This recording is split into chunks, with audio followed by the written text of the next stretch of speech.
Guinea pig cat. Hello, everybody. Welcome to Forgotten Genesis Season 2, Session 113. My goodness.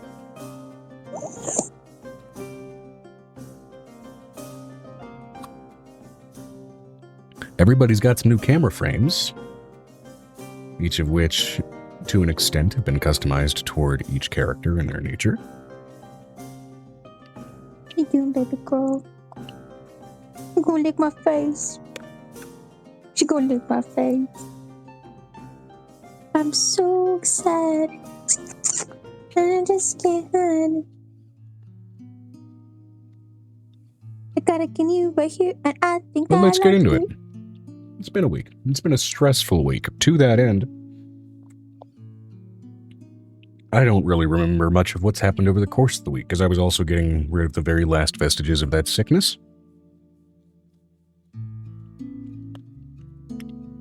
And also promptly had jury duty, which I was overstressed for and barely slept for, and between that and a kind of just general weird sleep schedule, especially in the last few days, them recaps are going to be necessary. Guinea pig is literally talking to you, telling you about her day to day. Well, I'm sure she's had a wonderful day. As after all, a guinea's life is simpler and I imagine somewhat more joyous. I came, I ate, I pooped complexities. everywhere. That's Pooping literally everywhere. it. That's right. I came. She's like, don't tell everybody I poop. Look at her. Don't tell everybody I poop. Look at her, look at me like, you already pooped. All guinea pigs, everybody poop. She doesn't want everybody to know about her skinny guinea dookie drop. Are you mad at me for telling you when you poop? It is what it is. Yeah, she is. It's okay. It's a normal function of life. Somebody got me a dice and I don't know where it came from and it's freaking me out. Nah, that's okay. You gotta die. Yeah, it's okay. You gotta die. I don't know who sent it to me. I'm gonna know. I'm curious.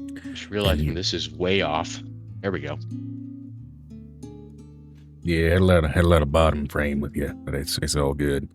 So,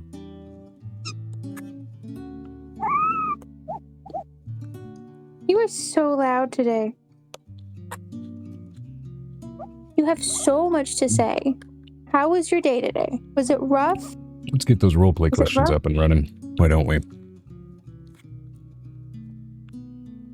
I have one if Joe wants one. If you'd like. But I'm still rolling just in case I land on something that I haven't landed on. My goodness, You're English ready, is Mom. failing me a little bit. I am love. It's a very simple thing to be loved. Alright, let's see.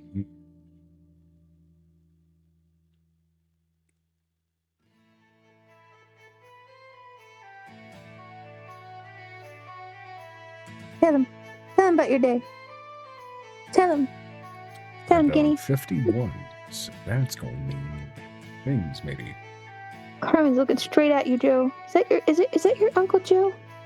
Is it your Uncle Joe? I just so happen to be, as it were. Say hello, Uncle Joe. I have two Uncle Joes. I have two. You have two Uncle Joes, right? Two? Yeah, two Uncle Joes. Okay, this one requires a little bit of grammatical awareness. So in case people are a little more confused by this one, we'll go with one that you'd like to supply, Megan. But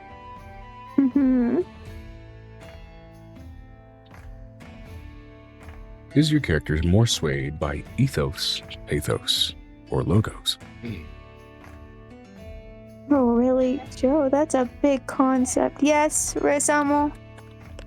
What do you need? I don't have Babos's card. Nobody has stuck with this card. Ethos appeals to credibility, authority, and character. Pathos appeals to emotions, values, and beliefs. Logos is logic. Oh, okay. Logos was an option. Good, because that's absolutely where Avery is. Yeah.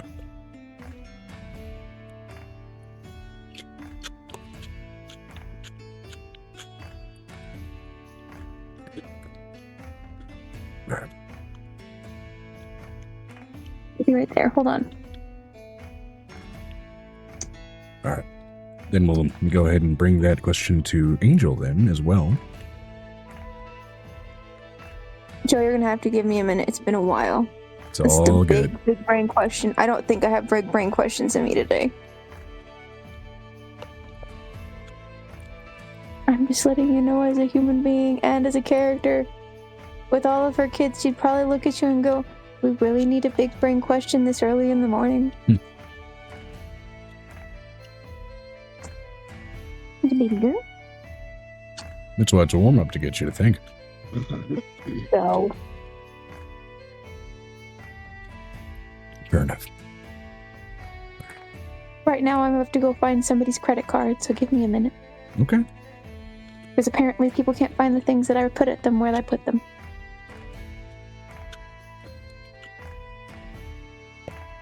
Then for the moment, we'll rotate answering over to Vanessa for that question, then back around to Amber, who is muted at the moment, but there's a possibility she may be able to answer.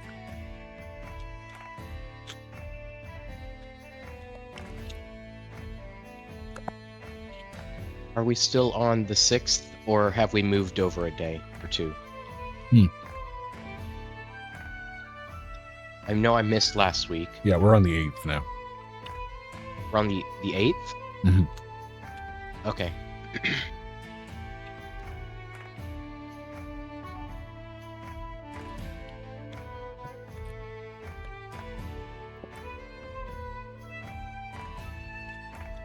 Vinestra said, "What was the question again?" All right. Is your character more swayed by ethos, pathos, or logos? In other words, ethics, emotions, or logic?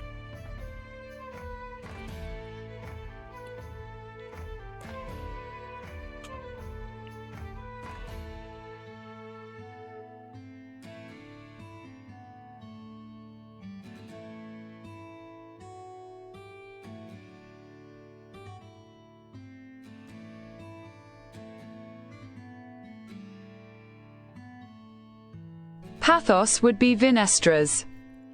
All right. More swayed by emotions. Good to know.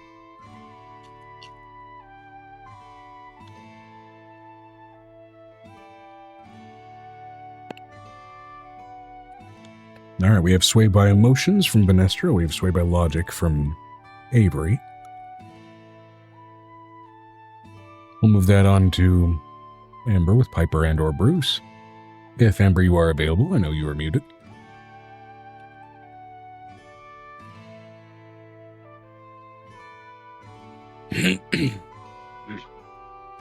Vinestra said she's busy and can't unmute as said in general. So ethos okay. would be like when ads say, "Doctors recommend this."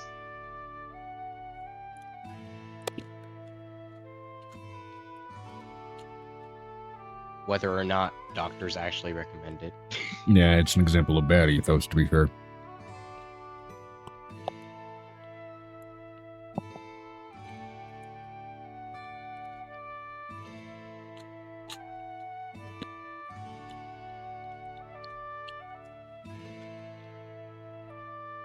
Which, to be fair, broad scale as human beings, we're all influenced by all three, but it's fair enough to say that some of us are influenced by one of those factors more than the others. Indeed. I took that as the given, which is, are you swayed by most? Yeah.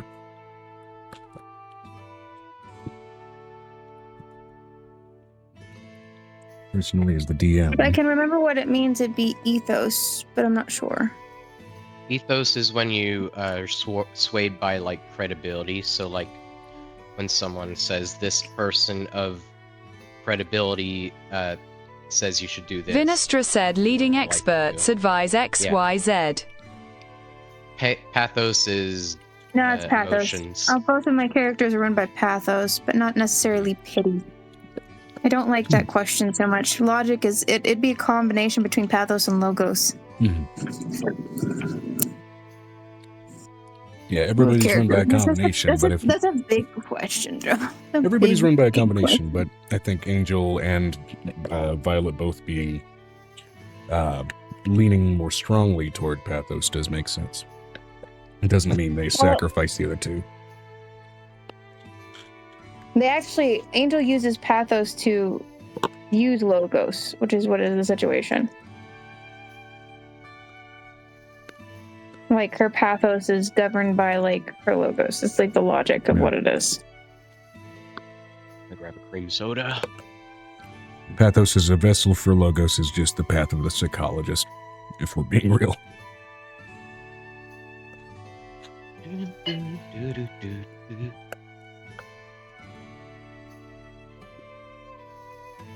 I don't know who sent me this beautiful dye, but I'm very confused, and I want to know who sent it to me.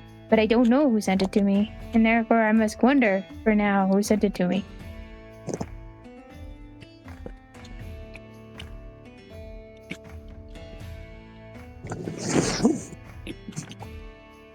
Okay, I'm gonna message Joe something because I have questions. I do not think I bought you a dye, but let me check. Where did you post it? In the general chat. Yeah, I don't recognize that. It's the dye from Legends of Evantris. Did you sign up for anything with the Legends of Evantris that might have had a bonus die sent as a result of the purchase? No, that's their new release one. I don't know. No, Joe. Knowing you, I wouldn't be shocked if the answer wasn't actually no and you just weren't fully remembering. No, I know it's a no, Joe. I know this one is no. I haven't signed up for anything. If I want something, Legends I of usually buy Evantris, it. I'll be real, screams Rachel maybe to me? Nope, Rachel didn't buy it either. I asked. Okay, what are the chances that your family is lying? They're not very good, Joe. My family usually doesn't lie to me. But when it comes to something they've purchased you so that you don't feel the need to return a favor? Nope. I'm gonna do that. My mom's the only one who does that when she feels guilty. It's part of 𝕲𝖓 said, what if the guinea pigs purchased it cause they thought it was food? They might have done that. They might have. The click-clacks because they are surely candy. Why does this candy taste like resin and plastic? Okay, come here, buddy. I'll give you some attention. Come here. Yeah, no, but that's what I would answer for Angel and for Violet. They both let their pathos kind of lead their logos, I guess. Yeah, that's fair. Ugh, I don't like that question. Well, the opposite direction of it with letting logos lead pathos is the path of the psychologist, I would say. I'm not a psychologist. Yeah, you're the opposite. You're the patient. Anyway. Hey, that's not okay, Joe. That's really not okay. After the day I've had today, not okay, bud. Okay, fair. Not okay. Sorry if that was the wrong call. Wrong call. Sent you a message. Did you reply? I did not reply, but I will reply with a simple answer that, let's be real, makes sense for that question. What was the question? All right, now I gotta grab a drink because I didn't realize that my can was empty. He was about to say something and then it got...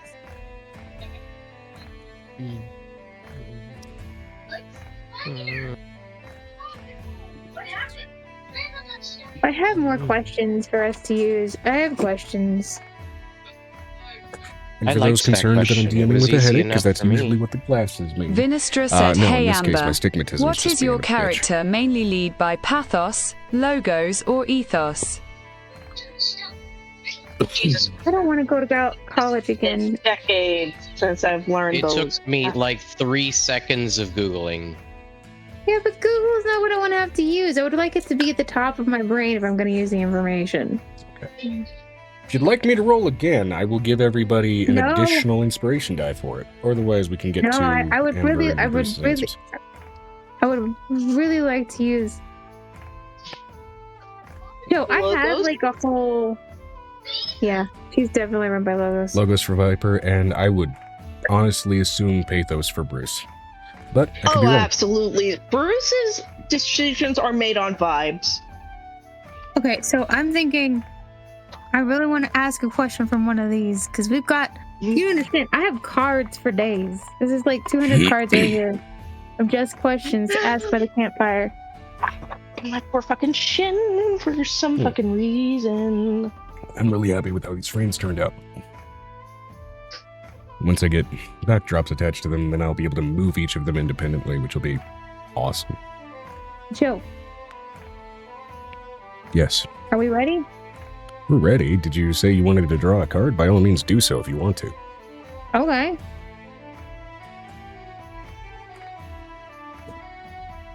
I'm gonna mute because I think I gotta see. You gotta sneeze. She's gotta sneeze. Somewhere in her soul, she's gotta Fuck it sneeze. went away! Go ahead and sneeze, for it's the season of allergies, unless we make it dissipate. Okay. Brick, tell me when to stop. Tell me when to stop, Brick. Stop what? Stop. She's I'm shuffling a deck of cards that shuffling have cards. roleplay-based Tell me when to questions stop. on them. Okay, got it. Now. Okay. That's a good one.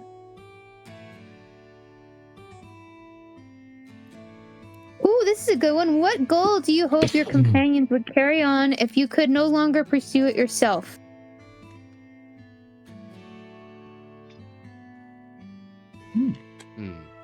That's a good one. That's a good question. Good question. Thank you, campfire questions. That's a really fun question, actually. What goal would you want your companions to carry on if you died? Well, It doesn't matter if you died. It'd be like if you you could couldn't no longer walk pursue anymore. it You yourself no doesn't longer pursue it. necessarily If you mean no die. longer could. Yeah. If you became a vegetable. Why is their hair A dry and B not in their bonnets? They wanted the bonus one. They got to do it. Okay. Wow. Amber, did you hear the secondary question? No, I'm being given hugs, kisses by children. Cute children. Okay. You ready for the question? Yes. What goal would you want someone to continue on for you if you could no longer pursue it?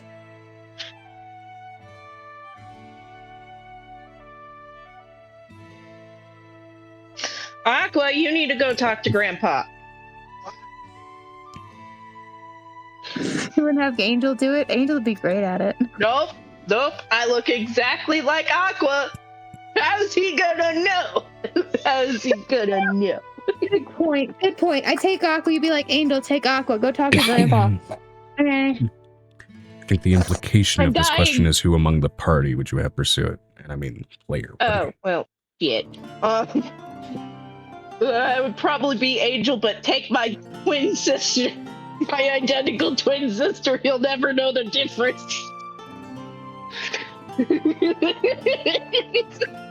You're not wrong. Protect Grandpa. I am dying now. I'll come back to the Archfey Ghost. Oh. That is actually a power I have.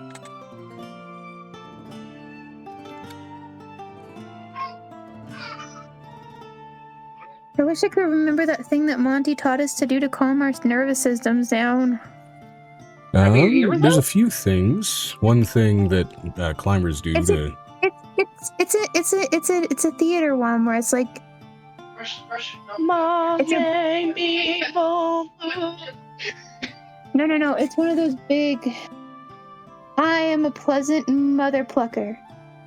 I I am am a the mother most plucking pleasant mother pheasant. plucker to ever pluck a mother pleasant.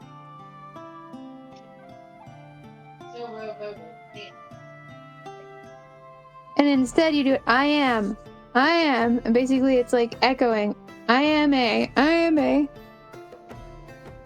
Ah. I can't remember the one you taught us that makes our entire nervous systems calm down, though. I'm It's like pretty a sure you big- can look up that specific tongue twister and you may find resources for that exercise. It's not a tongue twister, it's like a full body movement, and I can't remember what it is. My back needs to release. Well, then as a smaller second, I would recommend probably box breathing. Trying that. Foam roller? I don't want to do the foam roller. I want to go get the foam roller out. I don't want to sit on the ground. Did I send you my extra turf wheel? Okay. I wish you did. Then my back wouldn't hurt so goddamn bad. Then I have no idea what happened to the extra foam roller or extra turf wheel. That's fabulous. I think you gave it to your brother. You didn't give it to me. You better give it to your sister, so she has back issues. No. Did I donate it for some dumbass reason?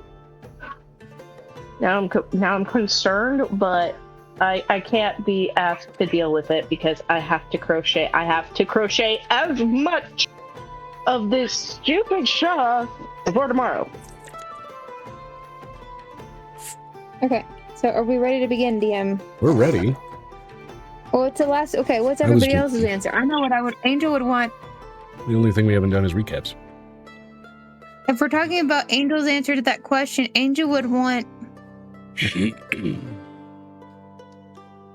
Violet to go and take Brick into the time thing, considering dragons don't have too much issues with time. Yeah. Also, Venestra would need to answer that question as well, I think. 𝕲𝖓 said Vi would want no one. What? No one continue this for me. What? This pursuit diet. So Venestra would want that pursuit to die with her. Die with me. Die for me. Yeah. I think isn't her only goal to get back to her world? So like if she dies, yeah. If she dies, she can't get back to her world. I will get her remains home. Just you wait. Her remains will make it home. I will do it or die trying. Somebody already died trying, and her name was Venestra. What? There was a little boy. To get her remains home. Just saying. Hey, Amber. Once there was a little boy. There was a little boy and his Cebu. There was a little boy and his moot Cebu. Little boy with a sad Cebu, a sick Cebu, and a moot Cebu. And also a hippo. Anyway, Bruce, would be,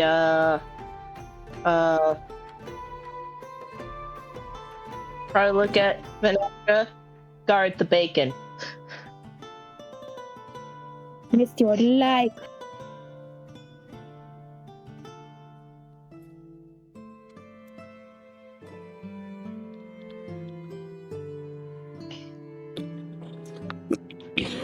Excuse me.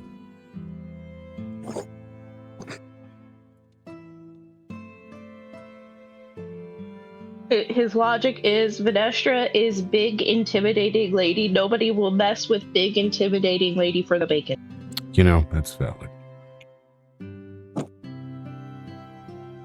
Okay, I have a question. Brick, how does your cat react to tinfoil? It's a question. Because most cats freak out when they stand on tinfoil. It's a question. I honestly don't think I've tested it before, but I can't imagine he'd be too happy about it. Is it because it makes it sound? My mom and dad's cat gives no fucks. Yeah, that's an abnormal trait for them to not care about that. They don't like the way He's it also feels cross-eyed, on the claws. so I mean, Yeah, I wouldn't be shocked if that's a text reaction because it immediately gives to the claws when you surface expectedly. Otherwise, should he? I think he's already always not expecting things to go his way because he is kind of cross-eyed.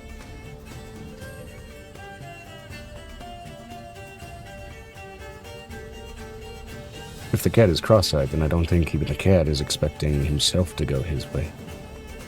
Exactly. Seems like he'd be a little bit directionally challenged. A little bit, yeah. Somebody give me another earworm that I can have in my head.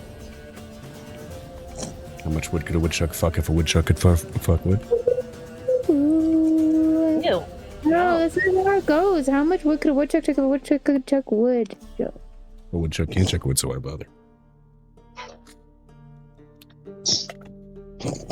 I mean, I could give you some vocal stims.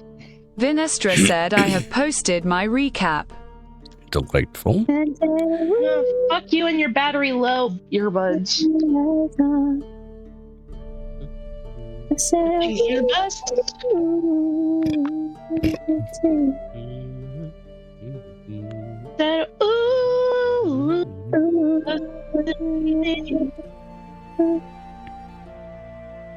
Turn the lights off.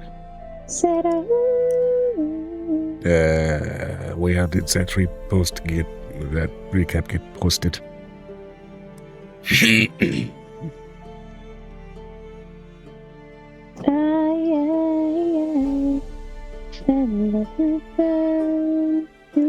Because the latest Vinestra text and stuff entry was posted last week, at least that I'm seeing in there.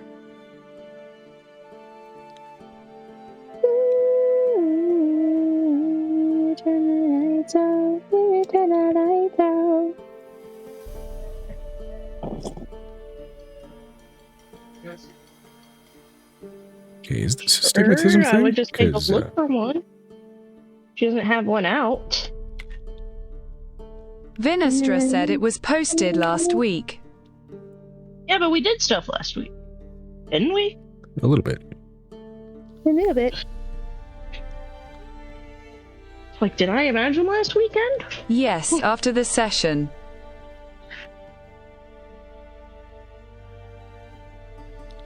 Oh, she posted the recap after the session. She wouldn't forget. That's what happened. Aha. Okay, let me see here then. And because not everyone was here. Yeah, there was a lady who was asleep and was mad Okay, about yeah, no, it. there's two posts from that date. All right. It helps when I actually comprehensively read what the hell I'm looking at. All right, so V asked Medina about why he didn't try to collect her, confirming her suspicions. Asked him about plot hooks, essentially. Got told about Menidna's crystal sundial that captures the sun. V got where the location of the dial was from Arlian, which such was the least he could do. Sablehearth, the highest part of the Silent Spire, hides the sundial of Menidna's. It's the very peak of the mountain which the city is attached to. A dragon has made their territory there. Yes, Padre the Quiet, the leader of Island Horde, the very city that is bound to. We love Padre. We stand Padre. He's a good being. End of the session was going to Stalingrad. Not quite Island Horde. But hey, no DM name for a thing will survive player discretion. So. Yeah, I'm going to let you know that Padre may not listen to you considering you're not Angel. I figured that out. Farah's tattoo got removed and turned into an eldritch coffee bean plant through some processing, yes. To do for next/this session, give Menidna the coffee plant of eldritchness so you can try to get Puck's bones, investigate Stalin Horde's mountain to get to the sundial, and contend with a red dragon. So, no, there was no red dragon mentioned specifically. There was Menidna reiterating that he was not himself a red dragon, and so did not necessarily have the same type of sensation of or urge Wanting for to collect domination. things. Yes. Despite having Angel worry. absorbed parts of essentially a red raccoon, managed to achieve the change in his form. Randall was very excited at the fact that they were able to do that. Go see now.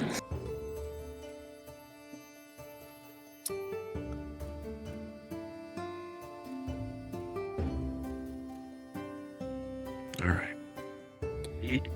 That sums it up. That is summed up. Yeah. I slept. You know, I was about to do the tree thing and then I slept. Yeah, you And had then- an exhausting day. You had, I believe, So- basically gotten heat stroke.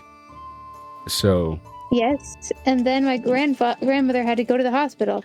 And all in the then same day. everything It's was been, happening. it's been a hell of a week. It's Also, been a crazy, speaking of heat crazy or week. heat-like sensations, I don't think it was necessarily just astigmatism, because now half of the right side of my body is a little bit warm. I don't know what the fuck is going on there. And it's not got anything to do with any strange medication I'm taking, because I've been out of that for a good long while. So, if that develops further, I'll let you guys know. But at the moment, it's just weird. You did take a full gummy. There might be something behind that. I took a full gummy yesterday. And it wasn't necessarily a THC gummy, it was just CBD. Okay. Which I also mainly did because, again, the last few days, sleep has been weirdly sporadic. In all the wrong ways. So. Okay, ready? Yeah. With that, I believe we paused kind of in the middle of the day, as Venestra and Piper, I believe, had just done the walk motion over to the Silent Spire. They're currently just outside the keep of Stylenhord, awaiting their approach. And I will say this, because I believe Angel at least was part of that conversation. Would Angel have gone along with them? I imagine she would have. It's just you know, were mostly We're asleep. unconscious at that stage as a person. She would have. She also would have told them that if they go there, they're not going to be received because nobody but Angel can be received right now by him, considering that we had a scare a couple of weeks ago. Yeah, right now you guys are at the moment outside of the castle, kind of at the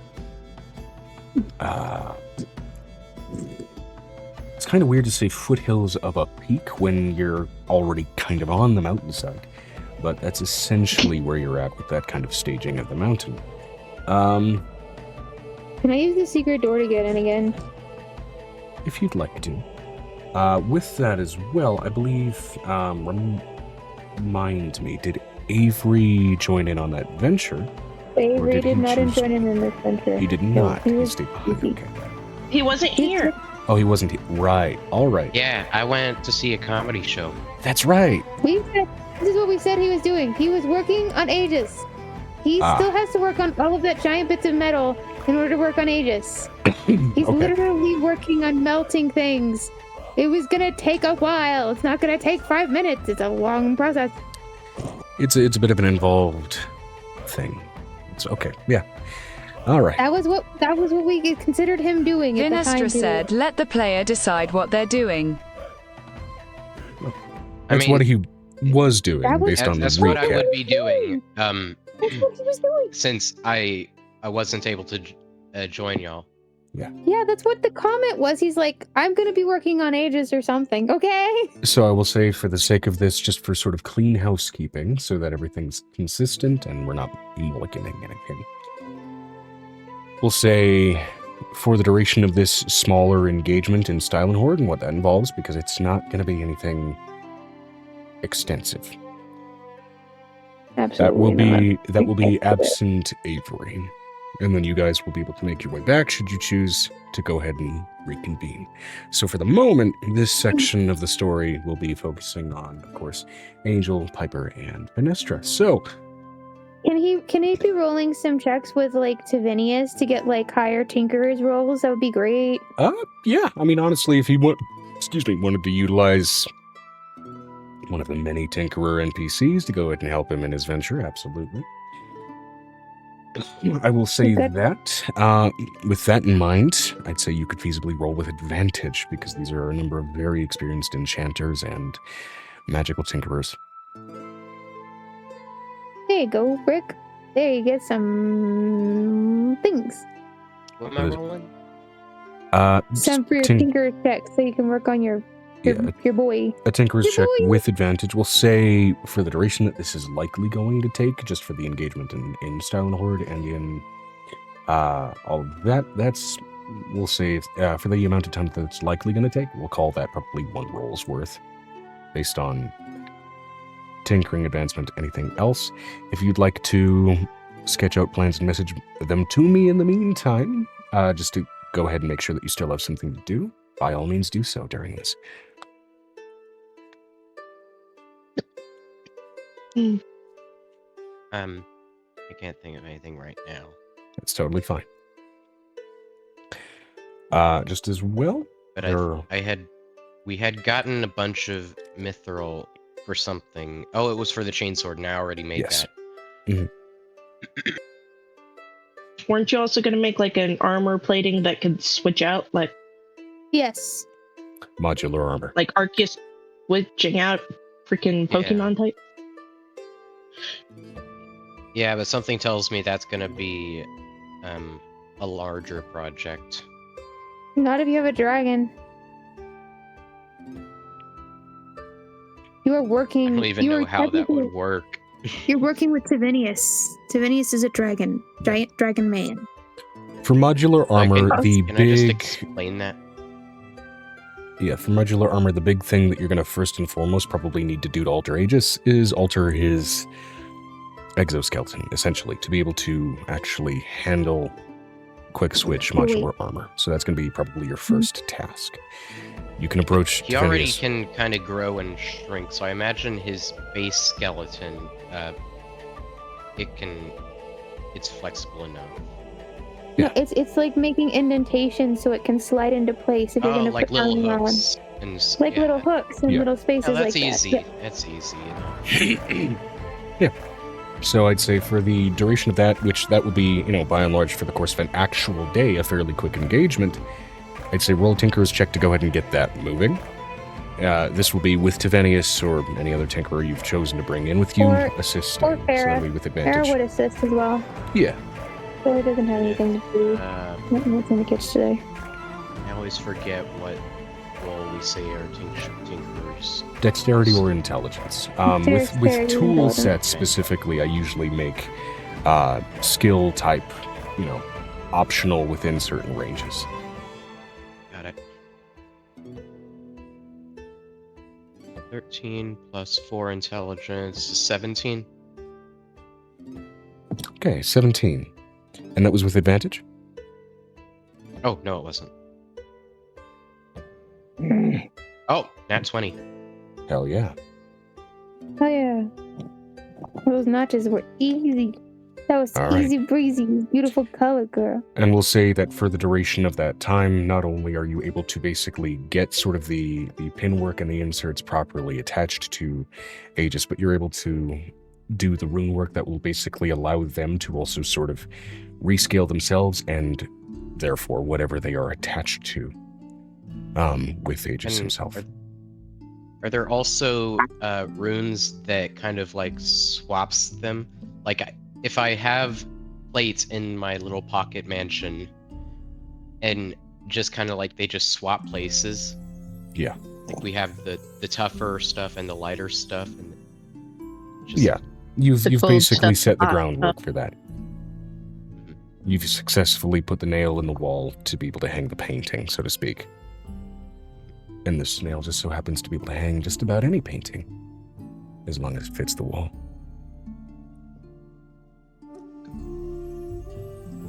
But enough about weird analogies.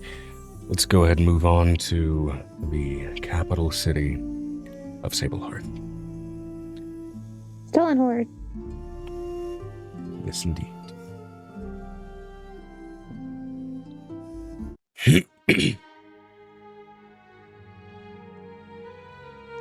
So, I believe the venture here, was that taken with a tree stride or a walk? I believe it was a tree stride. Via Tree stride Piper. made it faster. Yes. Yeah, okay. Hence also the reason why you arrived kind of outside of the castle. You are, at the moment, kind of by its east wing. You would have been able to arrive kind of with official channels and use of an antechamber had you done a teleportation circle. This is a little bit more unofficial with this type of arrival. So, with that, I'm going to go ahead and roll just for general guard presence to see how the arrival of this, Don't get arrested. let's say, varied scale of individuals may be perceived.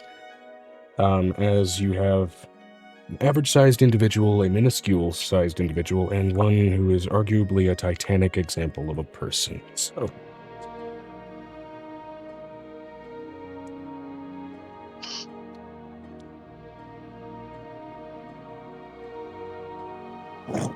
All I can hear right now is the Pokemon theme in my head right now.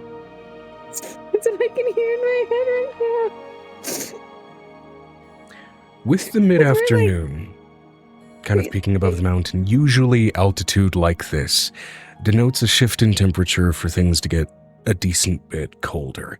Though notably with the presence of the sundial, particularly at 𝕲𝖊𝖓𝖓𝖊𝖘 mention of it no longer functioning as it is meant to, and extending summer days as of late, it feels oddly hot, being where you are on this mountainside.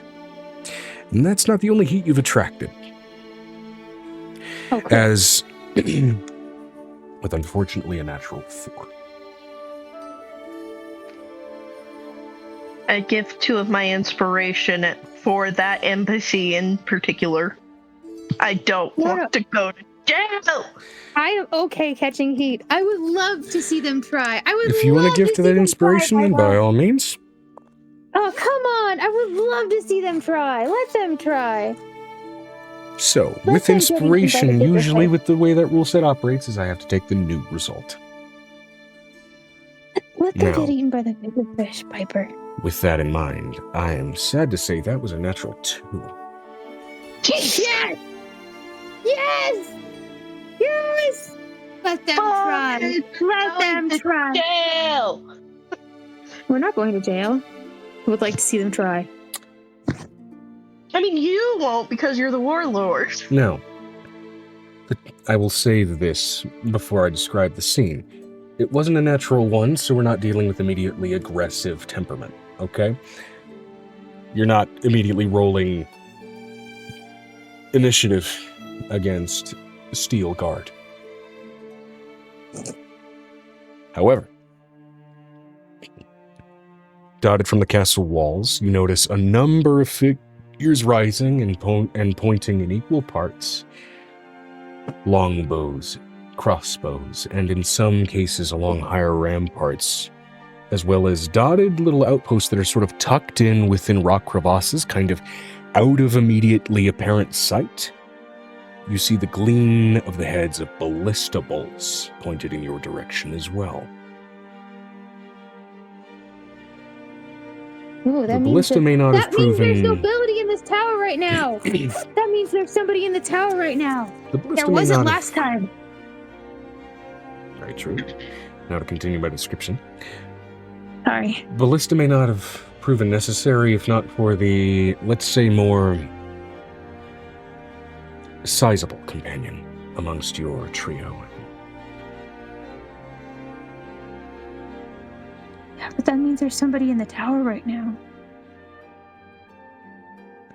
With an ongoing war on the borders of this country. It wouldn't matter. The dragon's tower. No, you don't, fairly you don't screw it apparent, with the tower. regardless of who wields. With that, for those with slightly more keen ears, to which I will say Piper because of your observant feat, you also hear... for anybody with the observant feat, we'll say. There is a high-pitched, almost dog whistle-like noise coming from every single outposted point of those specifically wielding longbows, to which now there is a steady advancement of pike-wielding individuals approaching your position.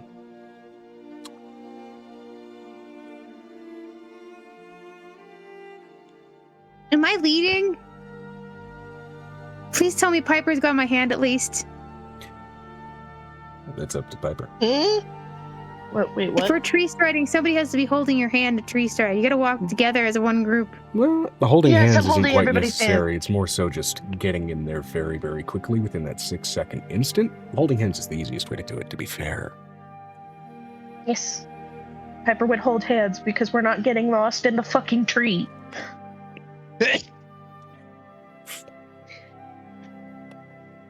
I'm not running a campaign in the tree dimension, so... She's gonna take out the stupid horn that she was given by Stalin, held by the big dragon, and blow it as a warning. Alright. I was given a horn. You blow that horn. Now, Mm-hmm. I will say that, as a consequence, now the pike-wielding individuals do, instead of lowering their pikes in your direction, raise them. However, their approach continues. Finally, reaching the lot of you. Okay. Okay. That's right. One fully armored, fairly sleek individual with sort of heavily layered sort of chain and plate mail with a fairly long, almost reflective steel-toned cloak over one shoulder, removes their helm. This sort of androgynous, somewhat feminine-leaning moon elven face greets you. State your purpose. You know and who the I am. intent of your arrival.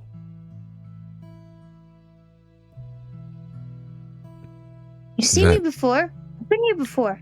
Multiple times. You did not In arrive the past 2 years. in official channel nor an officially approved location. You did not arrive to wait to be greeted. In Sorry, we any used the antechambers. Fey way in. I'm sorry, we used the Fey way in. We'll be sure to rip out this tree.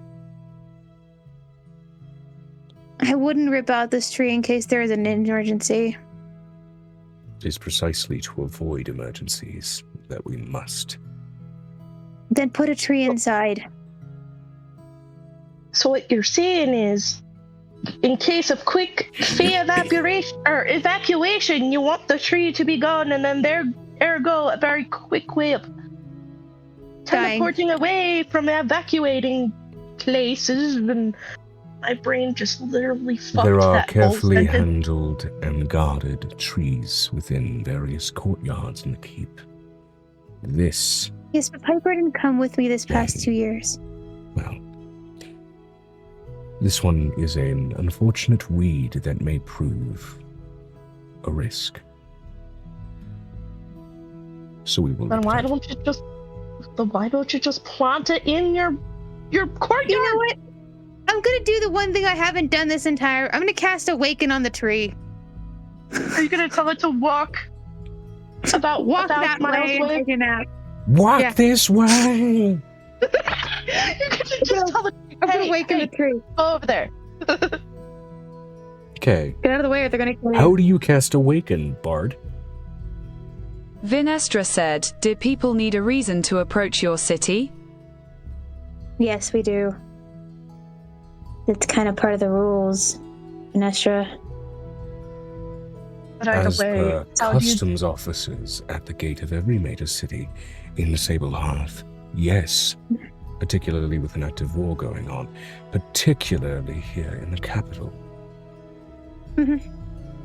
particularly Had I been awake, for news of nobility. they kind of carried my body, so I wasn't able to tell them that they're supposed to like follow through the channels. So that's my bad. But I've been given the city enough. To backtrack to a More than previous statement mentioned by the DM, Bard, how do you cast Awaken? I'm gonna say, walk this way! Very good. As suddenly the roots just kind of break up out of the granite, and out of a fairly gnarled and dried knot in the tree, due to the extensive heat kind of blistering away at the bark, it suddenly cracks open into a lopsided face. Understood. You need to move out of the way, buddy. Out the city, Lottie! With a snapping of roots, it begins to sort of drag itself toward the castle. Wrong way! Wrong way. She's gonna speak with plants. Not wrong way. Other direction. Which way? As a magical rune that might as well be a laser pointer directing toward one of the heavy ballista is pointing squarely at the back of this now moving tree. Whoa. She's gonna pull up a big old pink wing pull up in the side. Whoa. She looks over, she goes, okay, sir, down the mountain. There's more water down the mountain. Oh, yes. Water. And it just slowly drags its way down. Parts of the stump kind of broke away as it awakened, and you can count by the rings. This thing's fucking old. It's been here for a minute. This poor old man. The whole Based on the shape, you can also tell, like, give this tree a couple more years, it probably would have fallen down on its own.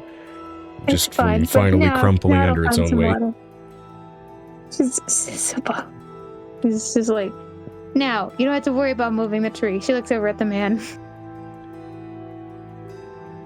It moved itself. Anyways. I'm a woman, thank you very much. Now then. How was I supposed to tell that by the inflection? The whole thing is like You can forgive the DM for unfortunately having a masculine set of vocal cords. You didn't even mention any type of physical features. There was nothing for me to go on. Man or woman, you just said the guard that approached. That was all you said. I specifically mentioned somewhat androgynous features that more visibly kind of leaned feminine.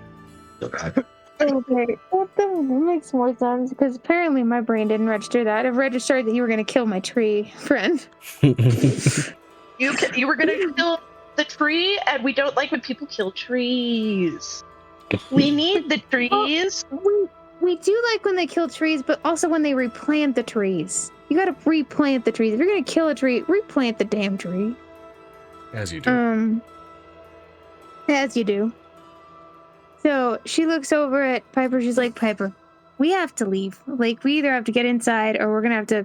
Okay. I don't know why we're here. So I don't know why we're here. Properly. The sundial, apparently.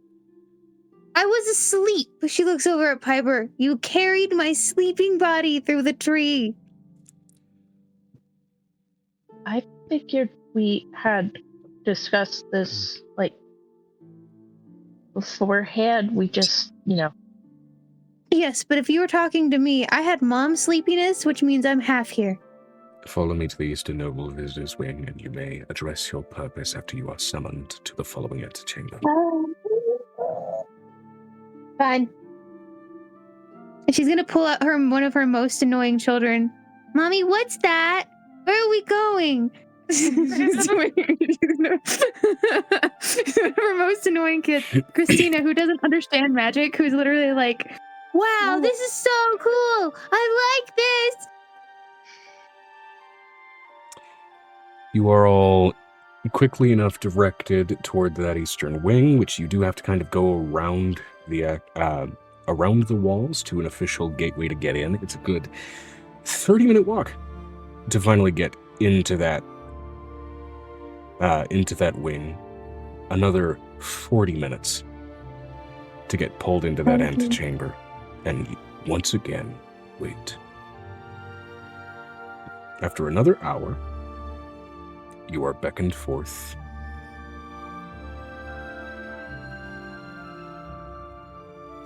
You are not met by Padrid in this chamber.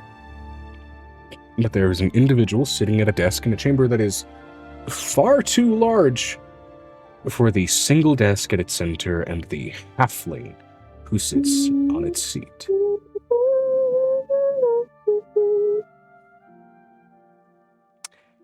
She's gonna look over at this small thing. She's gonna look over it.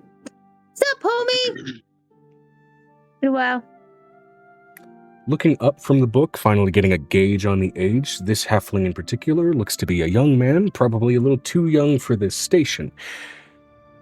However, he looks at and addresses you through a pair of almost gray-toned green eyes and a sort of pinkish, almost sunburned tone to his skin.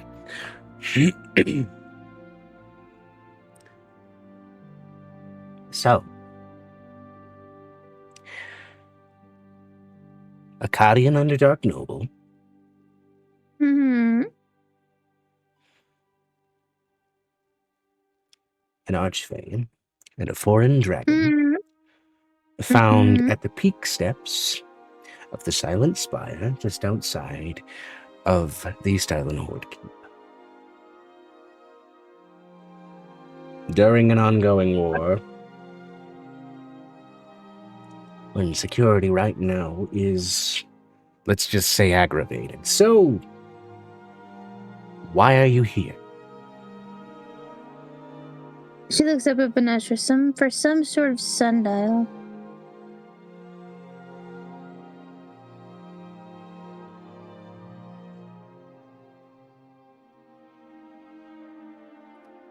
For some sort of sundial? Mm-hmm. There are businesses that make and sell those down in the city Not proper. Arlene's sundial.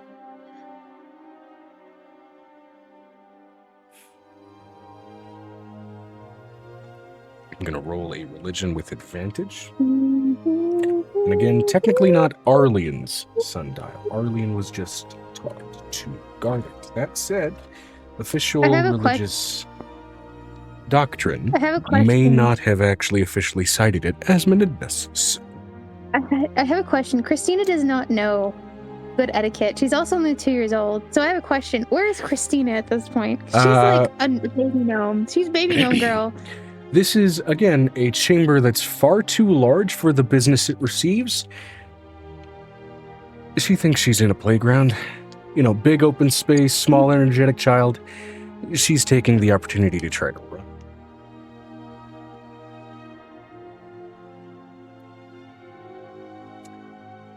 Okay.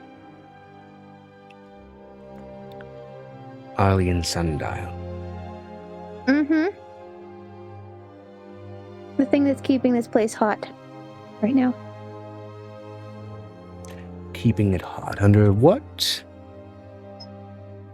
content of authority might you have that inclination? Considering I'm here with Menidna's purpose, considering it was probably Menidna's before that. I don't recall reading anything to indicate that information. Oh, I'm so sorry. What is your purpose with the sundial, regardless? So looks over at Vanessa. Why do you need it?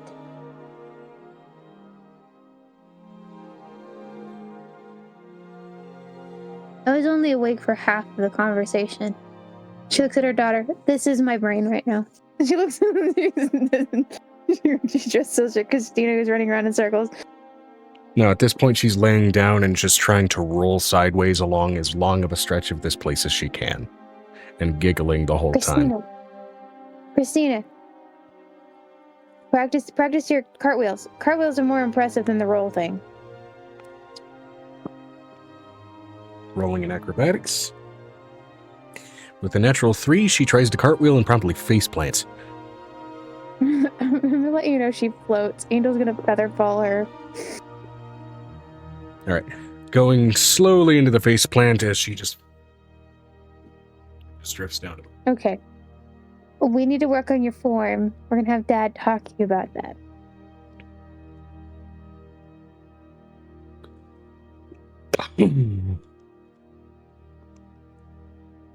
So again, Vinestra said personal reasons. personal reasons aren't good enough.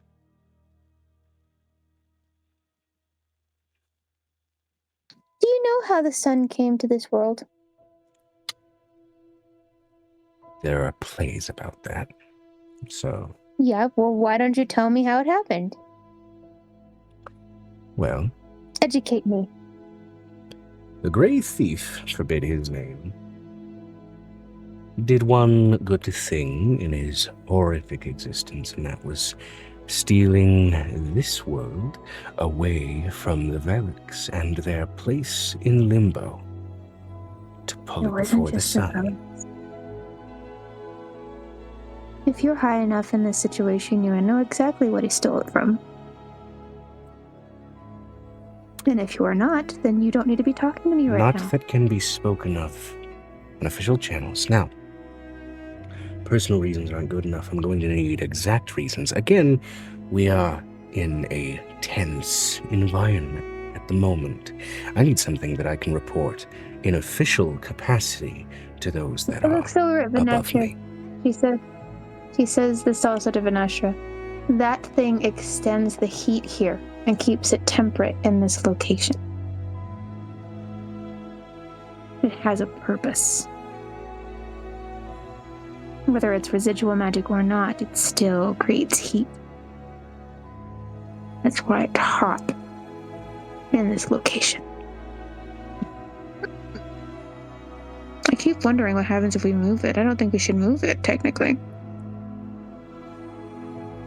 Actually, Menidna's specific request was... Vinestra said, and it's currently damaging the environment.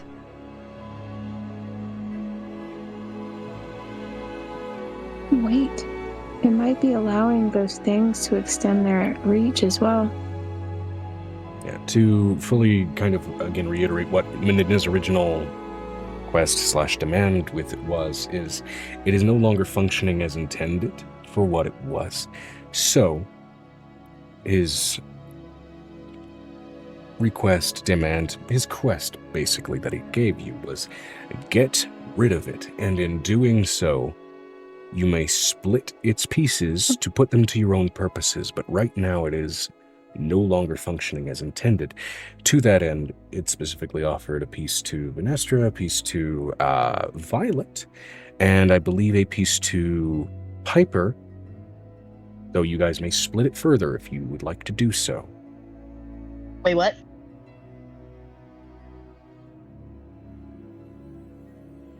I have not slept well for 3 to 4 days. But Angel's gonna do the thing that Angel does. Just let me go see it. I want to see why it's acting weird. The one thing that Violet can't do, and the one of the things that I've been able to do for a long time, is tell why things are sick or not working. I'm confused. You wish to inspect it because it is, quote, acting weird. If Menidna sent me to look at it, to remove it, because it was damaging the local area, would you believe me? I'm going to need you to make a persuasion check. I will say, because of, extended explanation here from Vinestra, I will say do so with advantage, as Vinestra offered additional explanation from what was mentioned. God, Angel wants to know what's wrong with it.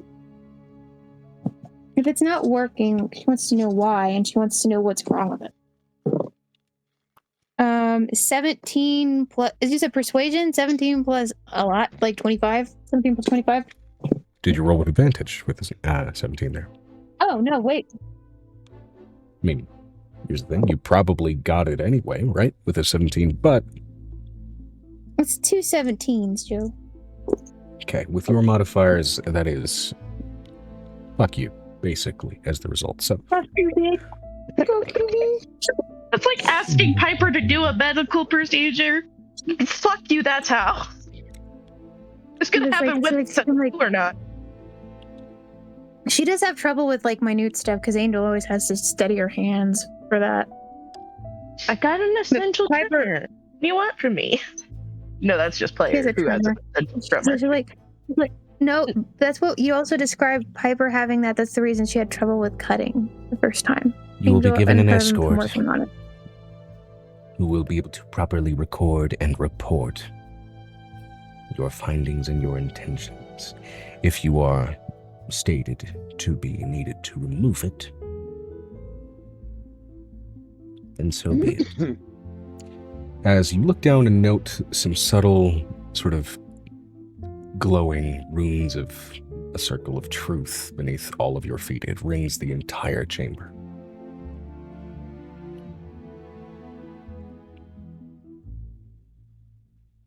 You've made no lies, but I will send someone with you to record what is done and what is discovered. Just hope the Menina doesn't take a liking to you and how you do your business.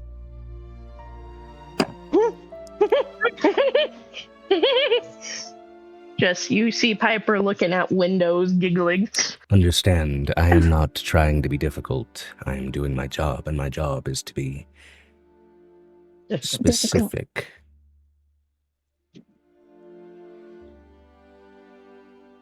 Christina, would you like to exaggerate what he's being right now? Being a butthead. No, what? I don't think that's what she meant. I think she wanted you to act out how he's acting. I've been called worse in these chambers. I would expect her to say poopy head, not a butt head, considering we don't know the word butt head in our household yet. Yeah, That too. the direct implication is she may have heard something from one of her siblings.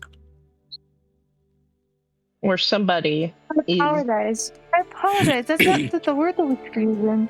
I've heard worse in these chambers. Now, to that end,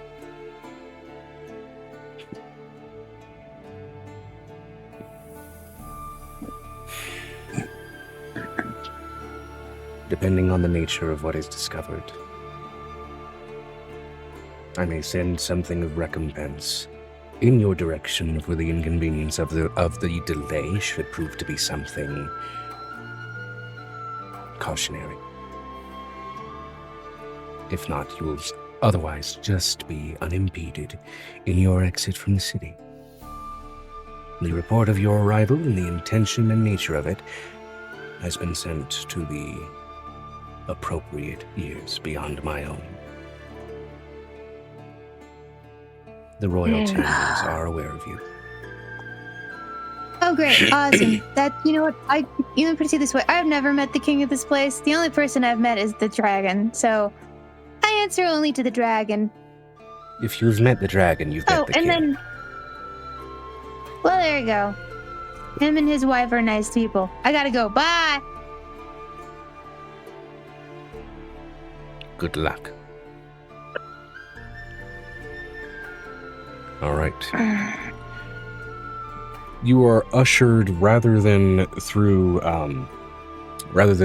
any proper gateways or exits. You are actually motioned through an unofficially labeled exit tunnel that actually begins to sort of snake its way up the inside of the mountain until you are made out to an exit very, very close to the peak. There are, at this point, maybe another... It is... Think about like a 107 day in Texas. It's that up here. And the sun is way too fucking bright for the cloud cover. She's gonna put Christina back in the necklace. Piper, I don't know if you should be near... Oh wait, you can handle the heat. As far as any escort, you have not seen anybody. Even through being brought here. Said we were gonna be escorted. I don't like that.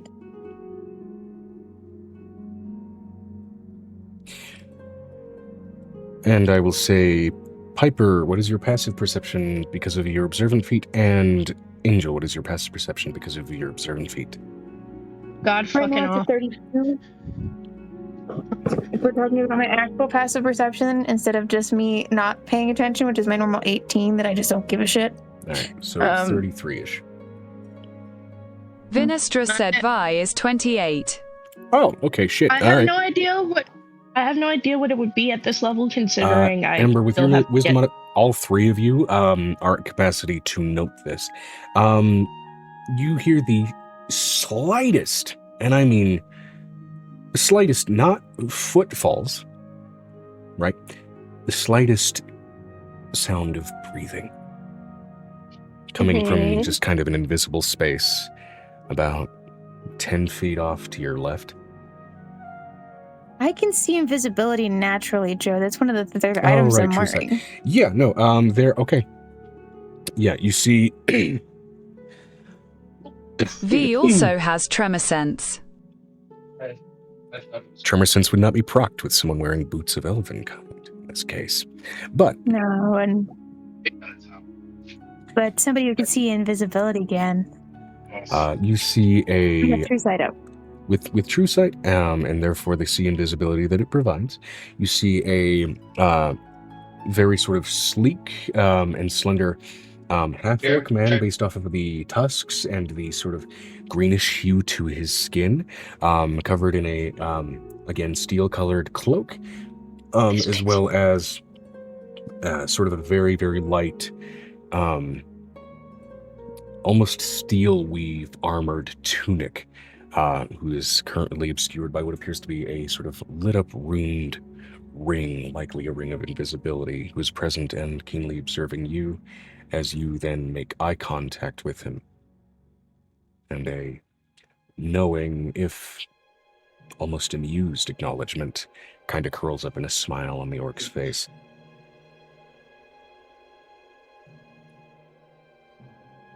She's gonna summon the eye of the gods out of her necklace. She's summoning out Agni. All right. She's gonna make him real uncomfortable. She loves. I'm sorry. Some of the angelicness of Be Not Afraid, she really enjoys playing with. I'm sorry. There's some things that make me so happy. It's all good. But Agni I'm as gonna the Be roll Not a Afraid wisdom child save is like, for him for composure, basically. He does well. You see kind of an initial jolt of what the fuck, before he settles back into,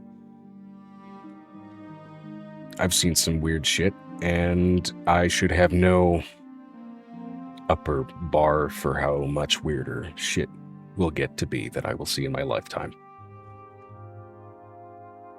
So remarkably well composed, in an almost trained sense that you've had similar training for kind of keeping composure in the face of wild I've had shit to with my people. for Earthbound. Yeah, with my actual people. Yeah.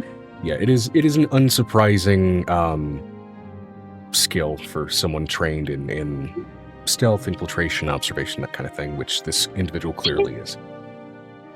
She's gonna take out the ooze angel. I kind of want to see how far I can pull this weirdness.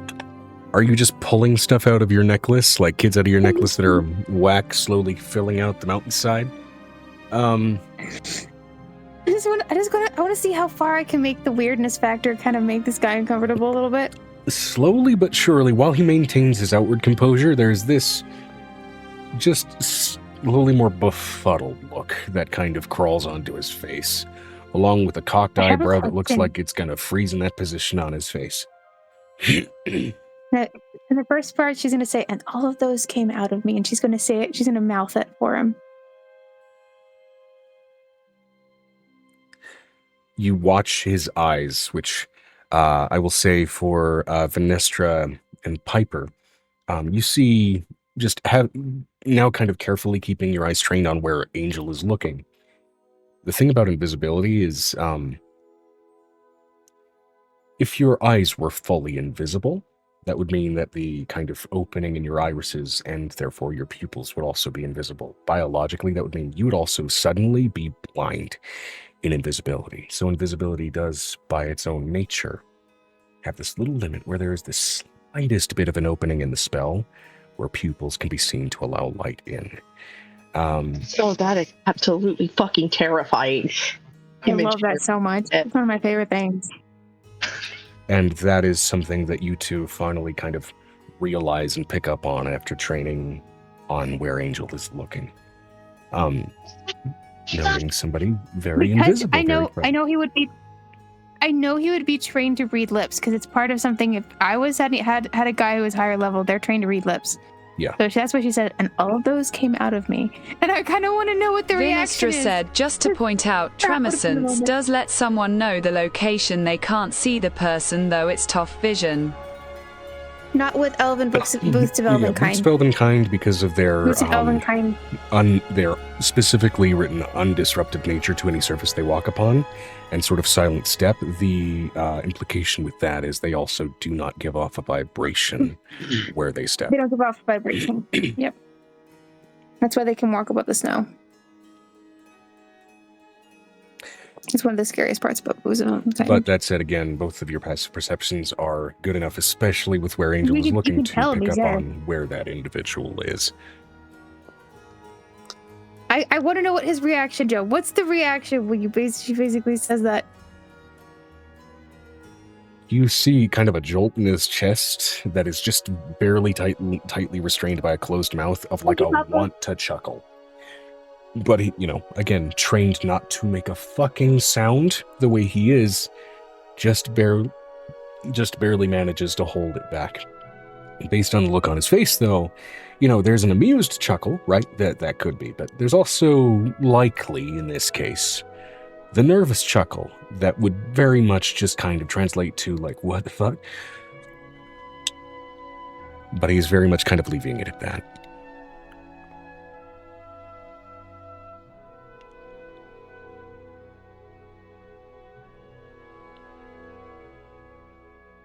I'm trying to figure out what the weirdest thing for him to see was. She's going to call Charlotte's name. Let's just call Charlotte, because Charlotte is terrifying as far as any of the other kids. A little bit befuddled, but honestly a lot less reactive to her than he is to the more biblically accurate angel examples, right? Because he's seen you gauge based on his reaction that he's likely seen, or at least seen renditions and examples of Driders before. Which She can Charlotte, take her to an little sister out of extent, the sling in the back. I have to feed her while we're walking. That he doesn't really seem fazed by. All right, so Charlotte, you can take her back in the necklace. I'm done feeding her. I know you want to burp her. I know you want to do all those great things, but you can't. You have to let mommy finish. Mommy's boobs hurt. All right. After doing your best to essentially get the British Palace Guard to react to your chicanery, I'm going to be honest, that is absolutely the vibe of what you were trying to do. I'm going to do the last one she's going to call out as the deep child, because I want to know what that reaction is. The octopus baby is like scary. There's initially kind of a drop of the hand reaching for something that isn't immediately apparent on his belt before adjusting and realizing, no, this is coming from her, it's probably fine. And you realize, your deep child, along with Adam, do give a mild seromorph adjacent appearance. She's going to pet his head. He's perturbed by you. Is there anything you can do to make him uncomfortable? She thinks over to her child. He's just doing his job, right? I know, but it's just fun to mess with sometimes. It's just her whole thought process is through her kid. The Faye thought process in the back of her mind right now as far as Pip's kid. It's just so fun to fuck with. Making your way up to the peak, which again, especially as you're this close, it looks less like it was naturally formed this way, and more like it's almost like a broken off, shard of a mountain. The way it's even shaped would almost give off the essence of dagger pointed to the sky. It's melted, isn't it? It's almost like melted. Not melted. It seems like more so like it's explicitly broken, like a shear point on a stone. And it's melded in places with the mountain, but in the way that, like, you would shove a jigsaw piece from a different puzzle into another jigsaw puzzle and basically hammer it in to make it fit.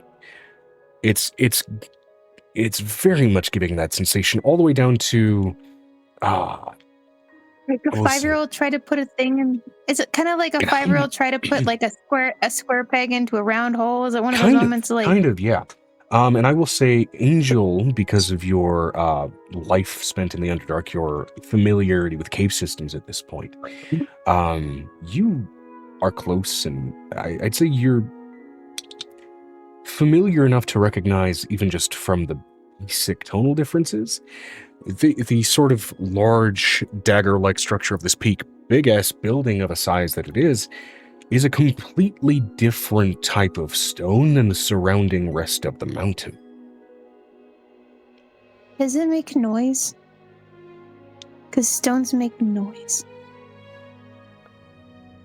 I will say, I will need you to give me an active perception check with that one. I will be granting a little bit of leniency with your DC here because of your history as a bard and being able to just kind of, be tonally aware. It's more or less because the world makes me the noise makes my head hurt. Yeah. Excuse me. 19 plus 12 for my basic perception check. 19 plus That's 12. what I have on my sheet. I know it's higher than that, but I can't. I don't know what that.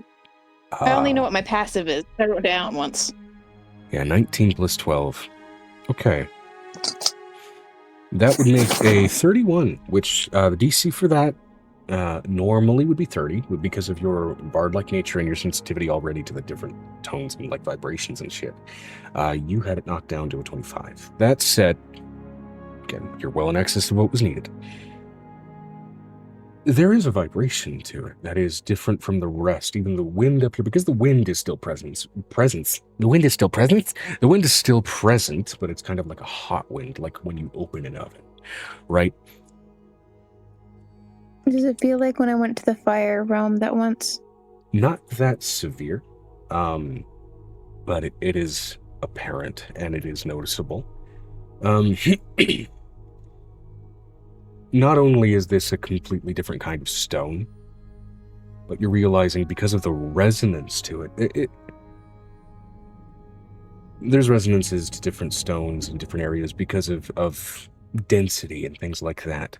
There's an almost echo of not really a resonance as much as like a heartbeat to it. And then you kind of begin to recognize some small similarity. You had a brief stint when trying to move through planes, as the rest of you did, in the elemental plane of Earth. This broken spire-like chunk of this mountain gives off that kind of foreign resonance to it. Foreign from the material plane, though inexorably bound to it.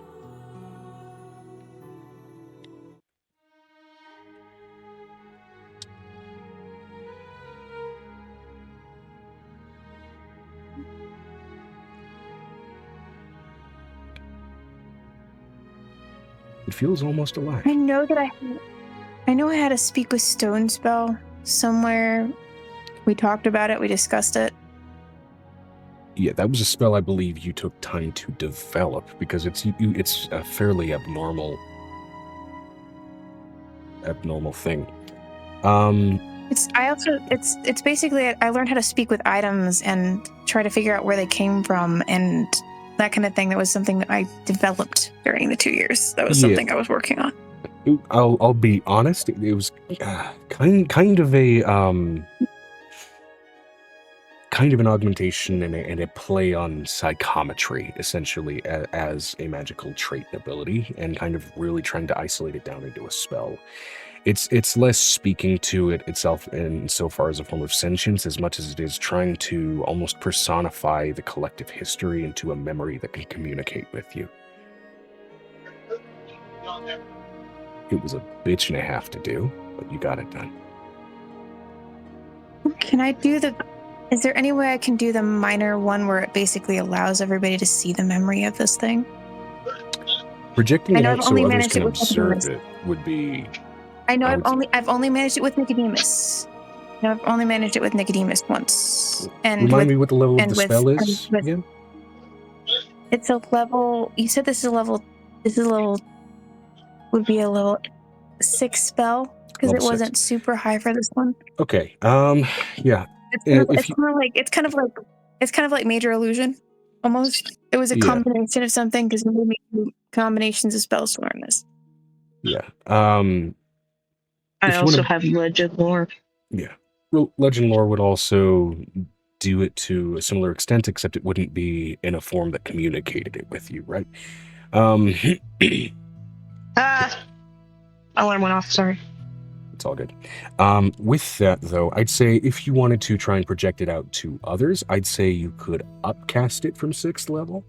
And I'd say each upcast would grant another person awareness of what you are projecting into, It's as gonna long give as me they're a within a certain migraine, though. distance from you. Yeah.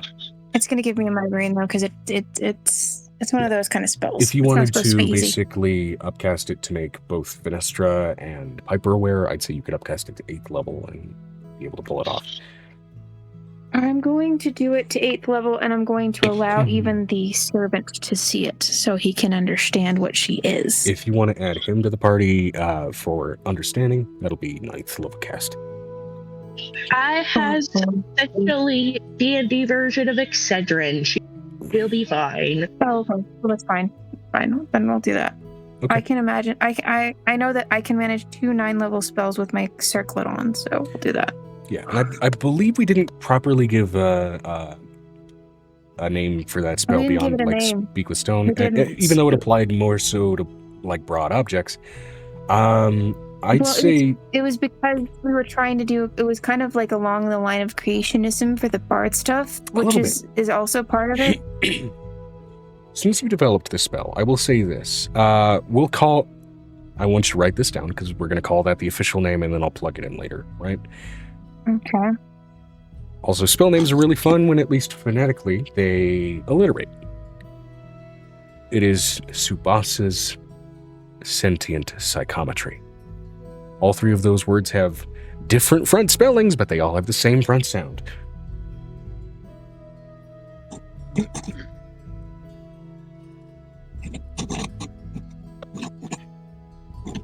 Okay. Got it. And it won't be eternal. It'll last for a short bit of time. Same amount of time as like Speak with Plants or You Speak said with an Animals. hour. You told me hour. Yeah.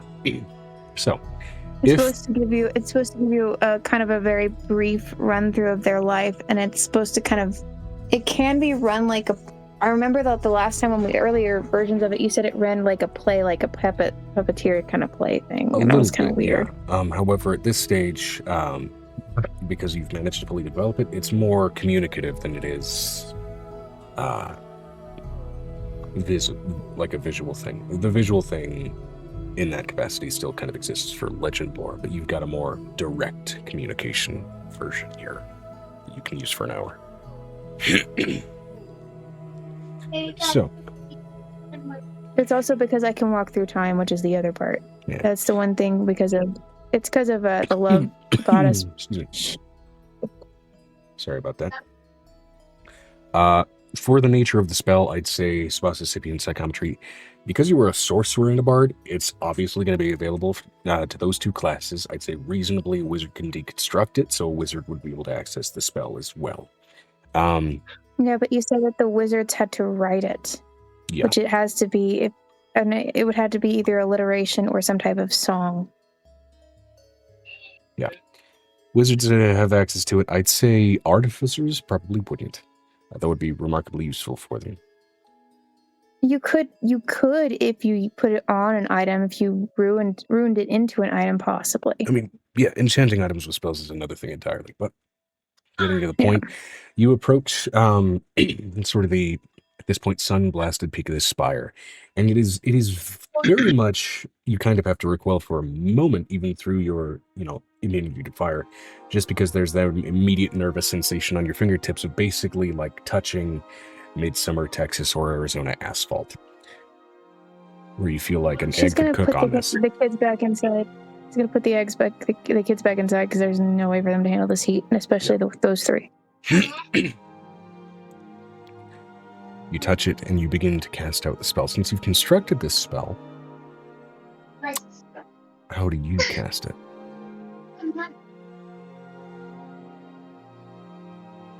She's gonna run her hands along the object. This is one thing that she gets really in depth with it. Mm-hmm. Now, usually she doesn't have to touch it so much, but because this is a big dial, she's going to take her time. Well, you guys are kind of at the base peak before the dial. Dial is like it's like a capstone, like you would see it at the top of a pyramid. It is a separate object at the very top of this. She's going to run her hands along the walls and try to find the sound where it makes that really annoying vibration where it hurts her head. Okay. Now that is, I would say, the somatic component of the spell. Because of what this is, probably also has a verbal component. So what do you do about going about summoning the magic? There are various magical languages you could use. 𝕱𝖃𝖏 could be the root here. Or because you're a bard, you could sing something. It's up to you, really. Vinestra said, "What are you doing, Angel?" V would ask, approaching the dial to investigate.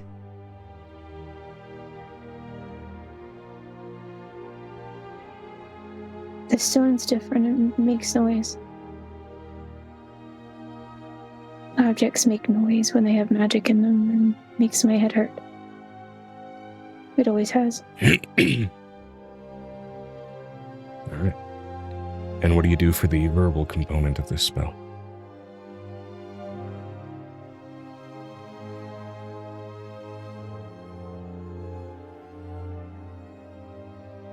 She's gonna sing to the stone. All She's right. gonna sing songs, and the thing about the verbal component that she's gonna use is going to be based off of what this object is. She always has to sing based on the object. That would be something that would be inside of the instructions. It would be. It's because it's connected and it's different, and she knows where the stone may come from. She's going to speak in the tone of their world. Okay. Language Doing of the singing province. in Ignian. Okay, Or in thank you, Ignan. Bubbles. Or not Ignan. Yes. Terran, excuse me. Ignan would be fire. Terran. No, Terran, you said it's earth stone. It was an earth. Yeah.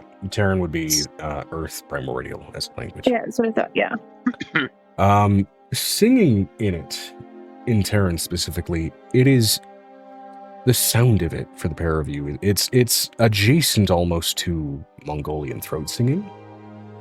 It is very much a resonance-based language. But as she sings it out, it reverberates acoustically off of this rock and sort of casts itself outward. And because you've upcast it to be able to allow the others to kind of perceive the nature of what is contained within the spell, perceive the communication, that resonance doesn't just reach out to you, Angel, as it kind of extends outward like a subwoofer and reaches the other three, essentially. And in that moment, suddenly this reverberation in this song settles into an echoed tone from the rock itself, though it's deeper, it's old. It's quite old, indeed. And some facsimile of a personality formed through the memories of this object answers you. Why do you speak with me? To understand. To know what happened here. How you came to be here.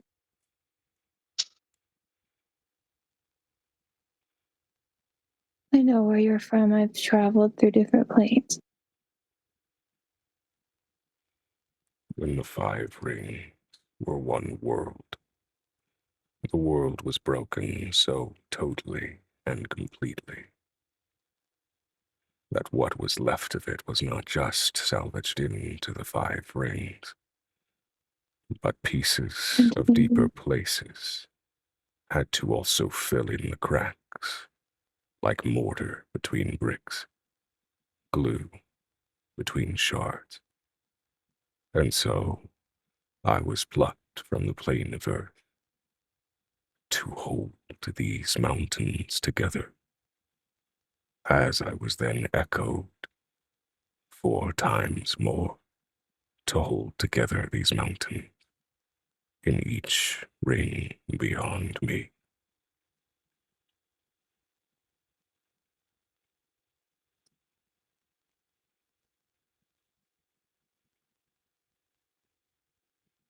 The similarity point between One of many.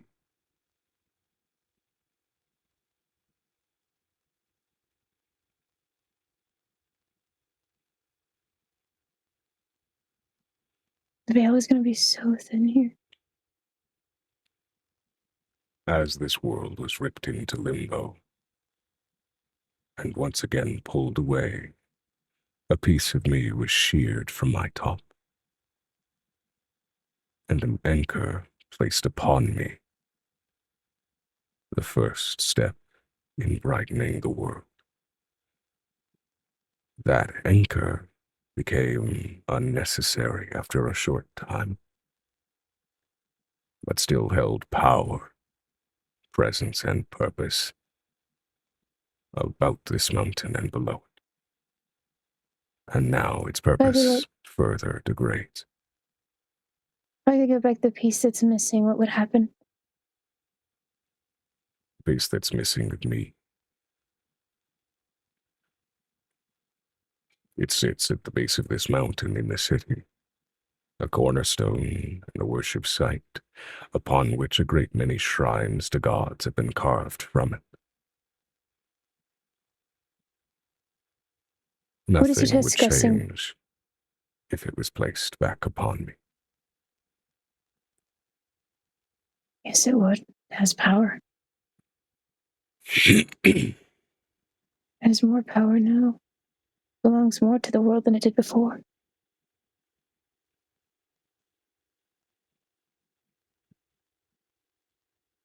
That piece I'm of gonna me speak still in its own resides at my language. peak, in my other echoes.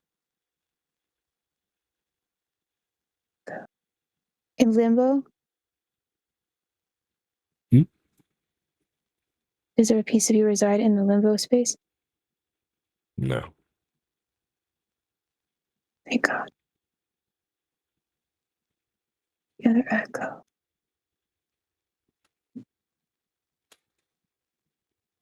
What piece was sheared off? Am I grasping at, DM? I'm grasping at the piece I can grab at. So basically, where the capstone has been placed at the very peak, the actual piece of that elemental stone that was that peak was sheared off to place that capstone, the sundial, there in its stead. That peak piece was basically cast down to the valley below, in part around which a lot of the actual city of 𝕲𝖊𝖓𝖓 is, and as he mentioned, carved from that basically peak chunk of mountain, was a number of shrines, essentially, over the years. Because, hey, it's good rock. Might as well use it. What if we replaced and put the stone back? As it mentioned, Actually, nothing likely would happen.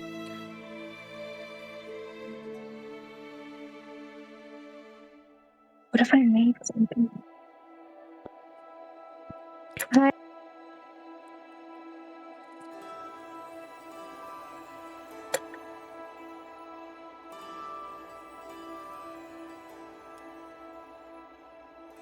Nope, you're muted. So, sorry, I was talking to Amu. She called Okay. right in the middle of this. It can do that.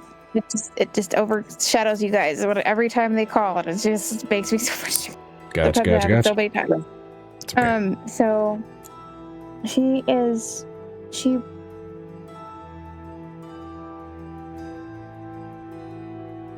Vanessa, is there a way we could cement the meaning Excuse me. of the people if we break the dial? If I give you the dial, which is going to get rid of that heat feeling, is there anything that we could replace it with that would become more temperate? I want to know what's wrong with the dial, but I'm scared to touch that yet. Yeah, you'd have to climb a little bit higher to actually get to that specifically, though you can I will somewhat see it from here. It is like staring into calcified sunlight at this point.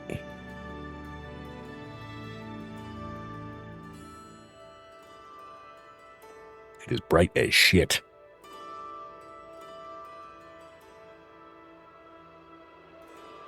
She looks at this. She's gonna look over at Vanessa.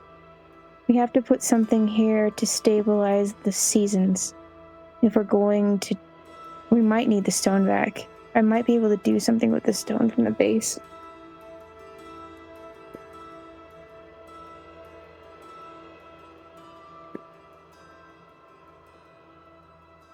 It extends the winters, extends the summers out in the space. But it's hurting the biome. How could we make it to where it doesn't do that?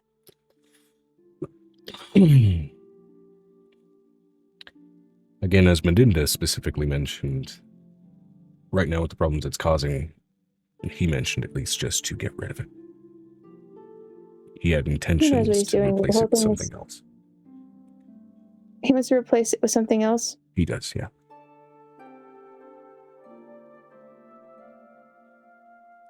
Because he is no longer what he was, it no longer responds the way it should. 𝕲𝖊𝖓𝖓𝖊𝖓 and Amira have already climbed up towards and wearing welders' masks to investigate the dial. Did 𝕲𝖊𝖓𝖓 give us something to replace it with? No, he did not. The whole not. thing, that's what I'm asking. That's what I'm trying to tell Vanessa. I was hoping that we would stay in one spot because I'm trying to figure out what's wrong with this rock. Venturing up to the dial, that would be a separate object to kind of know, look and I at, need to talk to it too. I do need to talk to it so I can know what its history is. Okay. She tells the rock I will be back in a moment. I can cast 2. It's not a concentration spell. I can hold the 2 spells. Yep. But she pulls out a secondary ring to pull that together. Yeah. So I can hold the spell in space. All right. You cast it and project it out to... Do you do it to all 3 again? So the observer, your escort basically is also still tied into this? All right. That'll make his note-taking a hell of a lot easier because he won't basically he won't have to infer what the fuck is going on based off of what you guys say to each other. If she's going to do the same thing she did before, Vanessa, you're going to see her bare hand touch this thing, considering she's immune to fire. All right. Being immune to fire is one thing, however, because this projects sunlight, it does also deal radiant damage. I'm kind of immune to radiant damage, Joe. Resistant or immune? I'm immune to radiant damage. Okay, you're good. That was the first thing I did to myself. Because I burnt myself the first time I had a kid. Yeah. Radiant damage came out of my hoo-ha. As it do.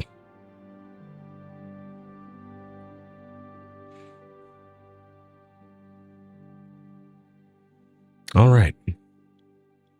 So going out, touching, and casting this spell again. What does this feel like? Because I can speak Celestial, but what does it feel like? It doesn't feel celestial in nature. Touching it, immediately there's this roughness to it, despite the almost smooth look, like you're touching a roughed up, like callous, an overworked bit of skin, which is weird for something this size.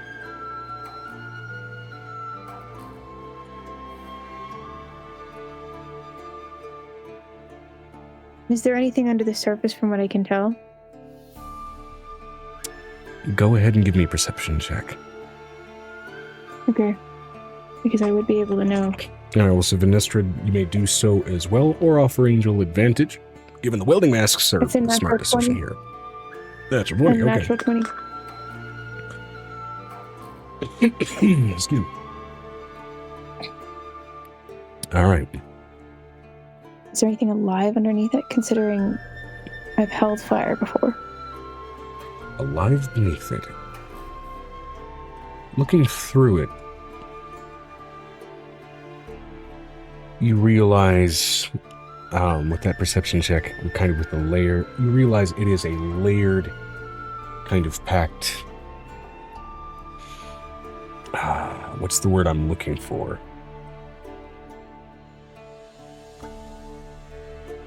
You get a sensation that this isn't stone at all, but it's there's a texture to it and a pittedness to it, despite its smooth look, where you realize this is just layer upon layer upon layer of cartilage formed into a focusing capstone that has this vague shape of a sundial and is able to reflect and refract the sun.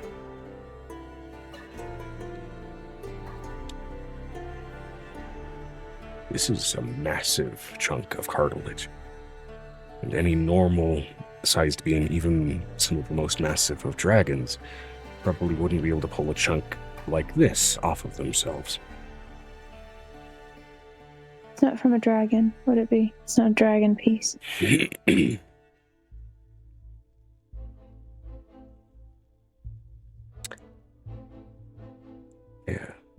it isn't. I can tell where it comes from, but what is it? If it feels like cartilage, is it human cartilage? Is it? No. I would know from experience. Yeah, I'd say roll me a nature or religion with advantage. Advantage would be where you're drawing on that experience. An 18 plus 12. No, 14 plus 14. 32. Okay. So, among the many varied sort of textures of surface of 𝕲𝖙𝖙𝖊𝖓 that you've fallen asleep on in your dreams, there's a specific sort of sensation that you remember kind of from your earlier childhood of falling asleep by kind of like one of the packed spots of one of those teeth, where it seemed like almost a rough and hardened, almost rock-like surface next to it, where it was still very much kind of almost a gum line. And you're realizing, no, this is straight up a chunk of a great old one. And then that kind of begins to plug two and two together of, because I am no longer of the nature I was before, this no longer obeys me. And I will replace it. But it obeys me. It's borrowing my magic.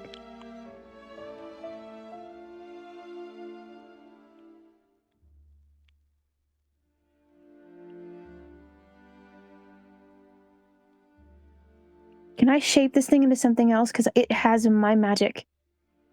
The original 𝕲𝖙𝖊𝖓 is what I made a deal with. They both have pieces to me. Can I manipulate this thing? You can certainly try. As your magic and what it was now resides in, less an example, in the newly formed version of 𝕲𝖙𝖊𝖓, this may hold an echo of that at best.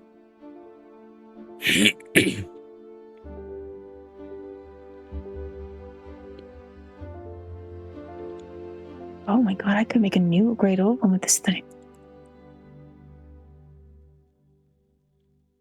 Venestra said Devi and Amira pick up on anything specific about the dial. Roll me a nature or religion check.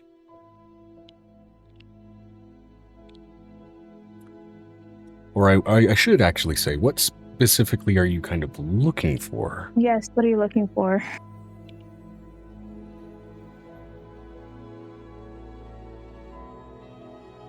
Because that nature or religion was for Angel if she picked up anything familiar. Arcane, nature, religion. Arcane All nature or three. religion. Okay. Yeah. All right. So, with the nature and the religion, first of all, you realize this is a piece of a being, right? And this is a piece of a being that is not necessarily natural to the material world. To that, you can already really readily, and I'm going based off of the fact that those are intelligence-based checks, and you get the 20s off the bat with that. This is a being that is not natural to the material world, and you infer based on that, probably a piece of straight-up 𝕲𝖏𝖏 or something similar.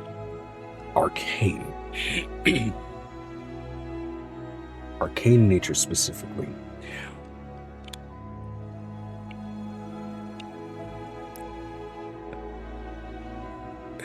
This almost reminds you of a spell focus, in the same way that like a wizard would hold an orb or a crystal or something like that to focus the output of their magic. And in that, usually the nature of what it's allowed to pull that from is ingrained into the focus, right? There's runes for like wizards that use them specifically, or sorcerers or that kind of thing. Things that allow certain disciplines of magic to utilize them. This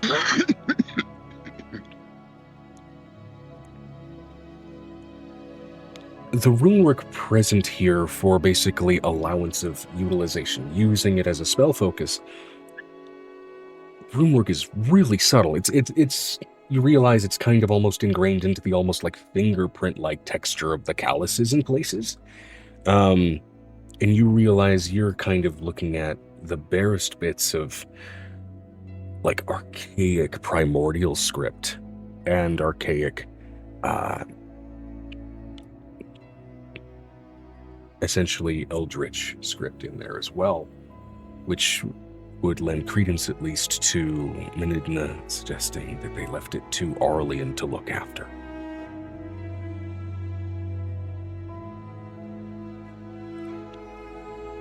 And I'd say because of sort of the bound nature of what you guys already kind of have going on,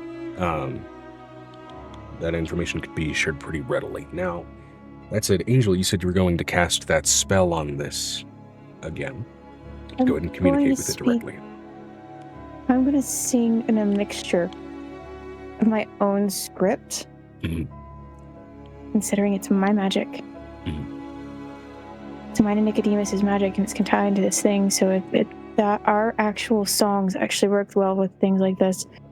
I'm going to do that, and I'm going to mix some of the eldritch knowledge and music that I know into it. Okay. The language that I know. The way that 𝕲𝖏𝖏 used to talk to me, and it used to make me uncomfy. Now, this mixture, the way it resonates off of this calcified piece of material, the way it reverberates back to the to yourself and the three others, including the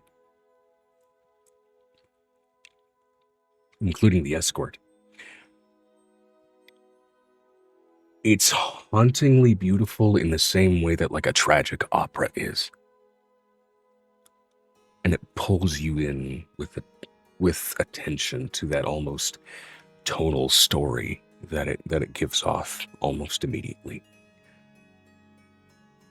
Before projecting outward, you expect immediately some bestial echo of 𝕲𝖏𝖏's voice, the way he used to sound before the draconic transition. You're bracing yourself for that. You're prepared for it. No, I'm not. That's not what I'm bracing myself for.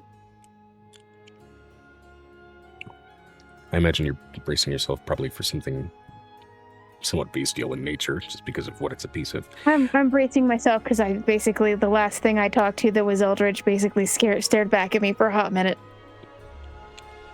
It was terrifying. The voice that comes back.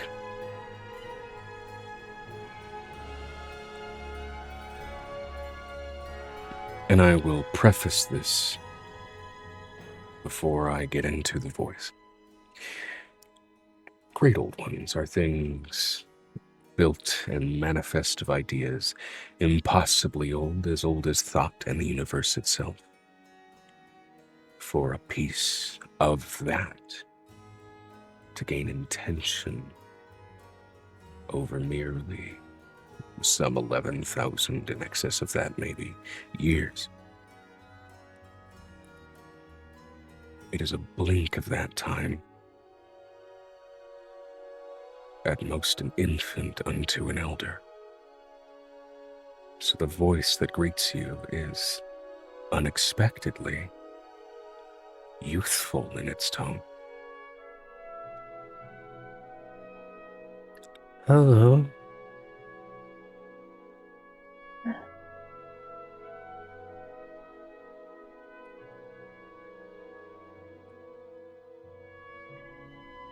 Oh, my friend. Why do you speak to my memory?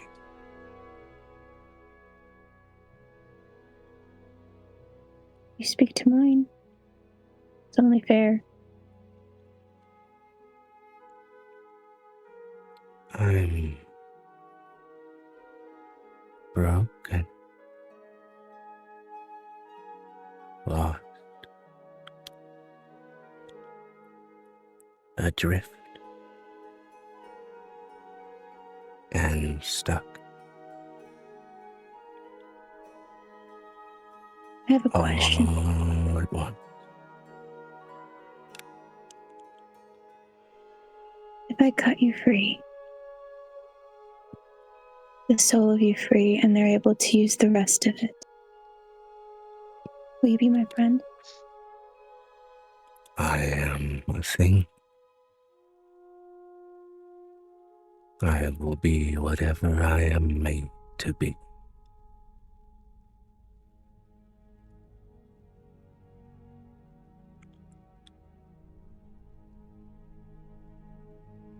We're not a thing.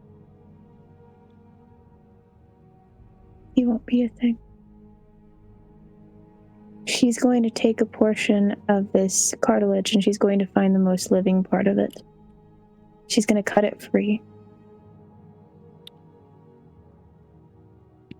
I will say, based off of pure observation, you realize if there is anything that would be considered a living part of packed and separated cartilage, it's most likely almost like how you would cook beef. The pink part is always toward the center. So you will have to chisel into this to get at something like that. She's going to keep singing to it as it goes. Vinestra, you can have the rest of the stone, but I want the center of it. Vinestra said, Angel, what are you doing?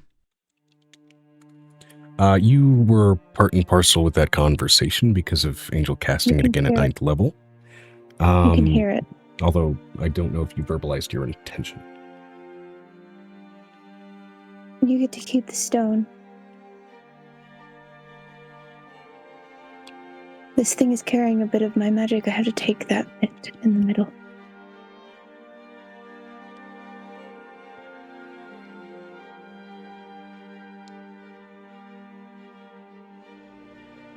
That's why it's not listening to him.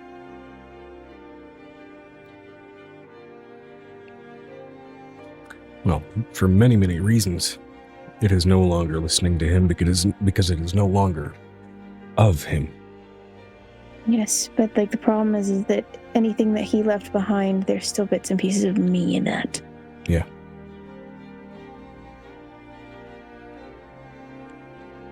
I'll take the center part. For anyone wanting to help in breaking this thing apart,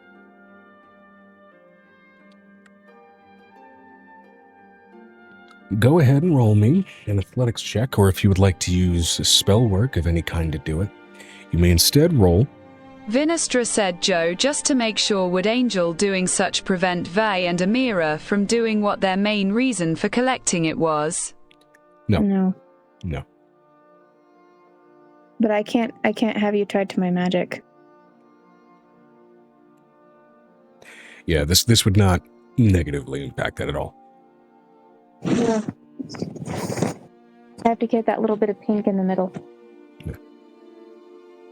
All right, so for anyone working to break this apart, you may use an athletics check, or if you have something else you would like to do to accomplish the same effect, as literally chiseling and bashing this apart, and have a good explanation, you may also use that. You're gonna look over at Piper. You remember those pink chisel things? Do you have them? Do you still have the big pink hammers? She looks over at Piper, asking that question. Piper. Amber is muted and unable to unmute, so she may be typing her response. I don't know if her phone's giving her problems. What? Never mind. What? She goes, Piper, do you still have those pink chisels, those pink hammers? Pulls out the stone carver set Angel gave me 77 seasons ago. Feels like. Can you help me get the center part out? The center part has my magic in it. Yeah. All right, so again, rolling with tool sets. They have a variety of attributes that can be used. In this case, I will say you can use strength or dexterity, depending on if you are hacking away at pieces or wanting to try and wanting to try and more so shape in your chiseling. We're gonna try to cut this into even pieces. Is what we're gonna try to do, is because that pink thing is able to do very precise work. Okay. Yeah. I was like, can I just somehow roll medicines? Use my medicine? Vinestra said 42 for Vay. 42. That's what those pink tool set are made to use your best rolls. Okay, so then in that case you can use your wisdom modifier for this. So go ahead and roll. Yes, my wisdom modifier. And I'll say we can justify that with, we're hacking away at fucking cartilage? Yeah, I know that. Also, I heard this. This is a mountain-sized nose job, that's all. Mountain-sized nose job. I want to know what Amber got. She got muted.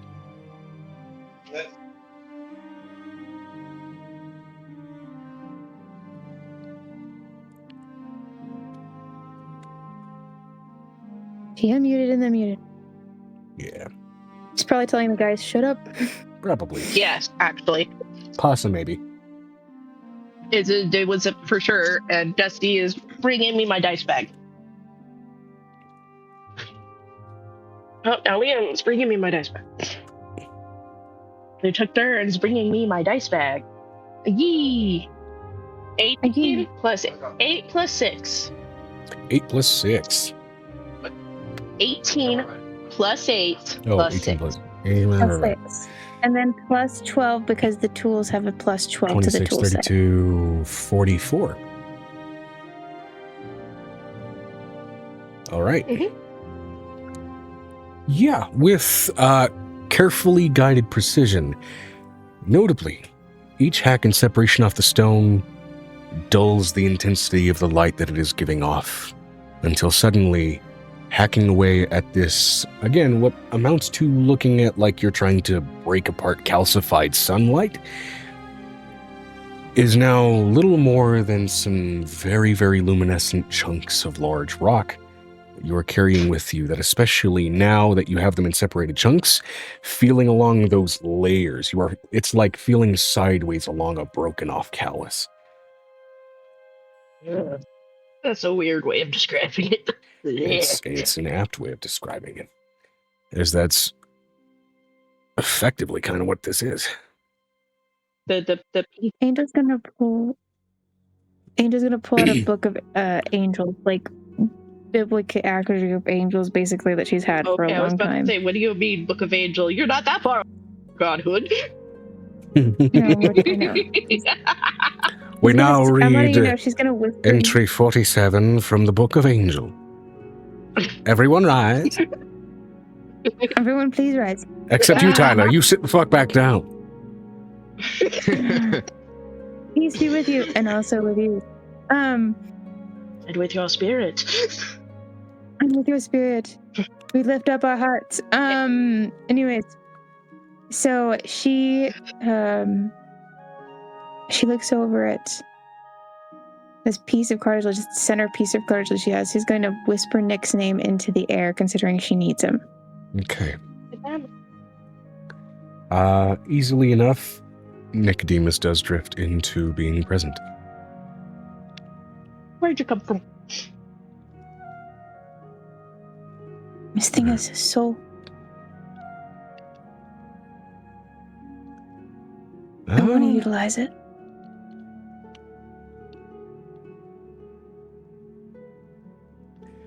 To which I will say, based on your previous religion roll, it's less that this has a soul in the traditional sense, as much as it has so much object memory. So it's kind of like that sort of Japanese story where, like, if a thing exists for long enough, the object will, in a form of essence, gain a spirit. Yeah. It's more so that than a proper soul. But the one thing that Angel and Nicodemus have been able to do, which is that's what the love god was supposed to be able to do. Mm-hmm. Well, this object has been alive for too long. Well, get up. Basically, you've extracted the core of a yokai knuckle. We're gonna make it a giant angel, Joe. This is what's happening right now. It's like literally, we're gonna make a biblical. Okay. Let me be fully clear so I understand what you're trying to do. You want to try to mold the physical leftover material of a since evolved great old one and its eldritch flesh into a celestial being. It's got sentience, Joe. I can't leave it by itself. I just want to be perfectly clear. I mean, I think Melinda is already looks like a biblically accurate angel. We're just making a baby for him that is an angel to reflect how he looks like a biblically accurate angel. Oh my god, he would have a piece of angel that he could actually take care of. He finally have a child with angel. That sounds so bad. This whole set. She looks over at Nick. She's like, I don't know about this, but I can't leave it by itself. It's a baby. I can't. Okay. So I have exactly what this may turn into if you succeed. I have it bookmarked on my phone, and I need to send it to my computer so I can properly pull up the stats and everything. Because at this point, I've been trying to kind of expect that you'll do shit like this.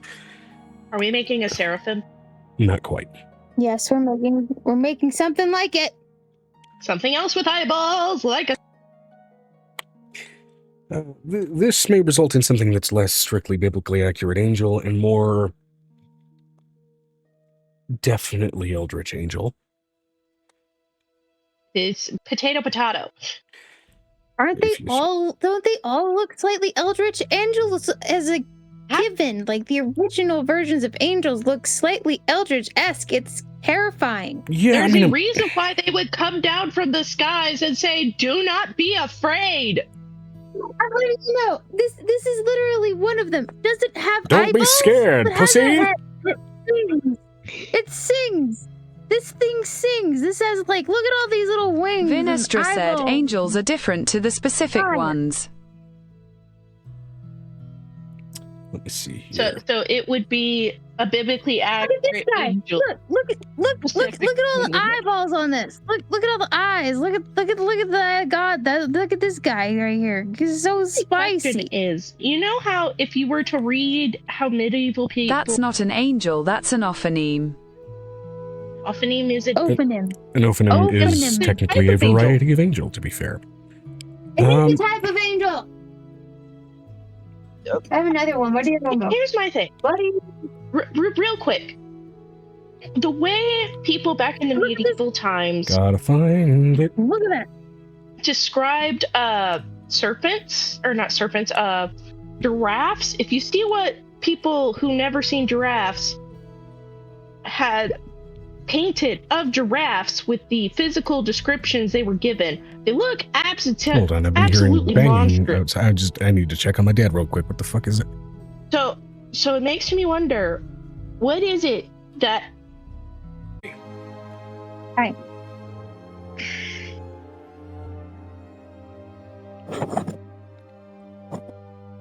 So Excuse me, sorry. Angel looks over at Nicodemus and is like, I know this is a big ask, but our magic is locked in this thing. And if we don't utilize it now, well, it's actually combined.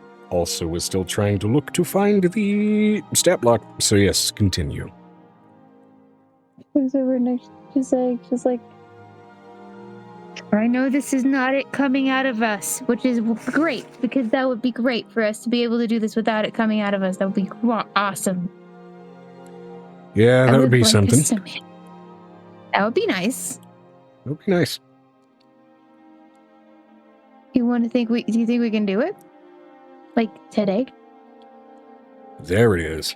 All right.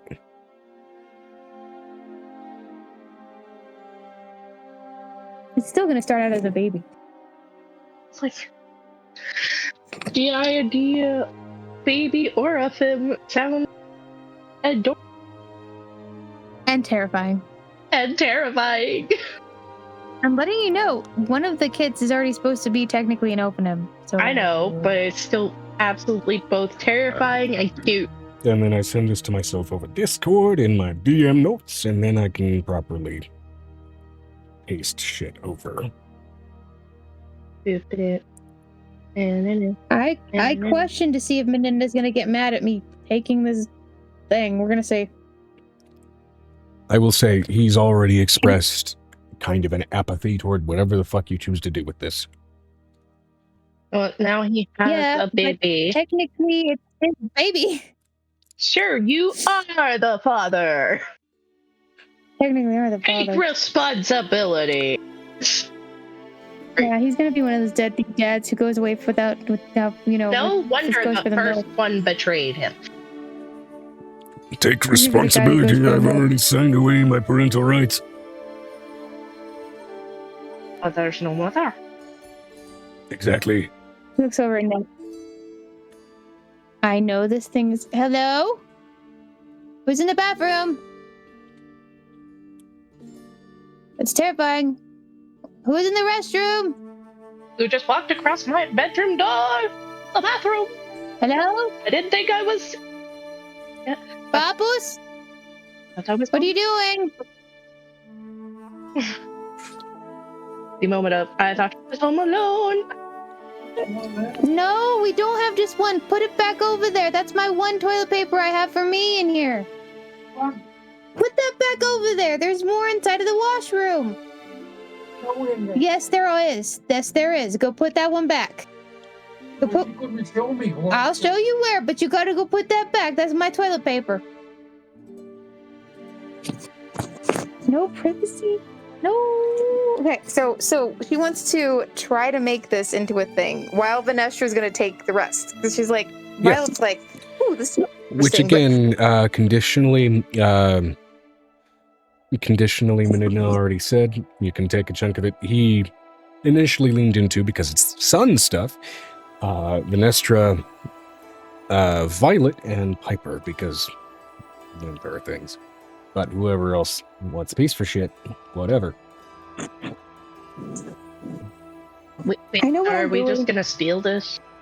Is that what's out? Did I Yes. miss something? Did I? It's, it's not stealing if it's already been offered up. Oh, so the invisible Drider did no. The invisible half-orc dude. We've already used all the I rest thought you of them. said Drider for some fucking reason.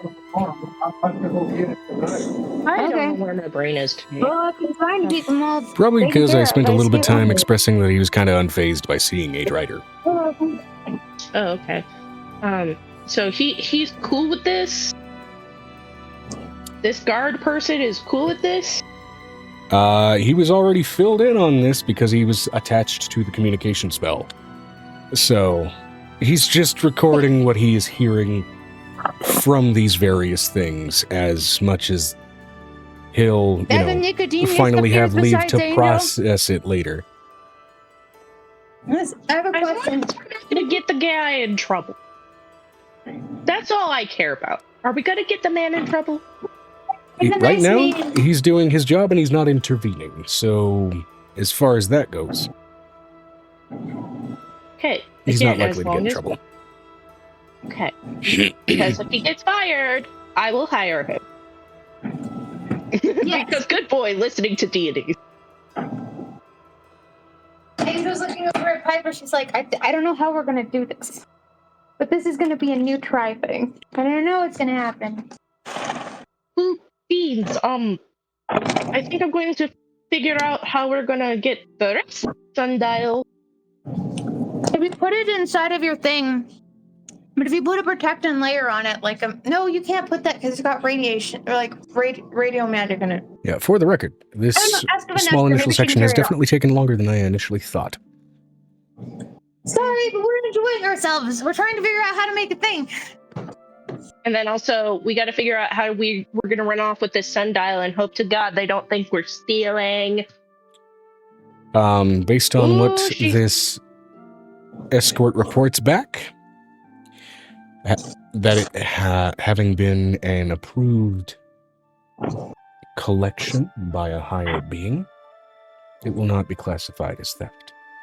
To which you can also verify it, so... Yeah, no, she's looking over it. She's looking over it. So does... Make a payment,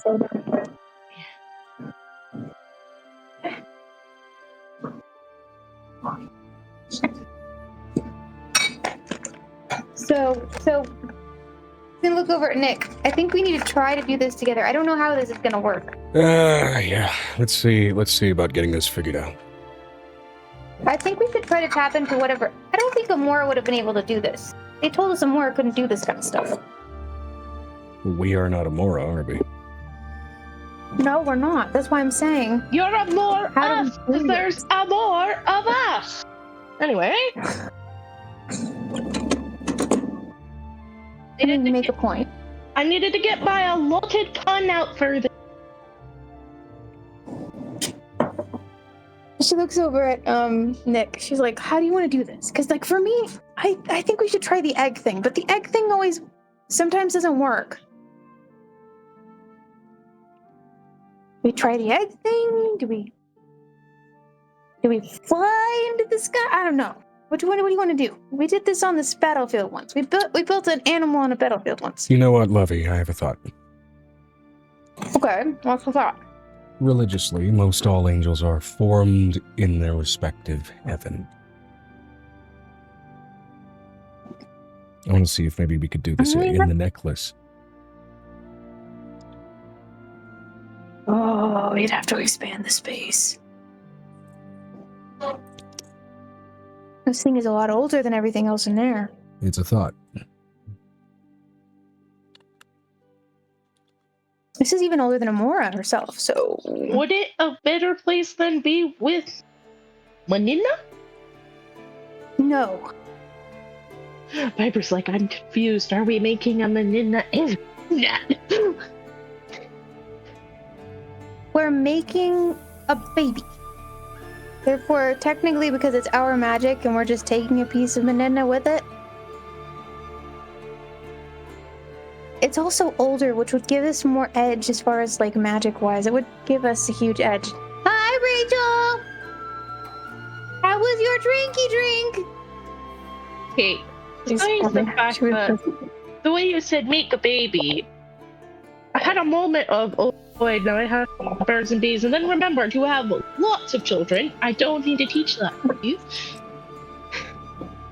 Yes, but this is more like we're taking a leftover and we're making it into something bigger. Piper just because I don't. Piper does the Home Depot dad thing of looking at it with hands on the waist, Waste like appraising the size and shit. Like, looking at, yeah, like is it like is he like doing the shape thing where it's like, oh, how do we fit this in there? yeah, that is what Triangle she's doing. She's like, I'm trying to brainstorm. How can you?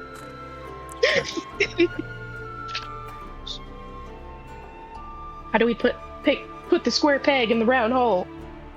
Yeah, that's basically what we're doing right now. How do you put the square peg in the round hole? So let's be fully clear. What path do you want to take to try and create this? I think we should go into the heaven. I think we should open it up because we haven't done it before. This would be a good time to try that, and it would also give us a little bit of a magic boost. I think that if we try this, it might help us as what we are. Piper is just gonna put all the pieces in a little bag, wrapped with a little piece of ivy. Piper just druid crafts. Yeah, druid crafts around it. Like, there you go. Here's your baby. All on Stark style.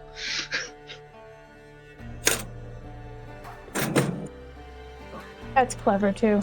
Not gonna lie on that one, Nick. That's clever. Yeah, that's something. Well, what do you think? It's your decision. Like, I made the suggestion about trying to do it in the necklace. I'm doing the necklace. What if? Okay. Also, what if we involve the children in this for the first time? What if we involve them in this? Given what it's partly made of, I'm not sure. Why not? Sounds like a great idea to me. It sounds like you're gonna have to have a collective birds and the bees talk. Yeah, but this isn't gonna be a birds and the bees talk. This is like we're making our new sister. It's like that's gonna be a weird conversation. Piper mentally is like that. All the implications of that is going to be their first instance of this is how you make babies. This totally. That's not something you're like. You put these broken pieces of rock in a circle in heaven, and then suddenly, child. Vinestra said, "Hey Joe, sent you a question." Yeah. My fingers. I got focus. What did you do, baby? We're gonna get things cleaned up. Dad's coming tomorrow. I'm gonna clean up tonight. I'm gonna go church tomorrow for a little bit, and then I'm gonna come home. I might get to play some games with Rachel, but I don't know what she's gonna do.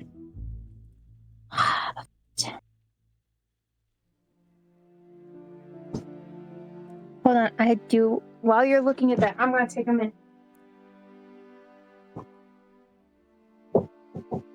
How was your day? Can I open the door?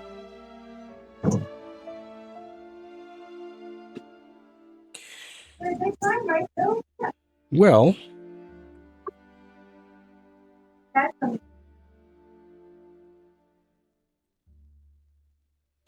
I'll say this. If you want to go ahead and try and take that in at this location, there will be some specific things that do happen.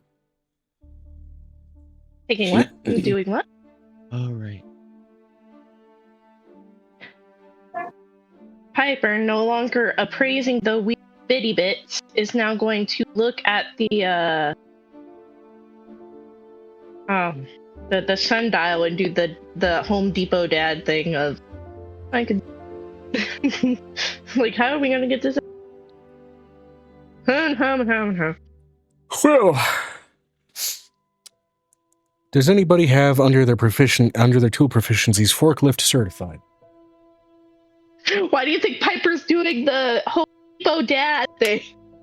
How are we gonna get this into? Vinestra said Vi and Amira would do such then.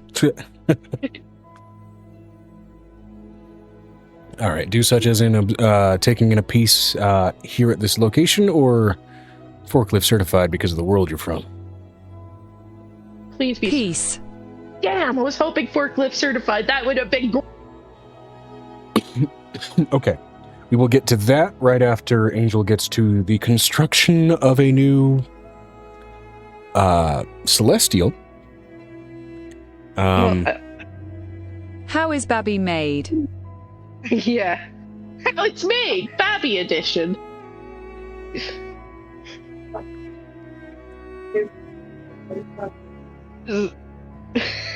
This is gonna be interesting. Like at some point, Is Angel pregnant?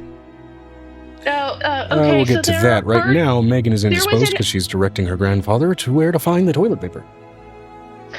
So what it is there was an outer, what I gather, there was an outer coating on the sundial that was partially Amora's magic and some of Menina's, and it was the extreme heat wave that we are experiencing in this area. And so Piper chiseled all those pieces off. Just the sundial underneath was exposed. Half of those syllables are getting cut off. Oh my fucking Vinestra God. said, wait, Amber. Do you not know the meme? I know the meme, but I thought you maybe missed something. I mean, I don't know.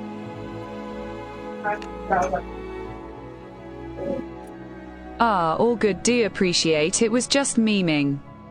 Oh, okay. I didn't. I'm back. Welcome back. You're good.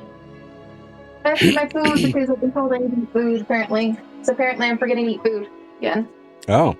Piper just in the background with a tape measure, just getting dimensions to see, okay, how we getting this dumb bitch home? How we getting this dumb bitch home? She's looking over it and she's like, okay. So we go into the heaven. What's the plan here? We go in and I don't know, we think really hard about turn this into an angel. Piper pulls down her glasses, looks over with that dad look of are you fucking shitting me? Look, the other way we do this is alarmingly close to fucking, so He doesn't say that. She doesn't say are you fucking shitting me? She just gives you the look of are you fucking shitting me?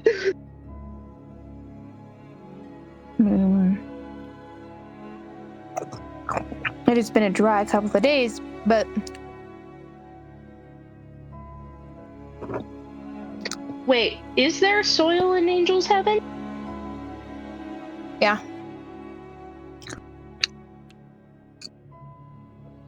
Damn, I have an idea. okay. What is cartilage? So, can I, since Fey magic, weirdness, originating Archfey, can I take the little sack bundle of joy that I have given Angel and squoosh it down into a seed that they can plant in their heaven and create Babby? You can certainly try. Now this is Are you asking to Thumbelina this? Because that's what Thumbelina did. I want to Thumbelina this shit! Gonna Thumbelina this shit. You can certainly try. This would be basically enforcing a third type of influence onto this thing that did not previously exist. Now that said, it's broken and for the most part, technically inert. So it could work. With that, I want you to go ahead and I want you to, because this is kind of an obscure use of magic, I want you to give me a vibe check to go ahead and attempt this. I don't think we should plant it in our heaven, because that might not be a good idea, because Eldritch is not something we've added to this space. She looks over at Nicodemus. 16 plus 22. Yeah, you make a point. What the fuck is Piper doing with it? 38. Uh-oh. Okay. But I don't want Menina to have an attachment to our heaven. It shouldn't. The way This, Piper's trying to again, smooth is it not down. technically attached to Menina anymore. This would not bind him to it. You mean his he's had two since he got home. Does he go home? Give him some acidophilus. It's in the fridge on the top. Give him some acidophilus first. Ugh. Come here, Meg. No, I'm trying to eat my food. Okay, I'm coming. All I need to say, I'm to get stopped up. Okay, fine. Just tell him to get 2 right now. Tell him he has to take acidophilus in the morning. I'll close the door so they're figuring it out. I swear, next tell them time the I make a acidophilus wizard, is I'm in the just gonna fridge. pick a medication out of a cabinet and It's at name the it top that. ring of the fridge. Please do to see if any of generic names specifically. What are we talking about? Next time he wants to make a wizard, I'm gonna pick a medicine out of a cabinet and just name it that. Sure. Acidophilus is supposed to be for balancing your gut health. Recoil before the great archmage gather-penton. Yes, I actually take that. Anyway, Stop. Y'all are all horrible. Anyway, Piper would also make sure there is no way for oh my god.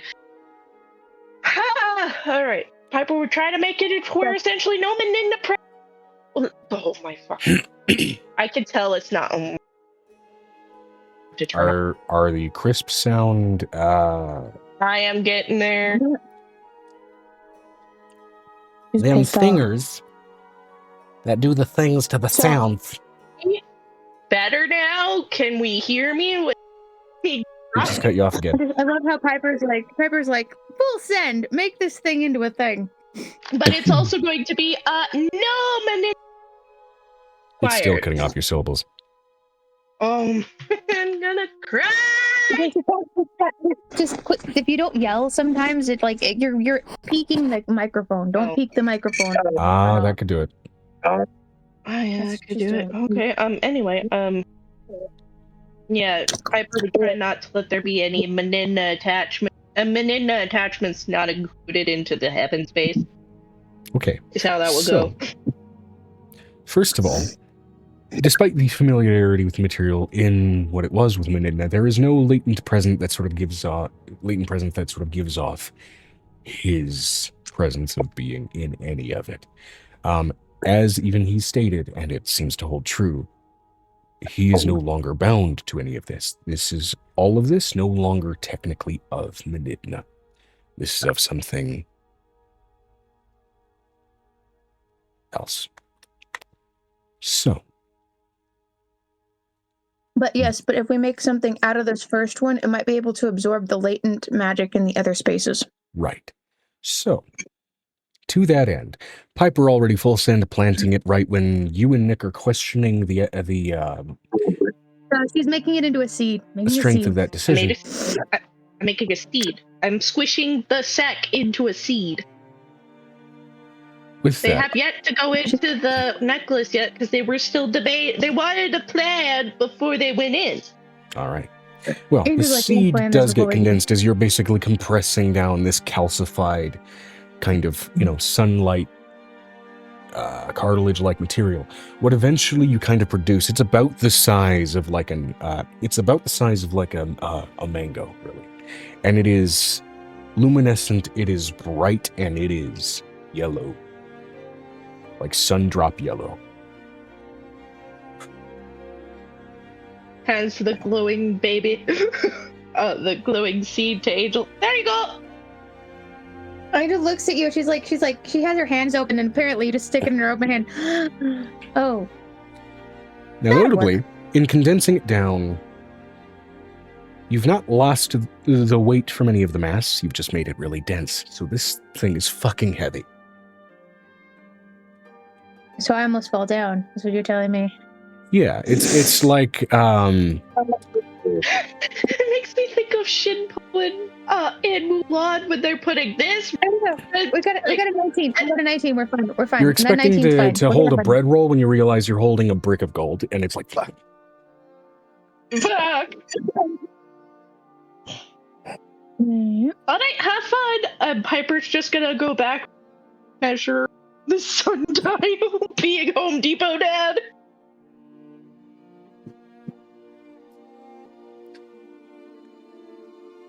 So, you have the seed. What do you plan to do with it, insofar as opening your heaven?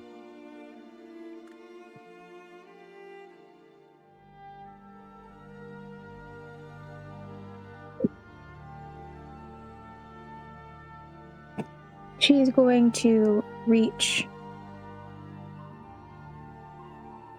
She's going to have Piper hold the necklace. Because Nick and her have to go inside of it. I need you to hold this. I know it won't disappear. Piper I'm just, going inside. Piper just puts it around her wrist. Gotcha! Because honestly, a necklace the size then a necklace angel would be a bracelet for Piper. Now, yeah, fair enough. Now, notably, something that has not happened with anything else Angel has done with this necklace. As you venture in with that seed, Piper, you feel weight added to what to you at the moment is a bracelet. Now I'm definitely imagining the Shinpo. This represents strength, and this represents discipline. Discipline. You need both to get the arrow. So she's in the middle of lift. Oh, fuck! As you venture into your necklace with you and Nicodemus, notably the yellow light being given off by this stone does seem to interact with the sort of natural pink ambient light in this space. And when I say it interacts combatively, I don't mean like it's actually hostile. It's just like the presence of that light is itself strong enough that it is almost like withholding the presence of the pink. It's not, neither of them are washing each other out, if that makes sense. It's perfect harmony.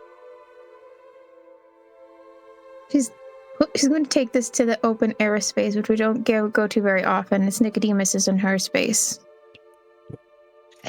It's like laying in a field of gold grasses. Yeah, another way of, good analogy. It's the way the light sources are interacting with each other. It's like oil and water. They are staying notably separated. But as you venture into sort of the extension of this space that does, in essence, a little bit mimic your subconscious realm, what do you choose to do with that seed, with you and Nick?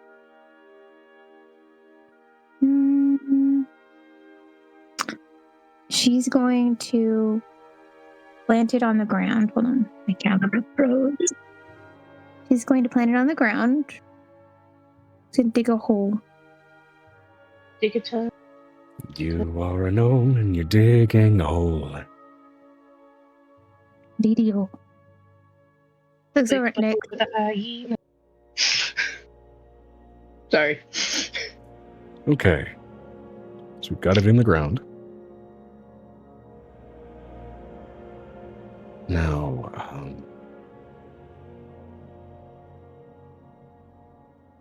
I mean, we're a goddess of love, so we're going to try to...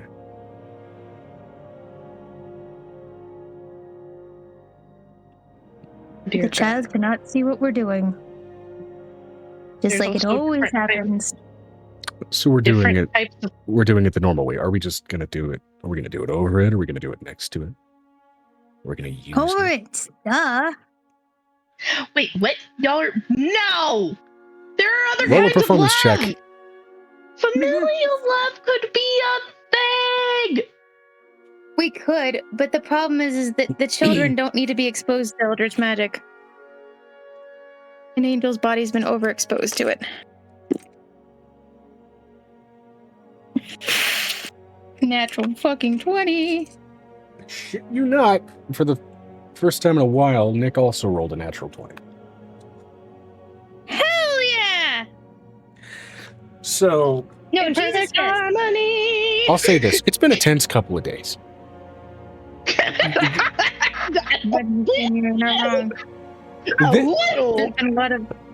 A little bit. Part of this, it feels less about trying to bring life to this condensed stone that Piper gave you, and more about just relieving some goddamn tension. And this is a secondary bonus that neither of you were really thinking about, especially once you get really into it. I'm just letting you know. We have to think about it like this. Angel and Nicodemus are in a constant, the constant door of basically the kids opening the door, kids opening the door, kids opening the door, right in the middle of them plausibly Nobody about not- kissing or anything like that. It There's is just it so is many times. It's like one of those Vinestra moments. said couple of days. Yeah. It is a hell of a thing. Taking advantage of a semblance of privacy and to absolutely intentionally produce this pun, ascend to heaven while already there. Yeah. Beautiful thing. Now with that, I will say both you and Nick will roll religion checks with advantage, as good enough activity might as well be a religious experience. Hell yeah. Oh no, Jesus, yes, please, thank you. Nick got a I'm natural trying to 20. work on that. I gotta not have it cocked. I need Angel's that already cocked. You need to fix that with your dice. That is not what she meant, and you know it. No, don't talk. Let me finish rolling before you talk. I'll be here all week, except for tomorrow. That is a 19 for Angel. Angel's real tired. 19 for Yes? Angel. Put them on top of the bed, on top of that chair, and they're all gonna be. You're right there on top of the chair. Chair. Either right there or on top of that chair out there, because that's where all my clothes are. They're gonna get put away tonight. Before Daddy gets here. Off the table for. There's gotta be somewhere to work. Okay. All right. So with a natural 19 for Angel, Mhm. plus your absurd modifiers because charisma boosts and being a bard and all that beautiful shit.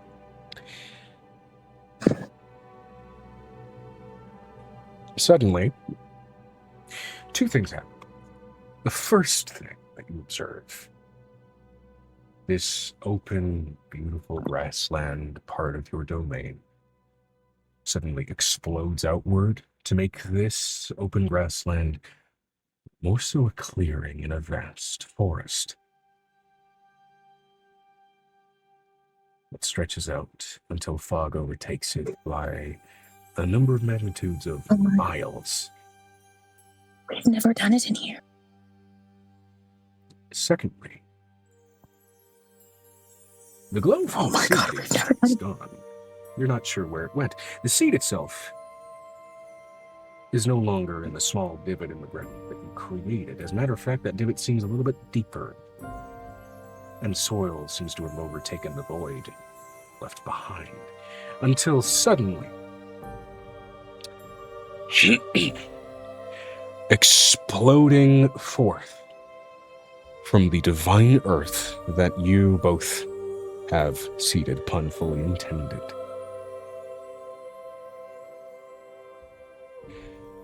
A stat block for this, befitting of its nature, its coloration, and what technically it embodies. And I'm going to go ahead and grab the artwork here. You have produced as your first,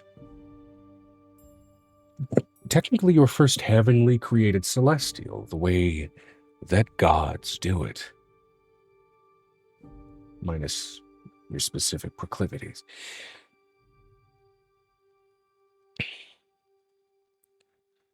Is what is referred to as a yellow prince. And I'm going to go ahead and put this in session art. Cool.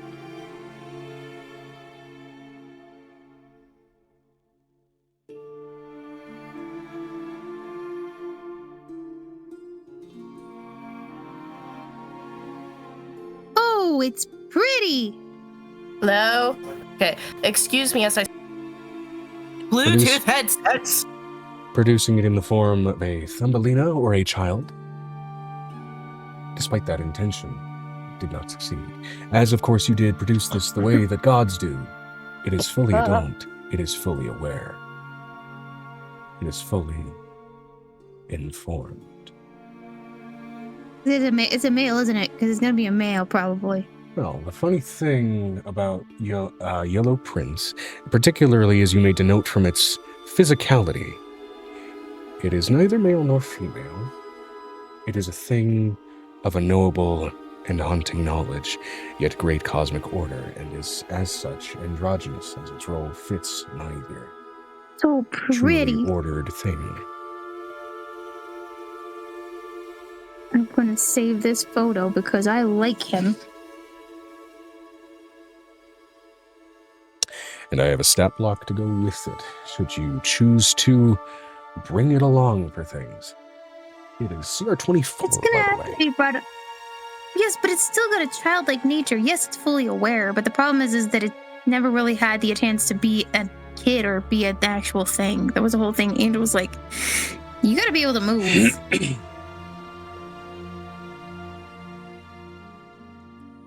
Notably as well. As far as creature statistics, it is a large celestial and aberration. We haven't had a mix of those creature types yet. I have one, yes. Okay, this is a new one. The deep is a mixture of aberration and is celestial.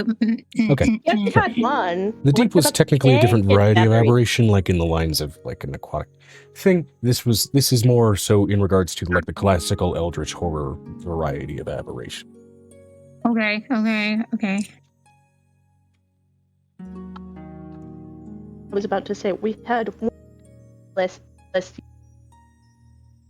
No, this is like my third. This would be my third aberration. Now I Is will this not say picking up my- it's picking up bits and pieces. I will say, naturally, as far as the stat block is concerned, typically when this thing comes out, it's neutral evil. You created it. It is neutral good, right?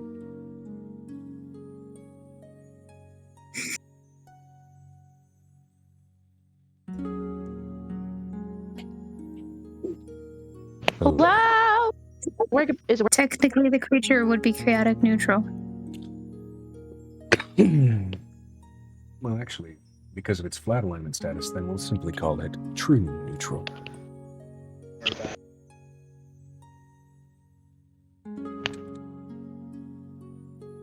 Hello.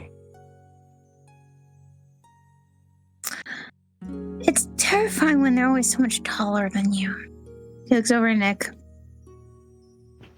They're so beautiful and so intimidating and It so has tall. 4 arms Mm-hmm. and 4 wings. Mm-hmm. Is there a face under that cloak? It should be. It looks at all 4 of its hands as if first realizing it has any. And then, at the note, realizes it wears a cloak. Pulls back the hood. And what is revealed It's still a little quiet for you. He's good for me. He's a little quiet, but it's not unnormal. I You just may don't know have why you're lowered my volume you're so recently much louder because right you now. were a little overstimulated and had migraines recently, if you want to double check for that, Megan. If I've been lowered in No, volume. yeah, Because I know you had a really bad migraine the other day. I So I switched wouldn't be out. shocked if you lowered my volume. I just lowered you to like 175. Ah. Okay. Well, pulling back the hood, the androgynous nature does still hold true, but it looks with that, and still the 3 piercing yellow eyes present on the face, a perfect vertical slice almost of just as many of your traits as Nick's. Mm. Like almost an androgynous fusion dance between the pair of you.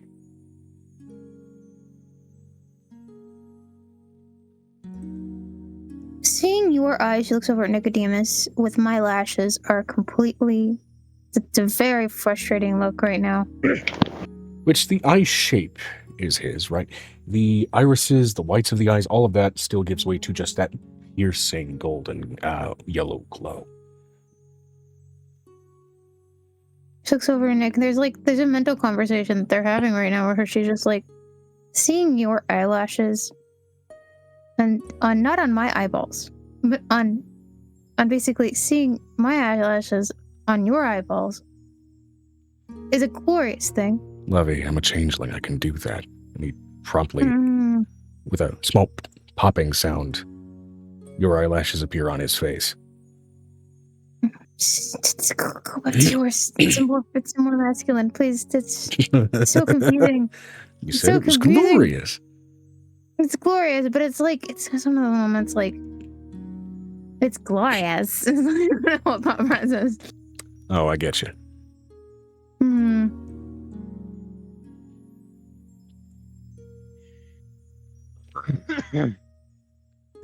He's got my hair. He's gonna have a hard time. He's got both of our hair. No, he's Well, got your. And again, got it your- is melded traits of He's got- both of you in all He's got aspects. he's got my texture. He has your thickness. Huh. Is it a he or a she? I think they're gonna have to decide that for themselves. I am whatever I need to be. That means they're gonna have to figure that out for themselves. It's Angel's thought process in the back of Nicodemus's mind. Which notably, one of the only things that isn't like strictly melded as much as it is just strange to look at. Of the 4 arms, one pair has Nick's hands, the other pair has yours. They are still fully proportionate to the body. It's just that the general shape is that like stark Such long separation. fingers. If I would, it shows what I would have if I was that big. I would have beautifully long fingers. Well, I am now made.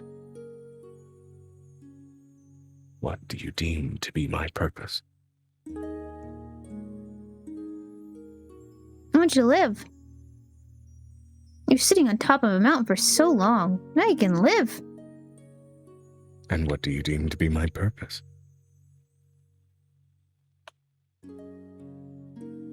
She looks over at Nick. Yes. Celestials are made with a design in mind, Levy.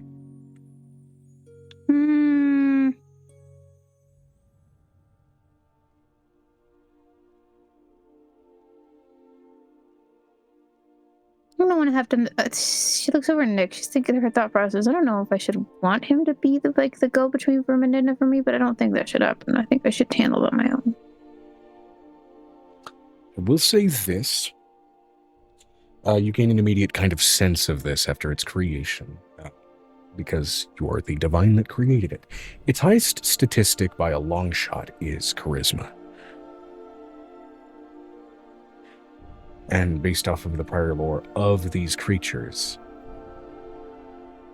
technically they are spawn of a mad playwright. So its stats do reflect that.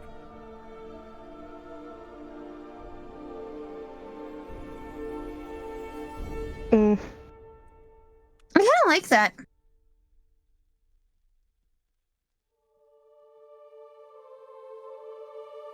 Looks over at Nick. What do you think?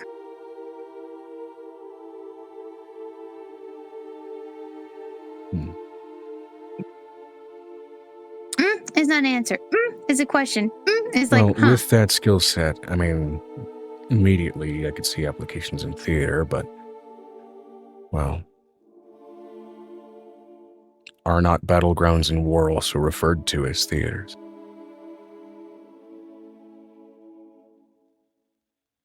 Just saying.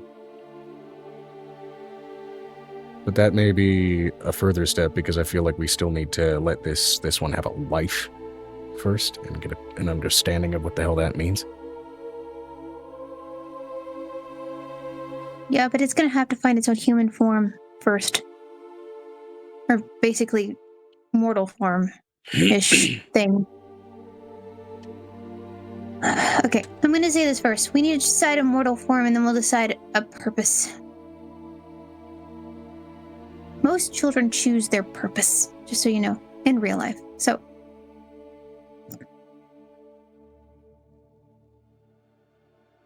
What should I be called? You should let the kids choose their names. What's something you always liked when you were sitting up on the mountain? What did you like to see? What was your favorite thing to see? The world below, as the sun passed through me.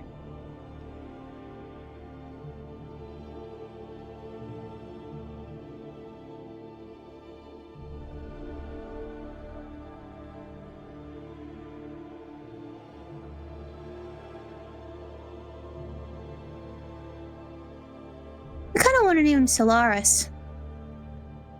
It's not a female name or a male name. Is it going to be called Solaris or Solaris? 𝕲𝖊𝖓𝖓𝖊𝖓 for a slightly more casual name. That is also kind of both. But why not? Sunny.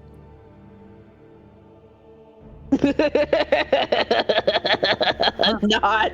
You see, Angel just have like the full on. Ugh. Yeah. And I don't mean shiny. I mean, This is why we don't name. We don't give our kids Sunny. names that can be made fun of. I think anybody who has the balls to make fun of that won't have balls by the end of it. Yes, but Solaris can be soul shortened.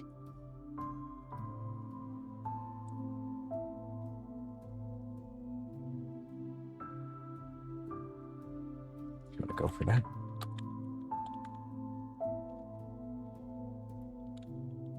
Give me another name other than Sunny, and we'll think about it. Sunny is like, hey, Sunny, what you doing? You come sit on my knee and go and sit outside? Hey, Basically, he Solaris can could be the name. Sunny can be the nickname. It could be the nickname. But I would like to let our kids pick their nicknames. I like them both.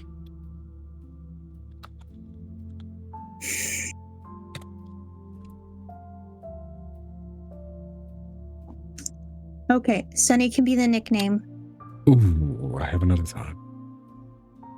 Okay. It could be argued that it's androgynous in the right respect. Hmm. Corona. I actually like the name Corona Solaris. Every kid has to have a middle name. Short That's how we name, work which in is this still household. androgynous, would be Corey.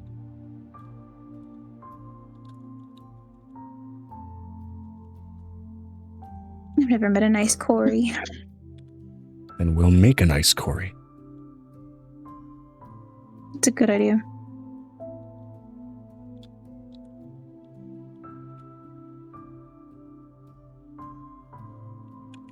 Like a girl. She's keeping poo.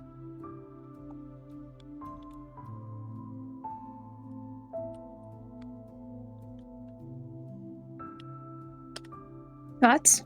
I like it. Corona. Corey. Solaris.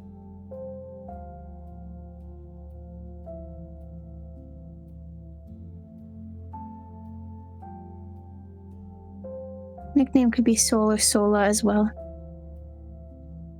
Yeah, You get to pick. soul. Suddenly it seems to look down at itself.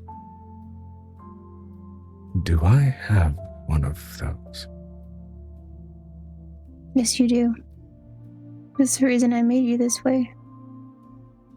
That's why I summoned Nick in the first place.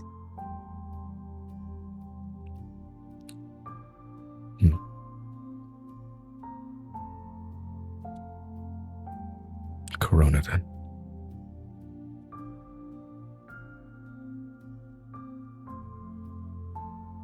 Corona Solaris sounds good. She puts a cookie in his hand. Welcome to the family. One of the Yeah, try the gigantic fucking hands takes the cookie. Okay. Whoa. Let's work on size first. She's gonna summon Thor. Thor, do me a big favor, hun. I need a representation of how tall beings can be and not be over scary.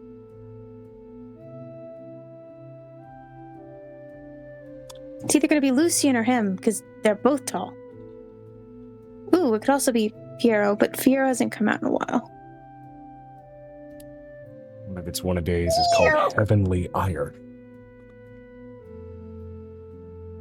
That kind of sounds ominous. It is. All right. Even without the example, again, being born in your heaven has absorbed to an extent some of your intentions. Also, the intention of trying to give this being a semblance of something resembling a childhood.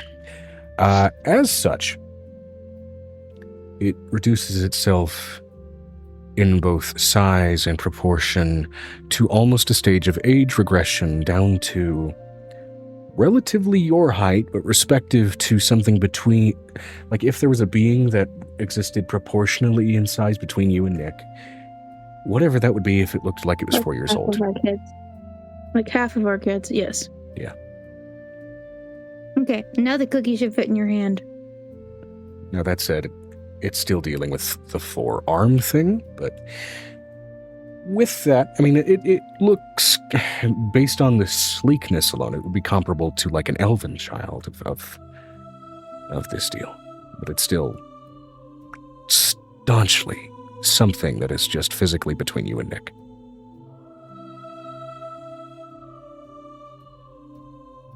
Don't think about things being weird. I'm letting you know one of your siblings literally has a flaming eye on his forehead. It's fine. Flaming eye.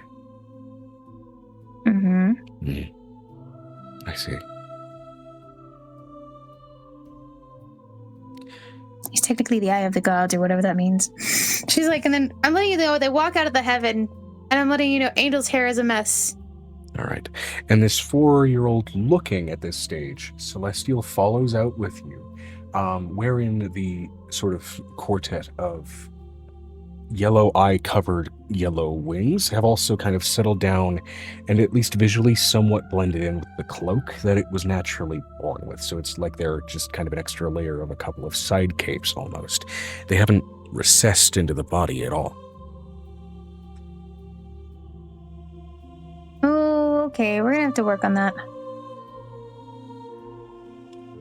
All of our kids have wings like this, but a lot of them know how to size them down. I guess he's learning. Yeah.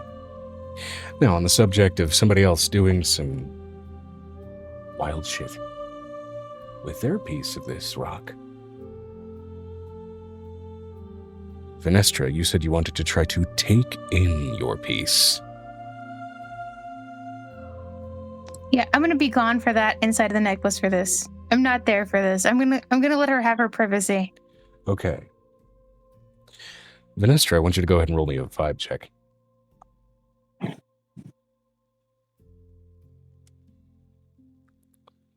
And for the sake of flavor and fluff, I want to ask specifically, how do you physically try to take in this item? Repeat. Sorry. Asking Venestra how they want to essentially take in their piece And do you ask of this calcified bit of Piper granola. to chisel it off? Oh, I don't know if y'all saw General. Let me take a gander.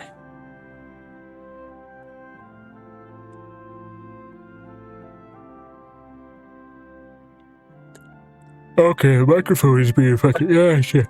Venestra said nat 20 for a total of 30. All right, 30 on that vibe check. Guys, Yes. I've got to get to bed because I was informed that I have to get up at 7 to make cinnamon rolls for Mother's Day. Oh, shit. Don't Oh, you fucking love dude. last minute, All right. early morning request? Right. Oh, no. I'm so Sorry we couldn't get sorry. around to your part, man. It's because both my mom and my sister go to church, and my sister does like things early because she does like work stuff there. So Okay. But yeah, I gotta get up really early to work around their schedules. Okay. Maybe Okay. brainstorm some more things for Aegis. Okay. Apparently, the only way I. Oh my god, this fucking microphone! You're peeking it. Every time you peek it, it resets itself. I am not. Right. I am not. I am having to project just to get it to pick up. Yeah.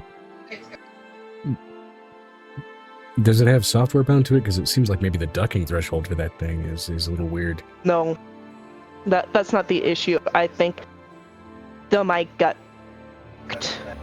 physically. Okay.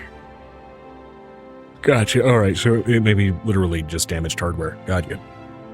Mm-hmm. Probably. All right. Then we'll get into this. Venestra, how do you, for the sake of the physical fluff of it, how do you choose to try to take in this piece?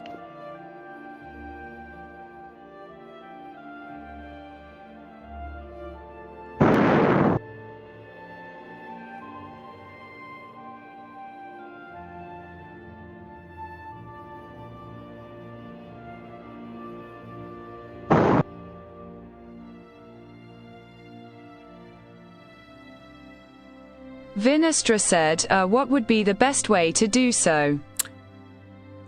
Based on that vibe check, the success Tell is going to be the same any way around this. So it's a matter of pure physical fluff of how do you imagine Venestra would kind of choose to do this.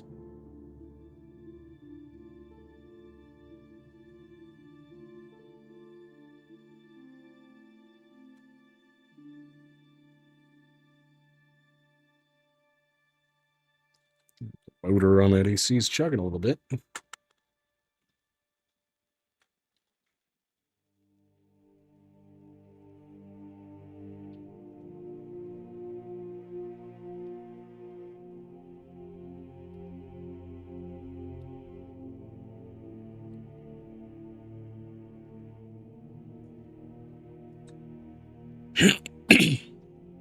Vinestra said Vi would probably absorb it into her being by breaking it down and merging it to her essence. Okay. Merging it to your essence. You've done this with a few things. So. Hello. I'm going to get into the DM description version of this, as well as the side effects of doing this as well.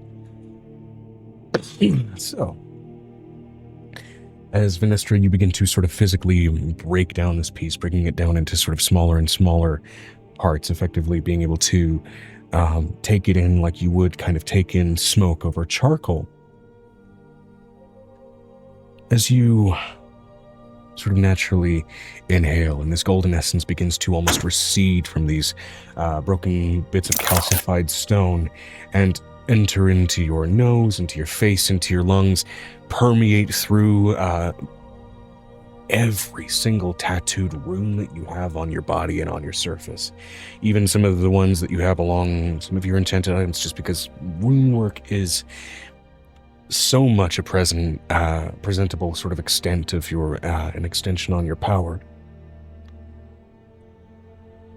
For a moment, Venestra, in all her dark, navy-colored visage, is a glorious, sun-golden-colored dragon bathed in light before then that permeates and absorbs itself into and unto her pores, and she returns back to that normal physical look. And then, Venestra, you feel, at first, a burning sensation.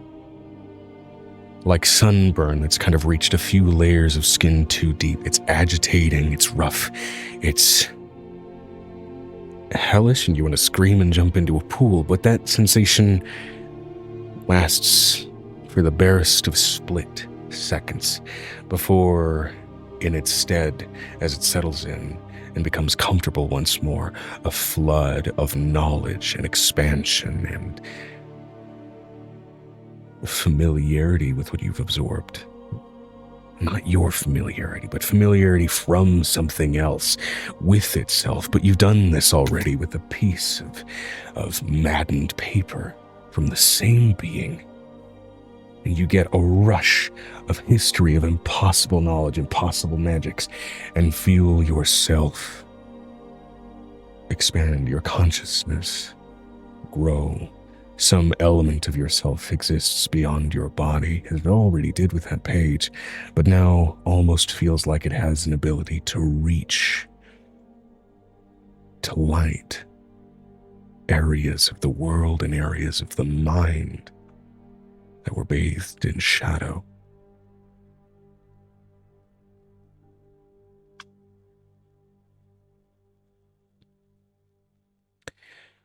So with this,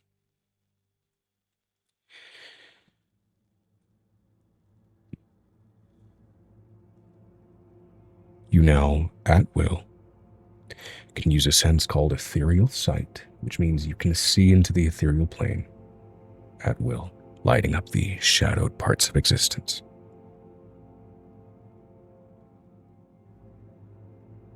In doing so, you may note that some of those spirits are drawn to you like moths to a light source.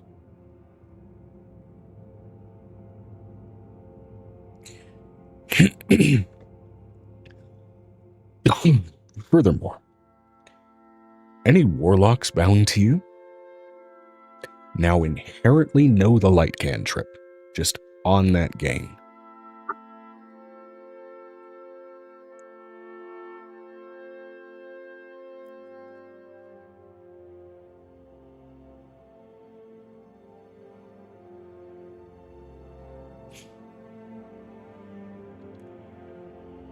And to that end as well, because of the way that spirits are drawn to you, almost in effect of something from your old world, a reflection of the way spirits used to act.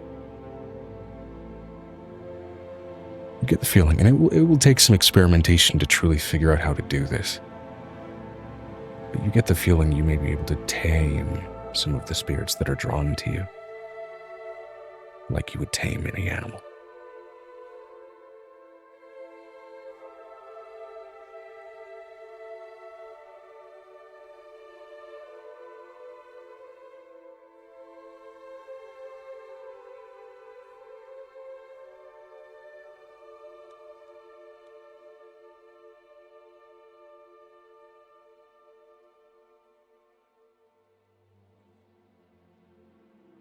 Vinestra said, interesting, thanks, Joe.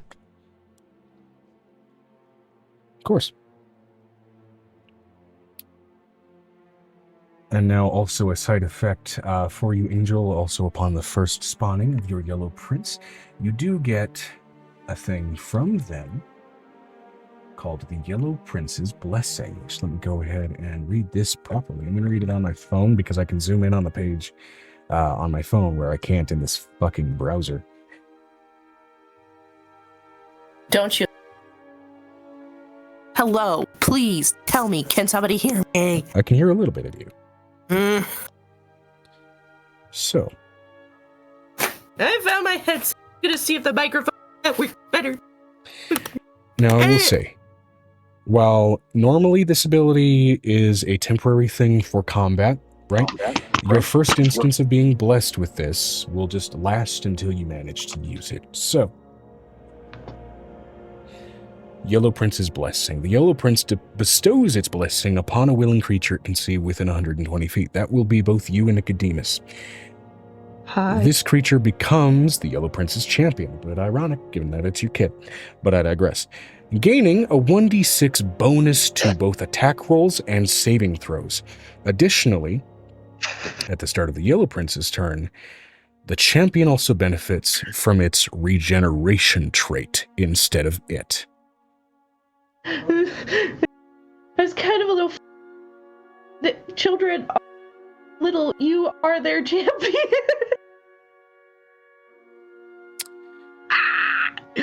The prince chooses to revoke this blessing, no action need. If the prince chooses to revoke this blessing, no reaction needed. The effect ends. There can only be one champion of the Yellow Prince at any given time. Oh, never mind. That's just a flat passive effect. Okay. So, Megan, you and Nick gain the benefits of the Yellow Prince's regeneration effect and 1d6 bonus to attack rolls and saving throws on account of creating this kit. Now, that said, let me go ahead and explain what that regeneration ability is for you. So, you regain 15 hit points at the start of each of your turns. So that whole dying on the battlefield thing now officially just stops happening. Hi. Because That's just being around. that is unless you're killed instantaneously, which is a whole different thing. Also, if the Yellow Prince takes necrotic damage, which in this case means in case you take necrotic damage, that trait does not function until the start of your next turn. So if you take necrotic damage, that trait will stop functioning until the start of your next turn. But otherwise, you regain 15 hit points at the start of each of your turns.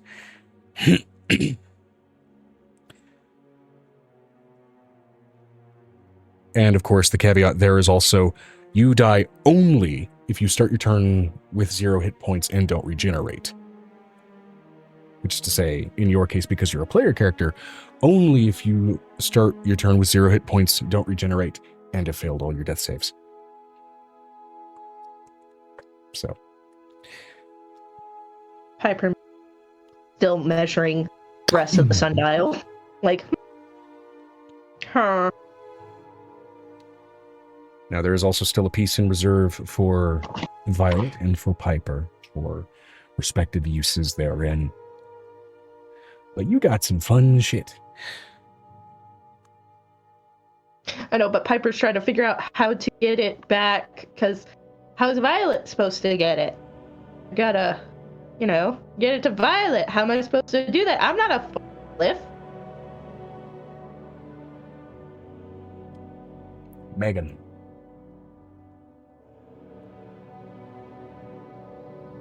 How do you feel about your new kid granting you a passive healing buff? That's great. I like that, but also I'm With also the attack and saving throw buff, because goddamn. She's just gonna look over at this kid, and then she's gonna look over at her family, and just like... I have a question. Did he absorb all the excess energy that is in the left behind parts when he was born? Mostly just of his anything that was of your magic in those pieces. Yes, he absorbed. That said, what's left of them, what's left of them and what latent magic they still hold can now be put to use by other party members. Again, Benigna did specifically stipulate a piece for Piper and a piece for Violet, given what they were trying to do.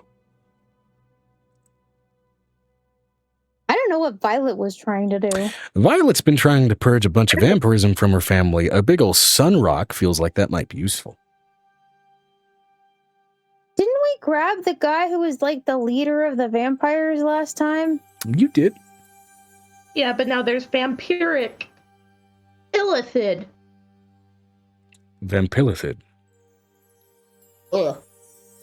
Sounds like a disease. Which, to be fair, also illithid's just a faction that does not exist in this world that I digress. Okay, so do y'all get back to the house at this point? We go down the mountain, right? Yeah. Angel goes down the mountain with a new kid. There's another kid with him.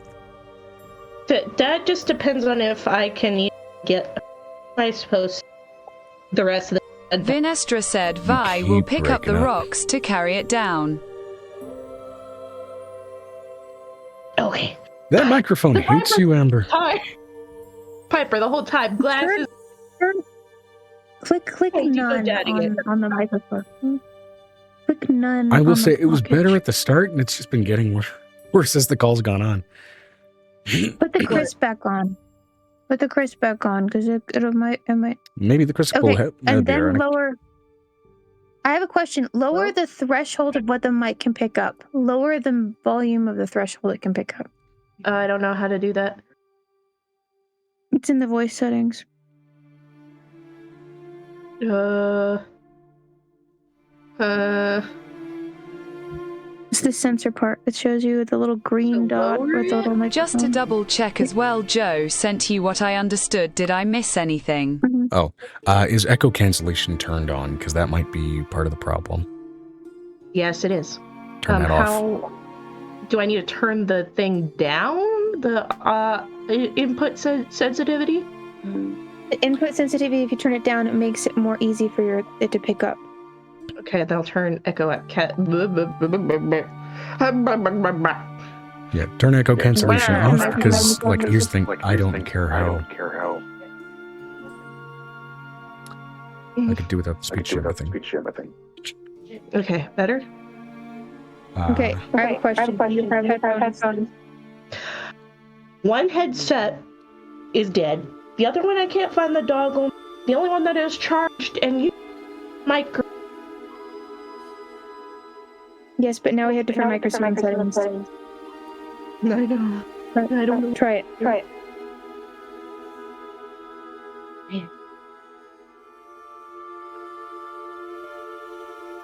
Excuse me as I figure out. I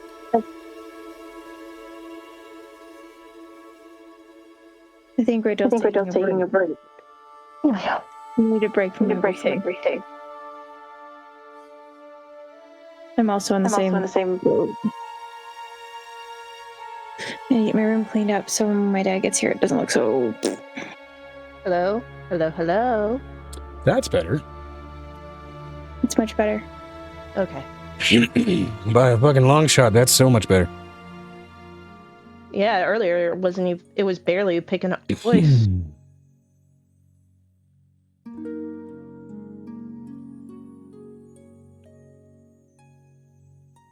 Man.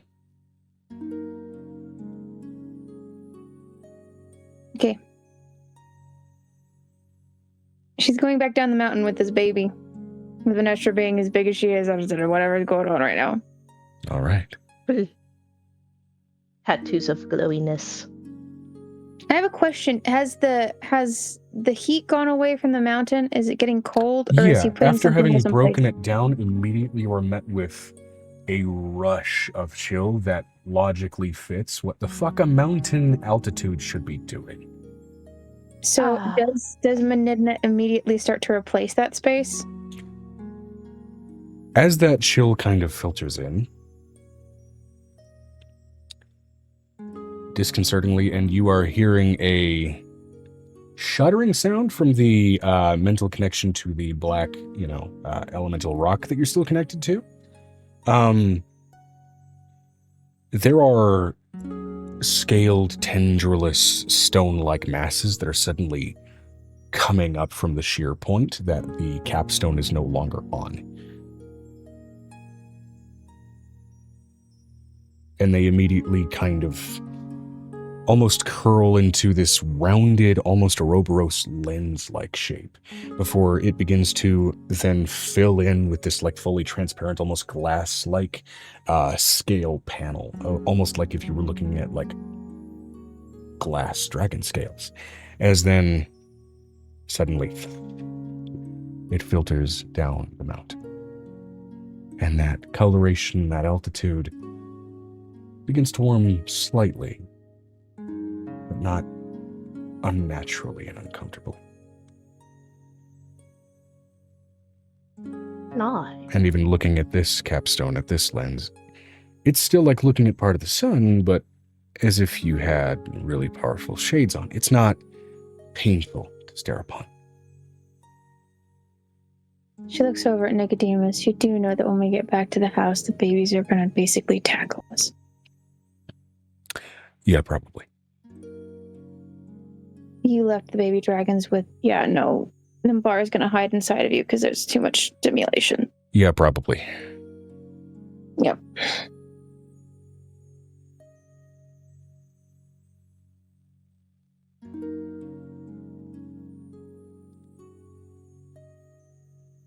She looks over at this guy who's following them.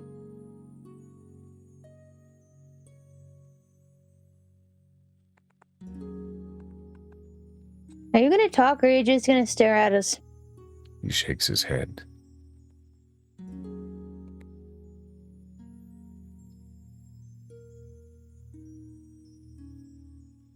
And then he lowers part of his armored collar and shows off a series of runes that are alight at the bottom of his neck. They are still not visible through the invisibility spell.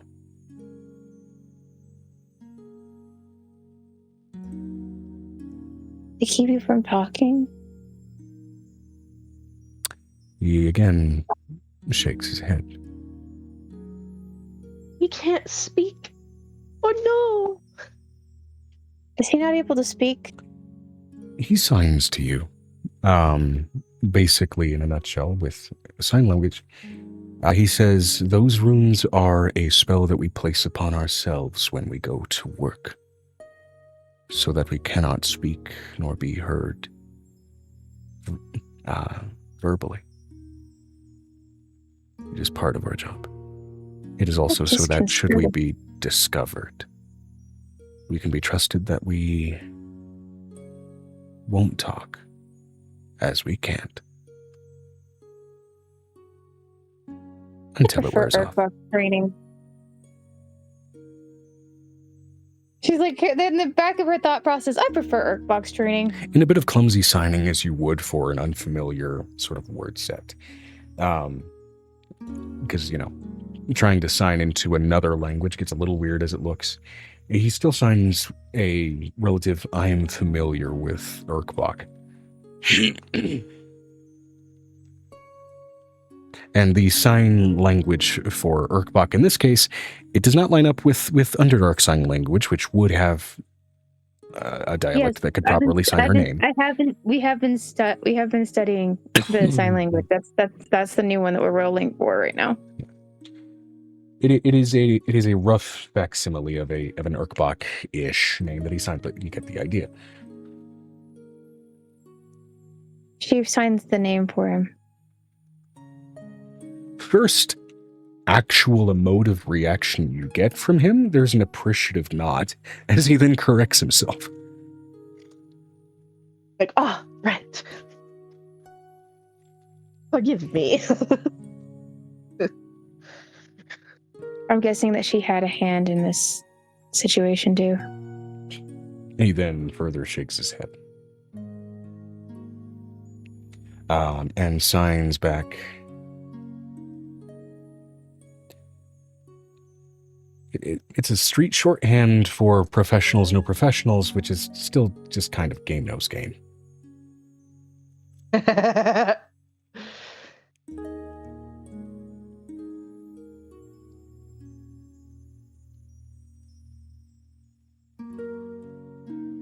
Similar scope of work, if different scopes.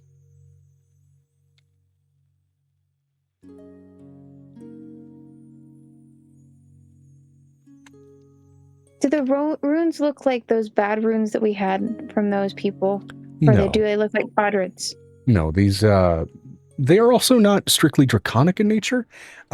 These look like more direct kind of arcane schooling, where it's like a refinement from like primordial tongue. This is what you would pretty commonly expect from your run-of-the-mill magic school. It's not to say that magic schools are run-of-the-mill, but this is like a very common arcane script.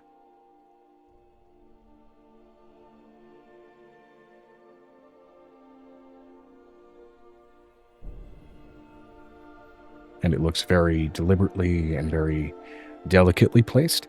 Notably, while the runes and their effects are, as he's suggested, temporary, it does look like that work has been tattooed onto his neck.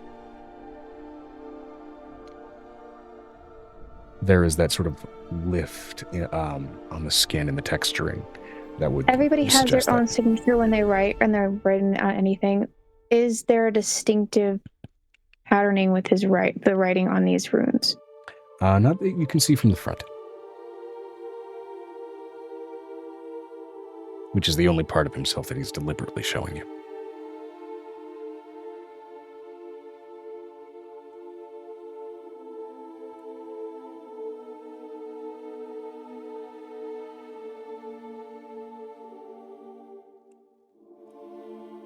She's gonna sign how old? And she assigns tattoo. He points at himself, and then clarifies how old when he got the tattoo. He signs, thinking about it, and you can see him moving his fingers as if trying to think back. And he signs 17 back then. He is now 24.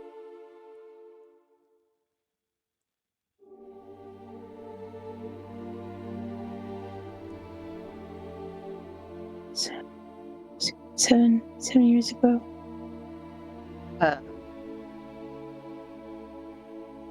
He's 24? Angel's 21 as right now. Yeah. 7 years ago, she would have been 14. Which was about when you got picked up by 𝕱𝖓𝖓𝖓𝖓𝖓, yeah? No, that was a strat. Oh, that was a... Yeah, none of the runes that seem indicative of that. There's no celestial and there's no edge to it that says, this was carved into your skin. You've seen enchantments that serve similar purposes from groups like that, but they are literally scarred in instead of tattooed. Yeah, but here's the question I have with this specifically. This is old. Like, somebody has done this before. Like, this is a practice situation. Yeah. This seems... I don't know. I'm letting you know, Angel, in all of her times as a leader, does not recognize this.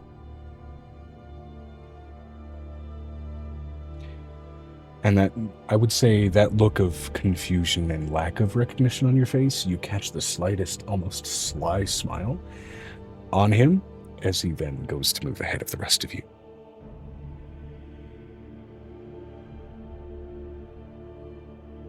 Got Piper freaking out at the floating pupils walking by her. They're not horribly obvious, but it's that kind of bug you kind of thing that passes by your periphery like a fucking fruit fly would. You know?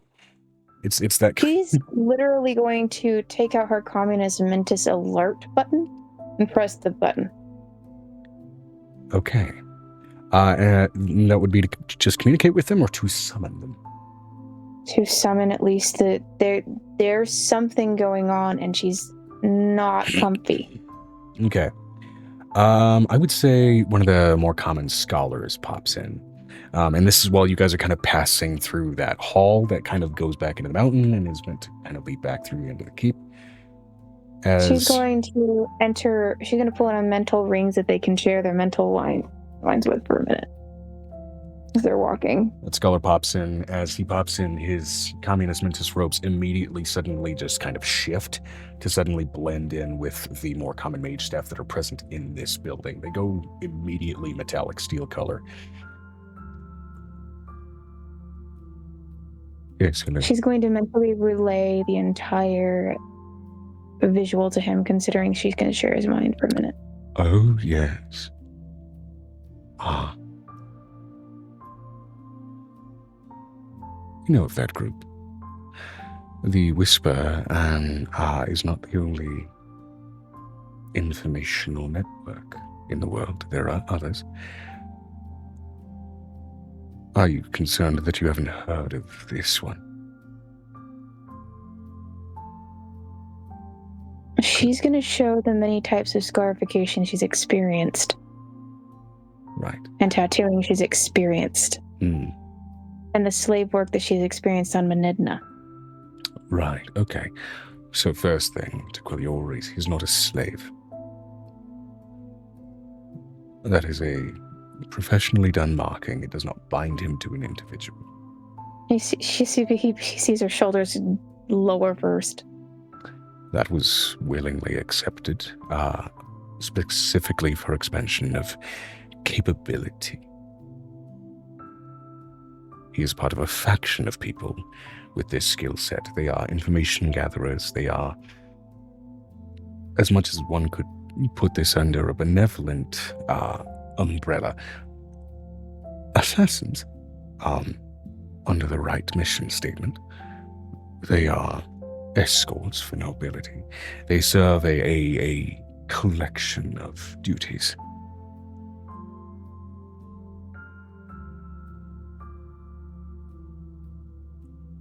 She is going, because this man has knowledge of what's going on with her grouping, and he's been well informed, So He's also going to... mentally relaying that back to you just so that the guy who's No, yeah. going ahead of you doesn't immediately realize someone has clocked him immediately for what he is. The secondary You thing shouldn't. is she's going to hand him over the 𝕲𝖊𝖓𝖓 infiltration information. Hmm. That's what the one thing that was not relayed. And the Why didn't you scarification for the supply long this that. to us sooner? She's also going to put the communist mentis guy that nearly killed us right after. The fake communist mentis guy. Yeah. It was an assassin who tried to make himself out to look like one of them. It was in the same day. Yeah. Right. I should let you know the investigation into that particular infiltration has gone quite well.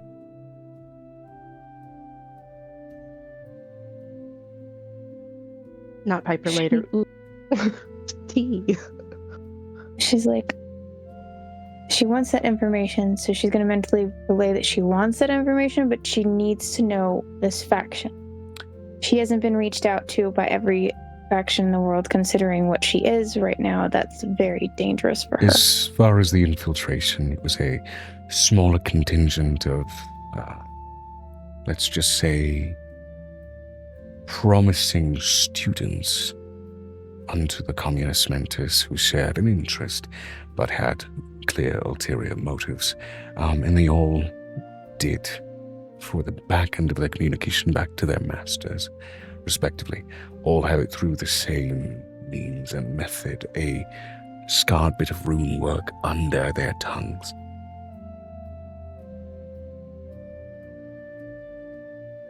Under their tongue.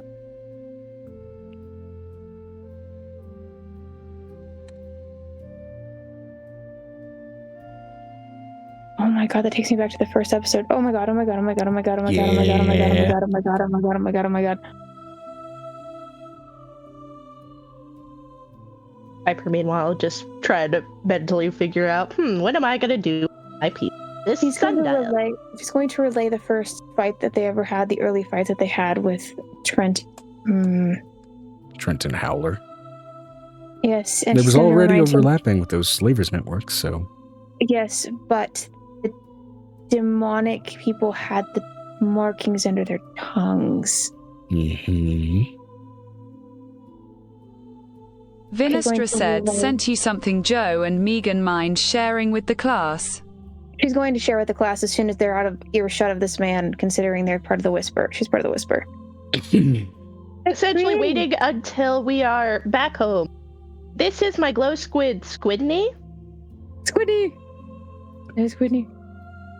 It glows in the dark. Very cool. She looks over at this communist mentis guy. She relays the demonic markings under the tongue, and they were specifically within Green Eye Crossing. Really? That was 3 years ago. Do tell as much as you can. She's going to relay the attack by the 𝕲𝖓𝖓𝖓 and the marking she has inside of her body, the locations and the people that were destroyed, that Piper had destroyed. At least the faction was in that location. But it is a power vacuum, so it will close itself up. I'm out. Which you've now completely dealt with and entirely purged that injury, mind you. But... She looks over at this man. They had a grouping. She shows them the cloaks they were wearing, the outfits they were wearing, almost down to the perfect. Piper, Angel has such a good memory. He can give her the exact pattern, the way they walk, the way they carried themselves, what they looked like, the way they had their scarification on their skin. They had scarification under their hoods. Hey, Fanny, it's been a minute. Welcome into the chat. Welcome into the extended long bit of campaign that this has been. Some players are doing some information gathering. It's been some fun stuff. She drops all of the scarification under their tongues. Her concern was the yellowed eyes that they had when they saw them the first time, but they were just jaundiced. We did have an investigation. I did do roll on that. They're not even connected to them. Vinestra said a suggestion.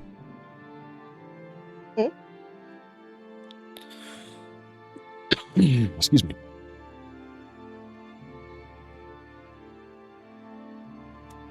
Seeing who his soul is connected to might be useful. I might in a minute. Right now we're trying to pass all of the information along that she's got, because Angel's got a lot of information with people stuff written under their tongues. That's fair. Yeah. Then she moves over to the siege of that city that we saved Griffin's brother from. It was not a city, it was a town of Vasili. She takes them to Vasili, where the men underneath there had the same markings under their tongues, the same scarification, the same. A lot of the slavers there had the same thing. All of the people there were dead, the same thing. And the ichor that they were using to split apart the worlds. She relays all of the information she missed, anything that she would have missed. Her freeing the deep himself into the water. The things that were kept in cages. Dropping a lurk and heading to bed. It's been a super long time. Work, home life, therapy. It's been a long 3 years. Hell yes, it has. I'm glad you're in here, and thank you very much for the lurk, Danny. Thanks, Danny. She gives him all of this information, things that she has never told the communist mentis before, because they never asked. Just the tongues mentioned open so much more. She relays the party that was basically attached to the people that were trying to tear apart the world, the markings under their tongues, those people who were a part of that, who had that. The people that were killed. And that faction trying to insert themselves into the communist mentis would give them access to what exactly? Forbidden knowledge. No. It would give them access to travel between the rings. Free travel between the rings. If they're serving those men, they needed to get to Limbo. Can you get to Limbo from where you're at? Limbo is simply a plane of existence. You could get there. No, Limbo's been locked out from here, from the material rings. It was locked out for 2 years. Locked out for Zaria. The others are not so limited. So yes, we can get there. Getting there and then transitioning to the Limbo of Zaria would be simple enough. Stones. It's like going around, going through a detour to get to the same destination. I have a hunch. Do you want to come with me and see if I'm right? Sure.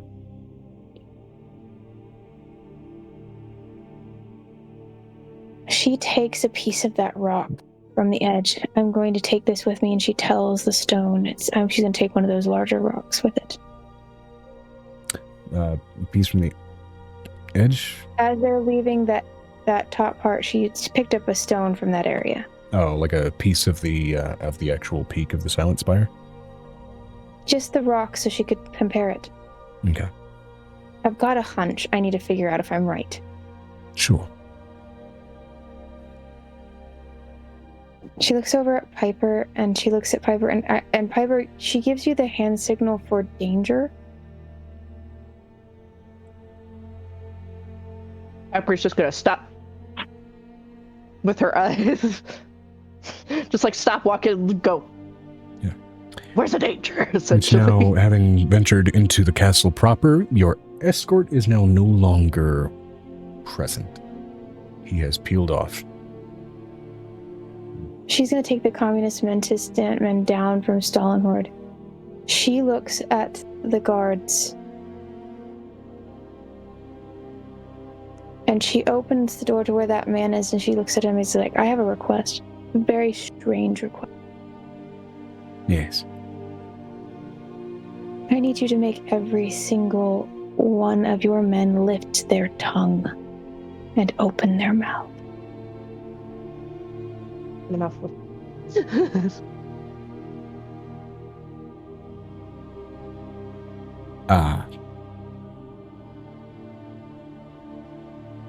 Every single fighter, every single shooter, every single one,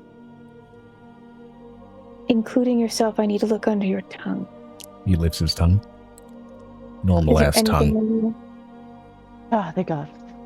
Piper's just like, huh? I need you to do me a favor, just because this is Stalinhord and this is a capital, I need you to do that for every single one. That's going to be an extensive bit of work.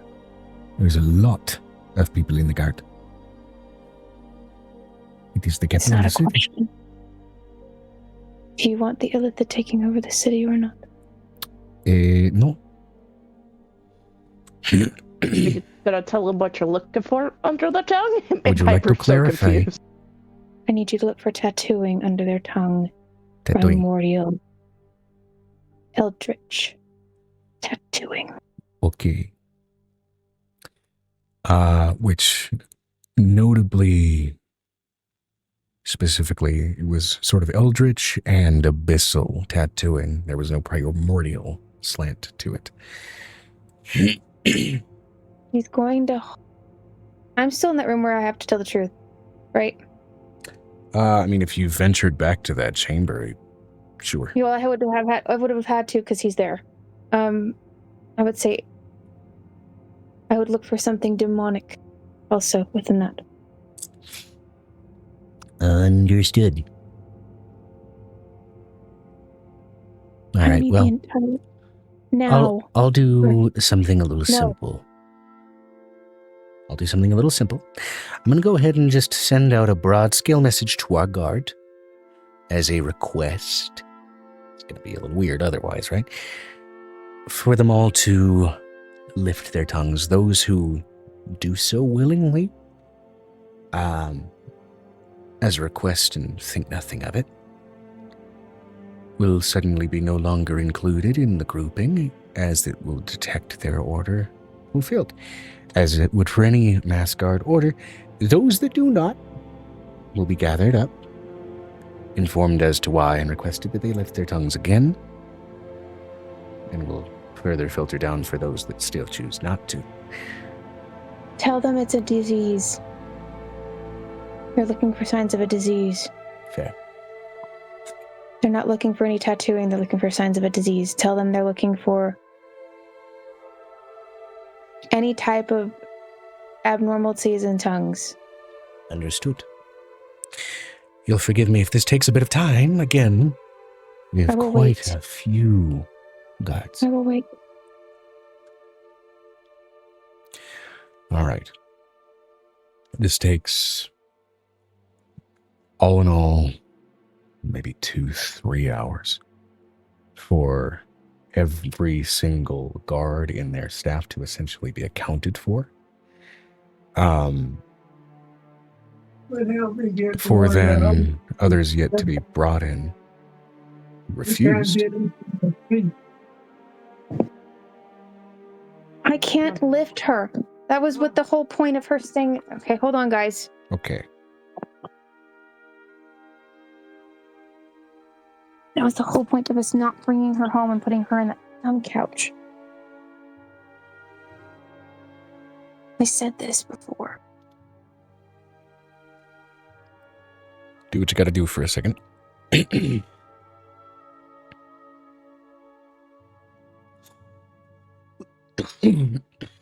me.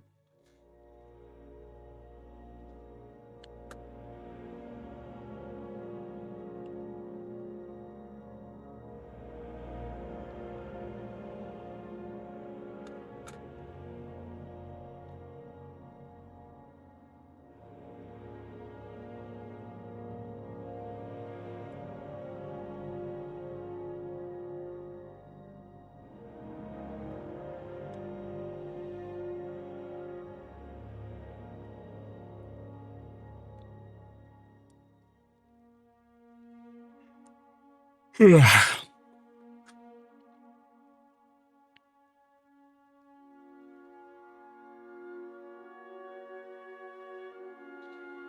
love having enough mental capacity to be like, you know what, let's go into some really old callbacks.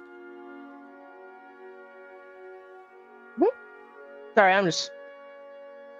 Because that mental capacity ain't always there, you know, it's a little unfortunate.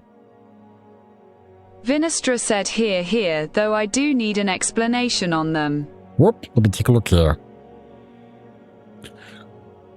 Let's see.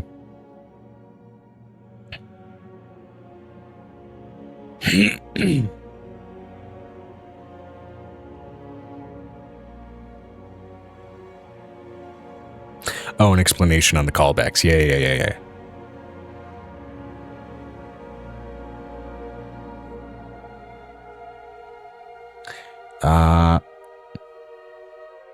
I very much like it when players like to catch things up.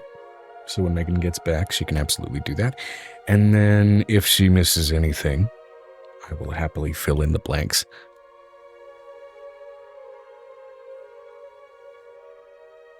Because I love it when that... That's what I was getting at. Yeah. Though I did send you some stuff too. Those reference images are fun, I will say.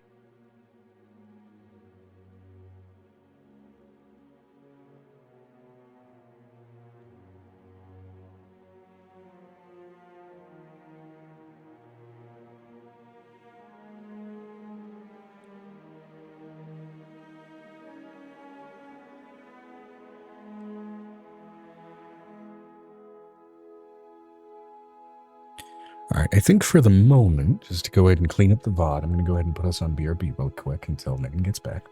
Vinestra said, so my brain decided to be a bit scattered during this bit. What was Angel doing? Yeah, let me fill you in on the BRB here. Only reason. Yeah. This way I can also say Hi, bye everybody. to Welcome chat. back from BRB Bye. and for this game that I host for my friends so people can decompress. Also, I have to go because Mother's Day is tomorrow. And I gotta wrap that big sumbitch back there tomorrow morning.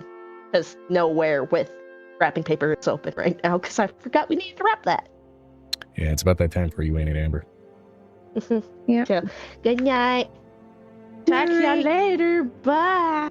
Bye. I'll link the rock next session. Okay. Night.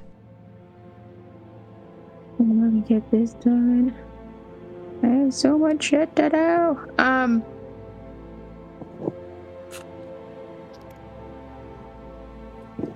I filled Vinestra in Joe, on what Vinestra briefly zoned out about, which was just what exactly you were investigating. However... Yeah, I'm waiting for the response. We have to have had response at this point. Now remind me where we were at with what we were responding to. Yeah, we waited 2 to 3 hours before we went back. Ah, yes. So, it takes 2 to 3 hours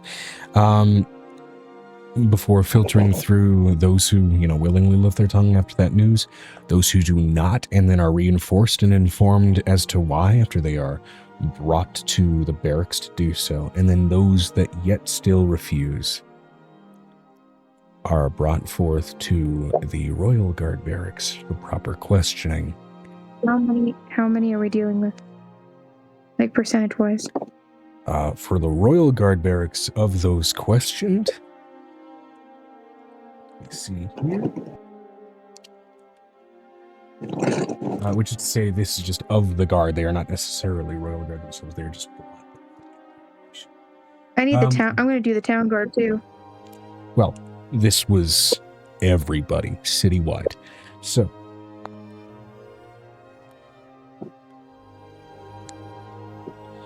All right, about 15 interlopers.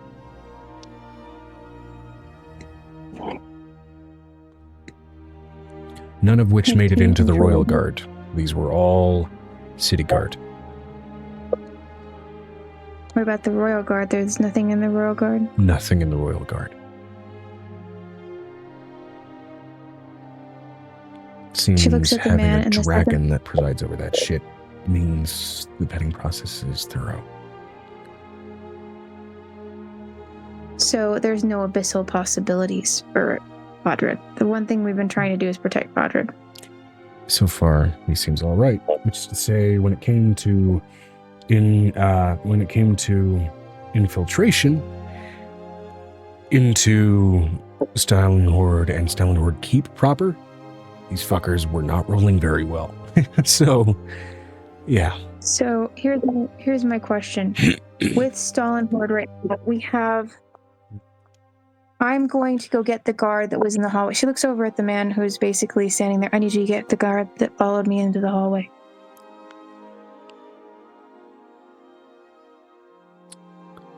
Understood. I don't know what company he works for, but I need him to understand what the stakes are, so he can spread the word to whoever he works for. He is promptly summoned back, this time not masked in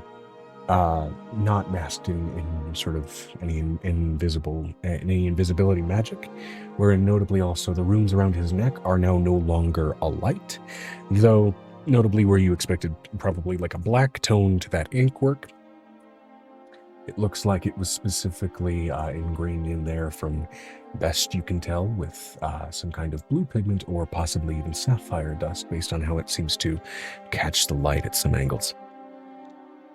She's looking at this man. She's like, I don't know who you work for, but I would like you to either get him in touch with me today, because I don't think we can keep this short placement situation a problem anymore. I will let you know how far it goes. Understood. Because I've gone down the road. I will happily get in touch with him from one network of information to another who are not at war with each other. That said, that type of exchange will not be one to flex authority. You will meet his equals, or he will refuse to meet authority. you. Hold on.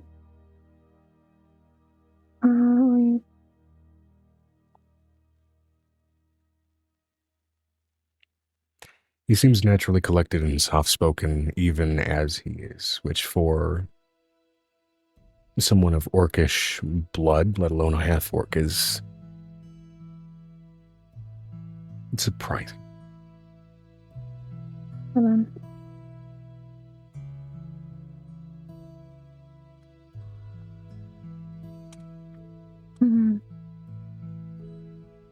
Okay, go ahead.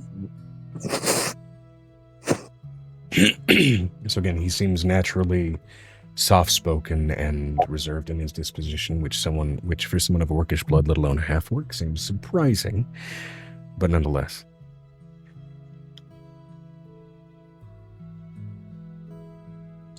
I don't know what you know about me, but you're about to find out quite a bit. Warlord of the Eastern Underdark, particularly that of Sharni. You She inherited pulls out your her role bud- from Erdbach, and all of the Are all holds and these influences men- therein. Then you don't know anything. I also know something of the divine nature that you behold and have attained, and that was prior even to observing the children that you extracted from your extra-dimensional gateway that you hold about your neck.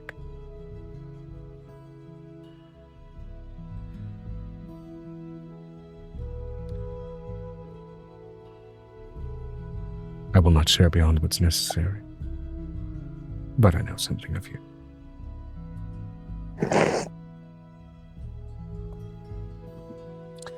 I also know your unofficial near marriage to a changeling companion of yours who at the moment has held official status as merely a cohort, though you two are most certainly more than that.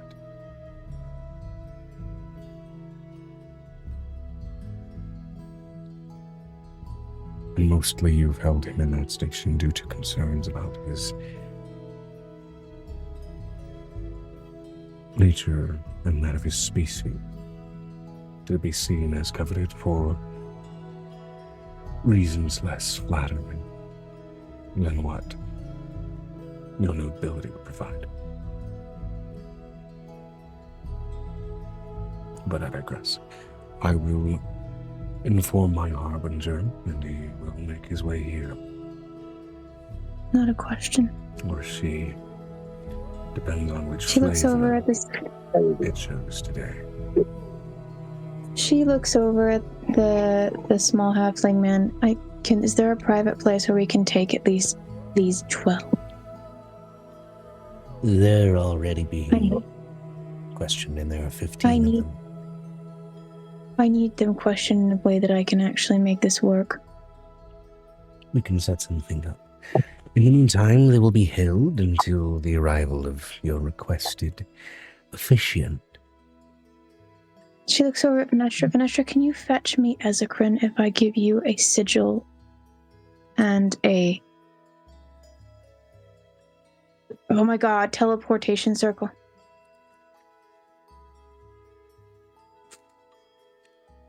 She thinks to the communist mentis man who's with us. I need 𝕱𝖃 in this situation. Venestra said which one was 𝕱𝖃 again. The cannibal cook. And the point is that she makes a point to say 𝕱𝖃 in that communist mentis' mind. There is at most a registry of acknowledgement.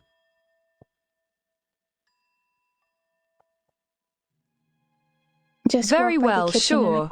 I'm sure we could collect him. She pulls out a teleportation circle and puts it down. Actually, hold on. I might be able to do this a little bit faster. She pulls up her Fae phone and she basically uses it.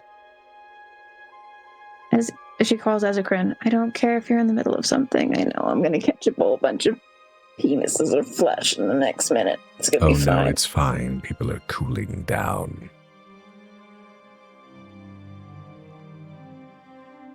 I need you to peel apart your own world that has decided to invade ours. To say How? that anyone has authority over an entire world is a bit of a stretch. I need your skills to help me find the people who are trying to peel this world apart.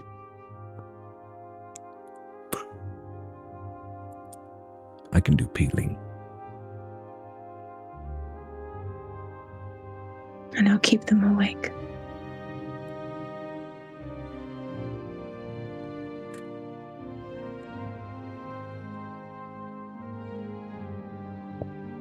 All right.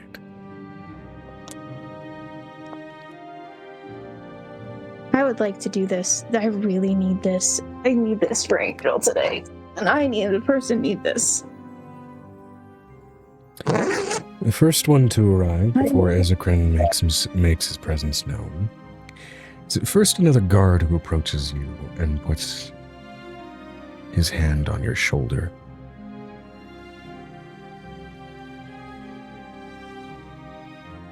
As you turn to look at them, what first is a human man is then an elven female, and then a hobgoblin, and then dragonborn, before suddenly all of that gets shed, and you stare at the face of a true-formed changeling, no present mouth, no sunken whitened eyes, and you see kind of tracing down the neck in a long string of tattoos that disappear far below the visible line of the clothing, that same sort of present sapphire tattoo work.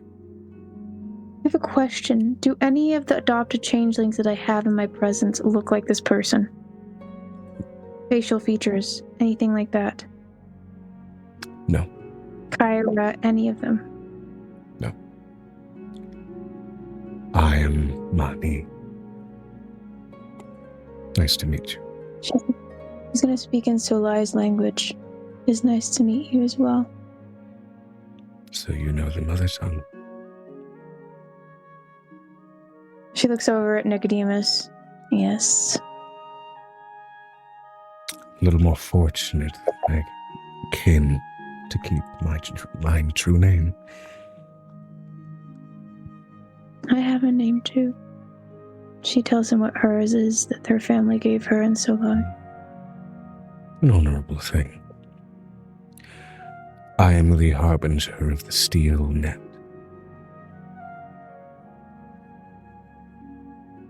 We cover every peak and pit of 𝕲𝖊𝖓 and its borderlands. The whisper stretches far more. The Underdark and its corners and caves need to stretch farther. We can stretch as far as the stone does. She turns her skin into the color of the stone. It's where the darker whispers lie, and you are serving that purpose quite well. We choose to find those who hide in the light and do other things therein. Angel's looking at them like, my kindred kind of go wherever they want now. Though I must ask, why have I been requested by the ever-fertile Tsubasa Mochizuki?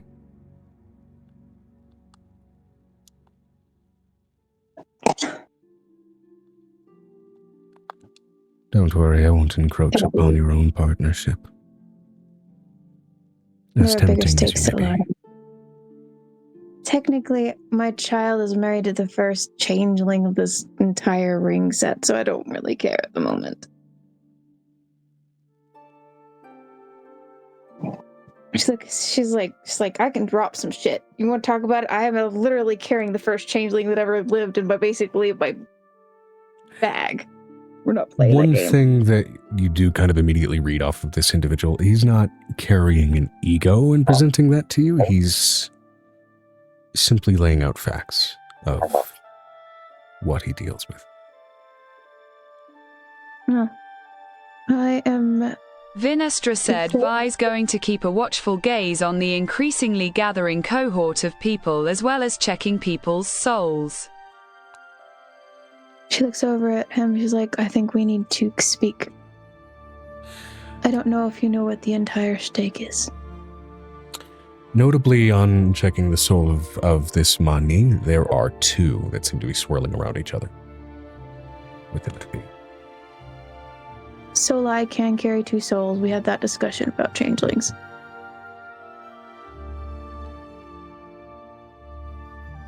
Oh, is it two souls, the one that's floating around the belly, or one that's just floating in the top of the head? They are both actually residing in the central, in the center mass of the chest and kind of swirling around each other. Okay, that's fine. She looks over at Nicodemus. Nick, can you do me a big favor? Yeah. I'm gonna need my tools. I know that I gave them to you to hold. Yeah. Can I have them? Yeah. This is an appropriate moment. It would be about now that 𝕲𝖊𝖓 also arrives.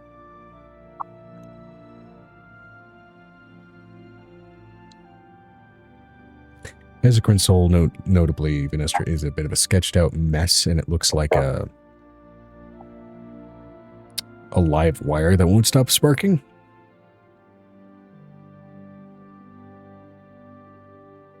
𝕲𝖊𝖓, why didn't you do your hair before you came? If I'm here to deal with people in the way that you're asking, I like them uncomfortable. Okay. She pulls out a leather apron. Went with that. Oh yes.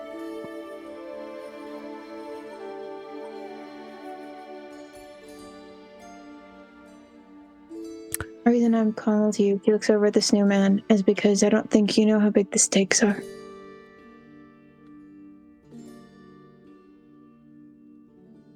She's going to go down the steps with him to wherever they have these men. Yeah. And I need the one that you know is going to talk. She looks over at the halfling. And I need the one that won't.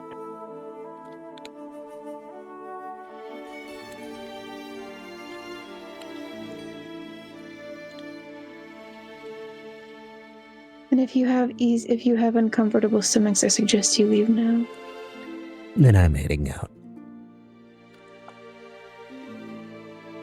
Do you have somebody who actually governs over you? Because I really need someone with a stronger stomach than you.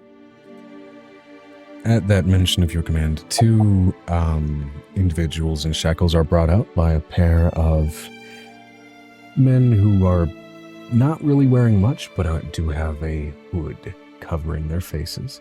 Seems to be definitely the more medieval visual of a pair of executioners or torturers. Something notably a little bit more macabre than you expected from this place. Angel turns the thing on her necklace so the kids can't see what's going on.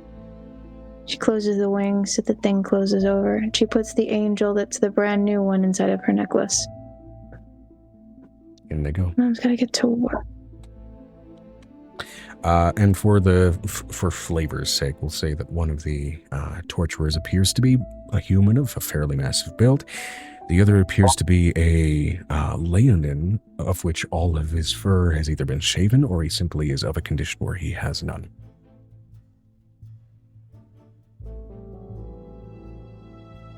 She looks over at one of the guardsmen. I'm going to need Padre to be made aware that I'm here. To which the hooded Leonin mentions, he's already aware. He was aware when you had appeared behind the come key. downstairs. Okay. I saw this when I started traveling, and now it's prudent. A skittering mouse in the admittedly mildew-scented chambers down here suddenly transforms into the form of a regal, steel scale-bound humanoid figure.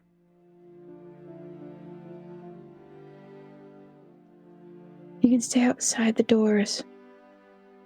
Just don't touch the glass.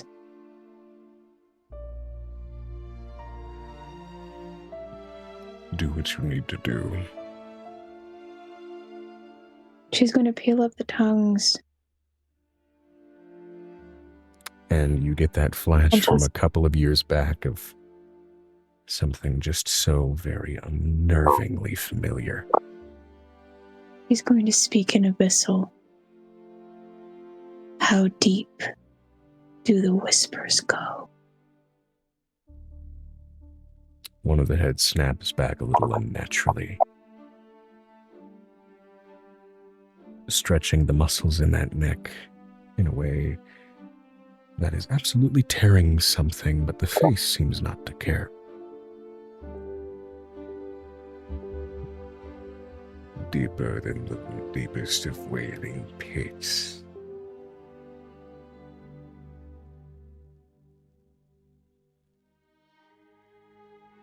She's going to speak in deep speech then.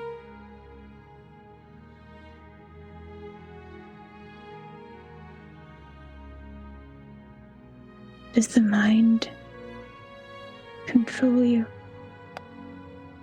It seems yet again the head snaps in an unnatural direction, and a second, almost vocal chamber, a second set of vocal cords, separate from this instant.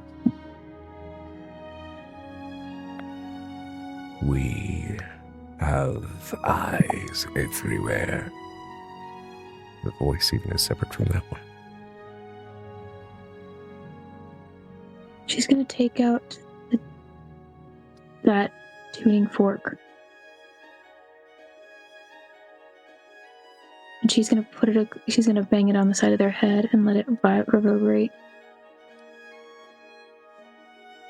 The guttural, monstrous growl that is uttered in response to this.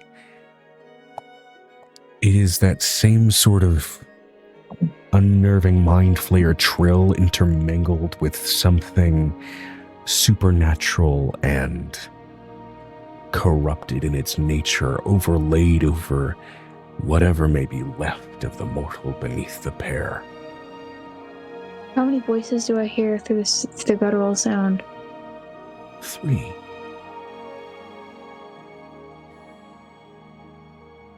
I need 2 more and then I'll have it come.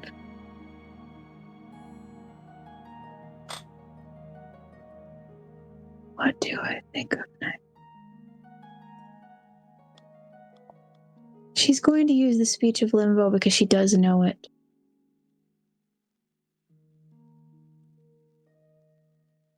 How lonely can you be in the dark?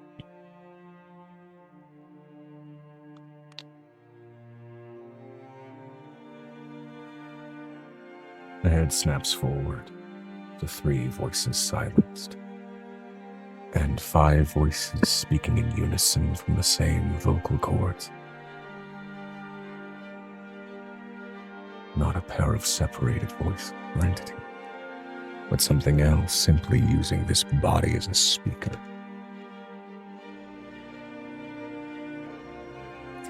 Let me go ahead and switch the music to something appropriate for this.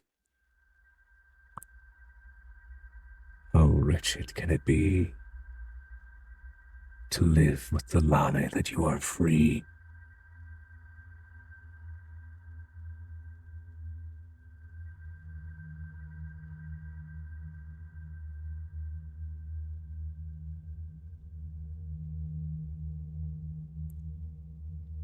Do you want to know something about living in the dark? There's always a bigger monster, or a smaller one that will kill.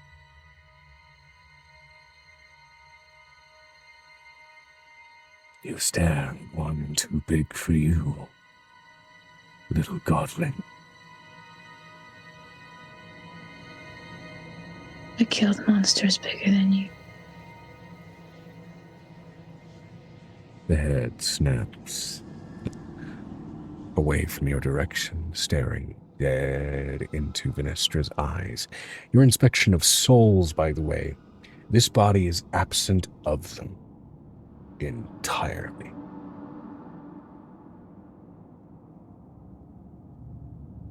Intruding upon our domain. It's not your domain. It never was. We are the lords of limbo, the place between places. I would like you to tell the great old one of limbo what you just told me and watch him devour you. He's too slow for it. I know his name. Would you like me to call it so he can put you in your place?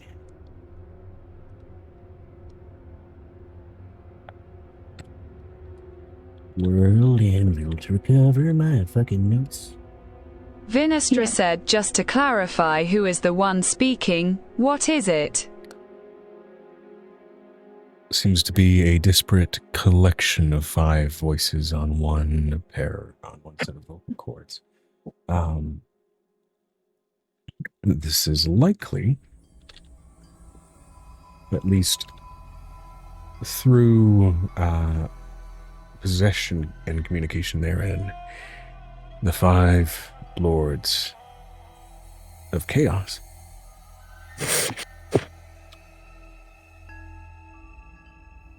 The monster that lives in limbo keeps all of you at bay.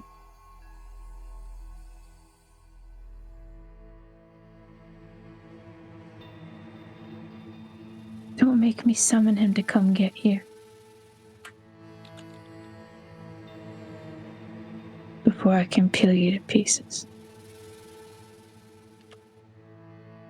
You'd be hard-pressed to even try.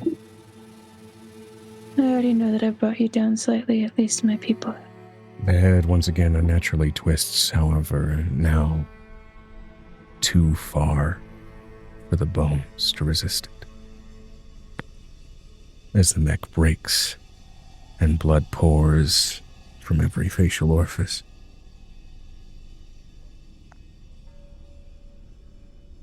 She looks up at Podred and she looks back down at the monster. And she looks at the man and then she looks at the monster.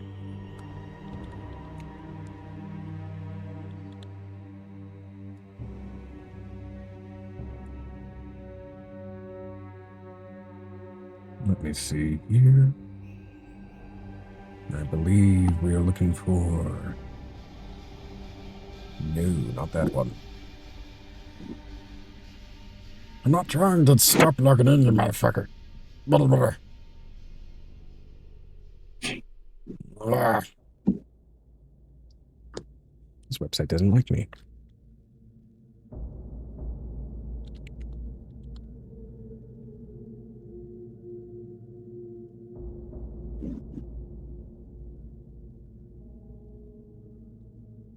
This one?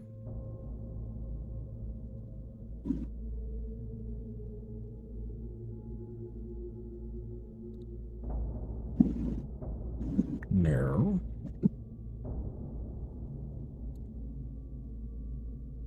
There we go. 𝕱𝖊𝖓𝖓, Lord of Pandemonium, Limbo, and the Shadowlands. Or in other words, the Shadowfell.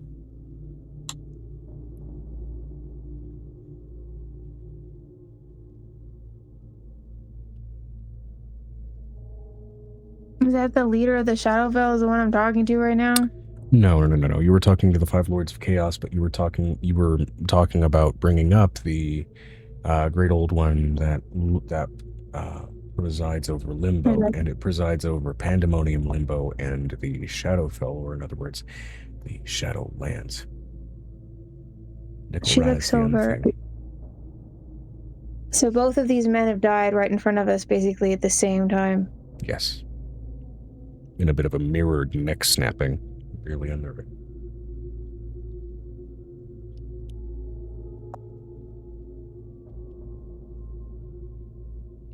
They're using the soul. In your observation of souls,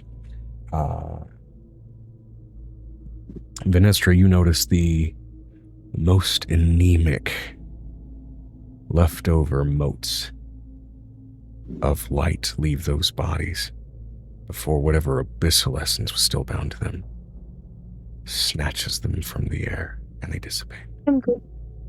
I can see souls too with the being part of Solai and basically seeing that.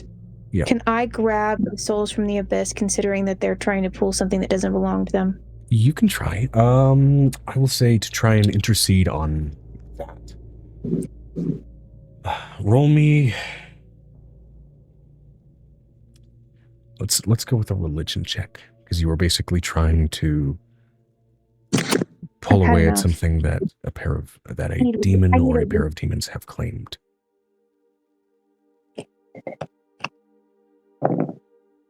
Ooh, natural 20. Okay.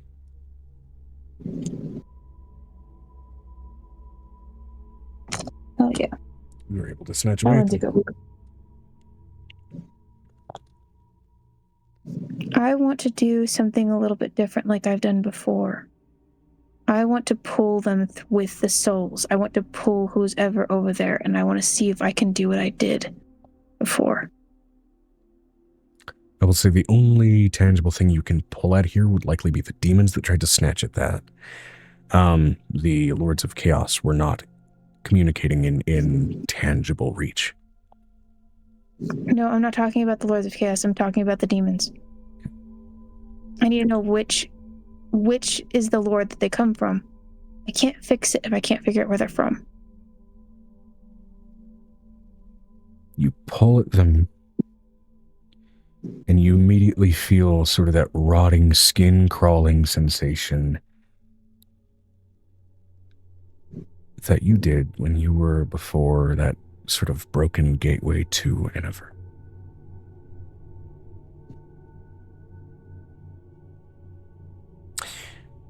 Which, from what little lore you've gotten about Iniver, which is hard-pressed to get lore about another fucking ring, the devils won the Blood War, which is why it's billed over in Iniver, not the demons. But this, a demon that you have collected, or a pair of them.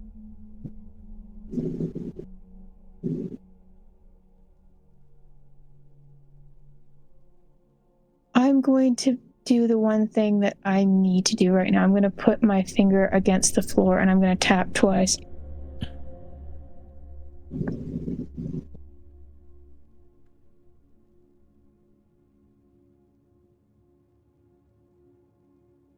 I need to know who this man is, and the only one who would know is the one who covers both worlds. I'm letting you know, this is the Communist Mentis getting confirmation that I've got control. I've got people in high and low places. We're trying to figure this out.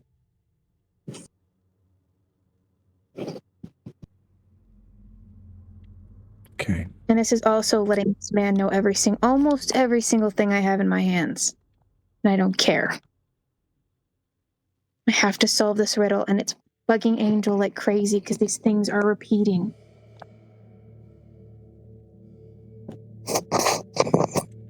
And I'm letting you know Nicodemus can see she's starting to get frantic because she's nervous and she's frustrated.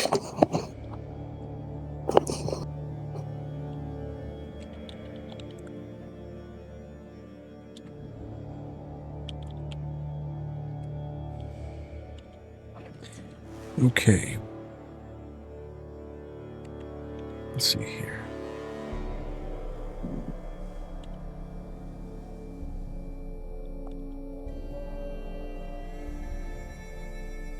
He also looks at 𝕱𝖊𝖓 because 𝕱𝖓𝖓 would know.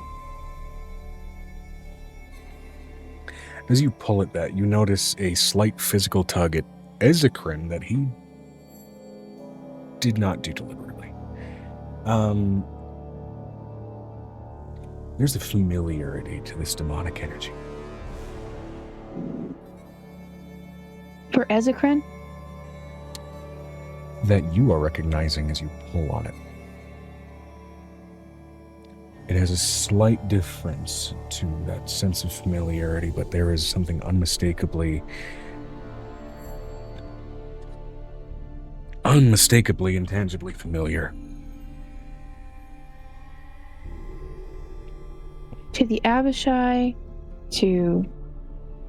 Roll me I will say in this moment, a religion check. Oh, natural 20 for the religion check. Something wants me to find out this one thing I've been trying out for... This essence is uncomfortably familiar to a demon that you purified into something better. It is not exact, but it is so fucking close. And it feels older.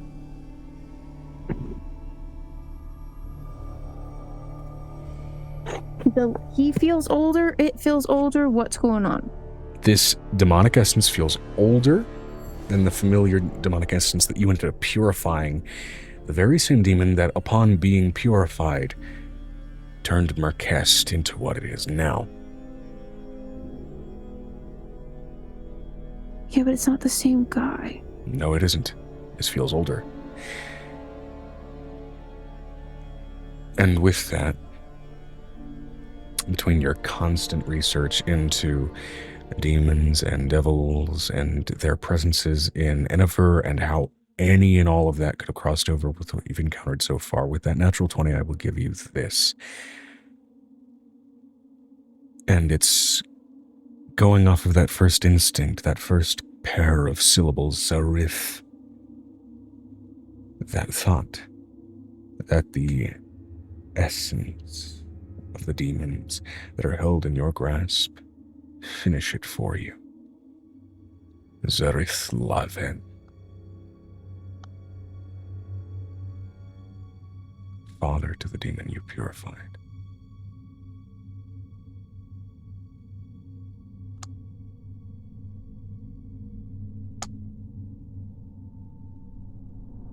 That's why I couldn't go down. This is not precisely that demon, as that is the title of a demon lord, as 𝕱𝖓𝖓 was. These essences are weak, little foot soldiers, dare you say impish in their presence. Does the Lord know what the imps are doing? Maybe, maybe not. At his name being uttered, you imagine that alone probably gained him awareness, but you're not sure. Well, I already know it probably has an awareness. I'm okay with that. With this, I would say that also confirms that at least 𝕱𝖓𝖓𝖊𝖓 was specifically a demon of 𝕱𝖓𝖓 and its abyss. She looks over at 𝕱𝖓𝖓. Is your soul tied there, 𝕱𝖓𝖓?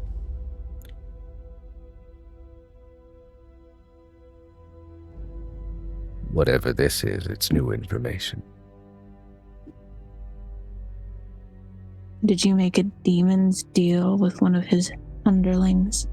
A long time ago, which I figured you handled most all of my purification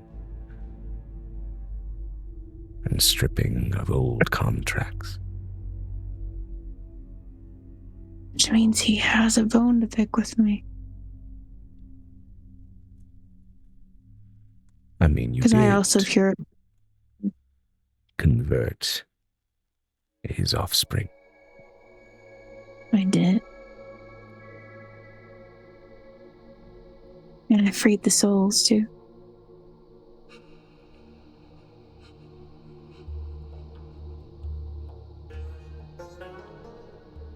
She opens the door and she lets them in. There's nothing wrong anymore. They're gone. These two souls. I'm going to tap the floor twice. I need confirmation from somebody below. Over the next, given especially the conditions that you're dealing with and your tendency to speed up once you've gotten an answer, next 20 minutes, you end up stripping impish presences bound to 𝕲𝖊𝖓𝖓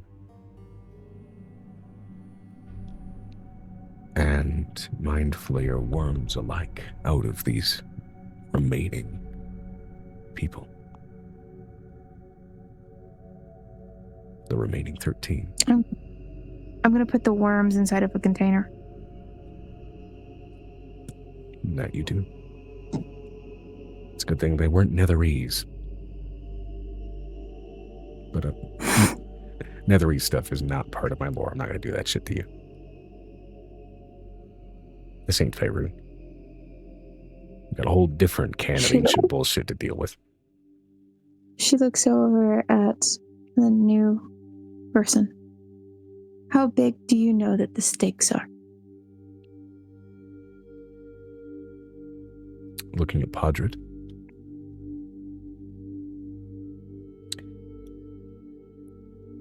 My purpose is to collect and hoard information to eventually be spread to the world when I finally leave it. I know the stakes. She's not looking at Podred, she's looking at the new guy. Which one? At Mani? Or at one or both of the guards? Or the torturers? The torturers, they may not be informed of much at all. They're just here to do a job.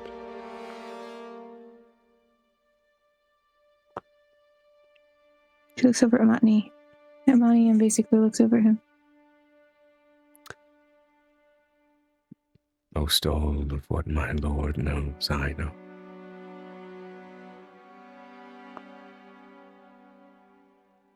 Podred doesn't know everything.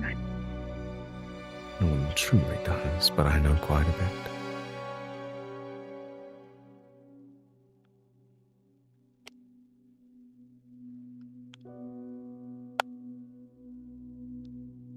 Did you know that they're eating changelings? Yeah. Did you know that one of them is eating Leyborn? Yeah.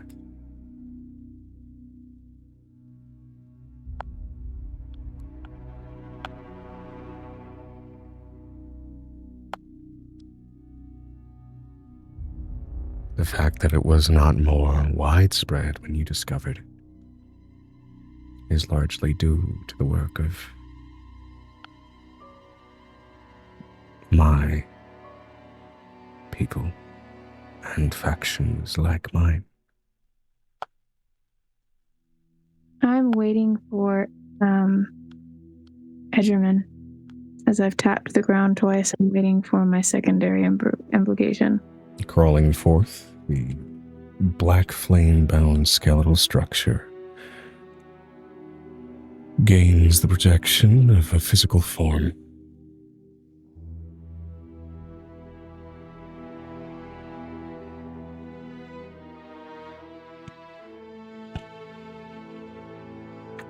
She's going to utter the name of the demon that she's dealing with. Tell me what I'm dealing with. 𝕲𝖊𝖓, the obsessor.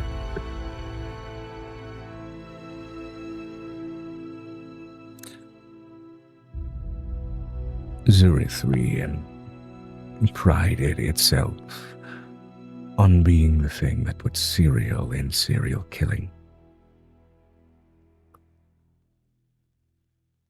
The obsessor harbors, I think, a broader brush.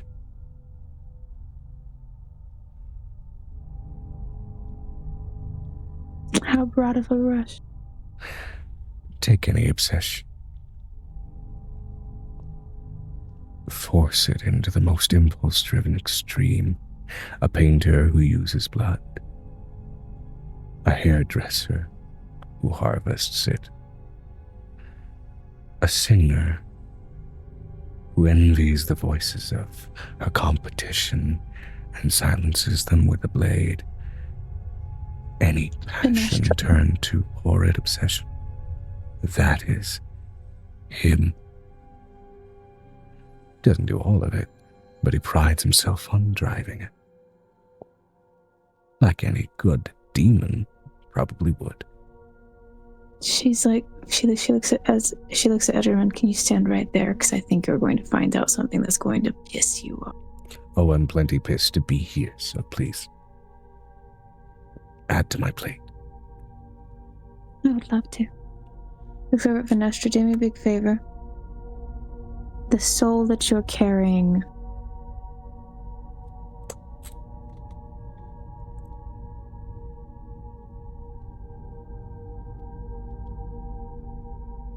Of the Abishai's partner.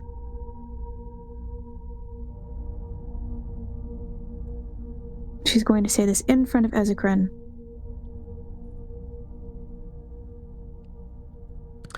You already mentioned bringing that soul to me. It's not new information. But if it's in the abyss, where is he hiding? That you will know when she finally expires. That's not my point. What is the one thing that your little pig in the ass did to my predecessor? What is his nature?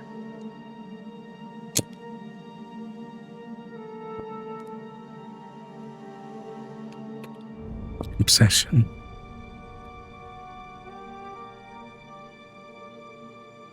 I want you to put two and two together. On how he undermined you in the...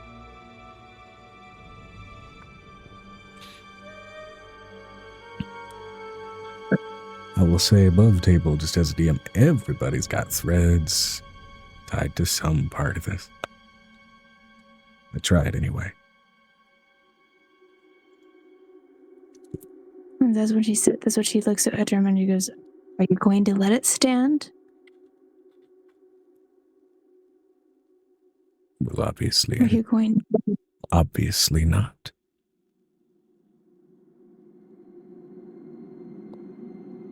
But it is beyond my domain. Not if you run an Inover. Inover is bleeding into our world. Help me.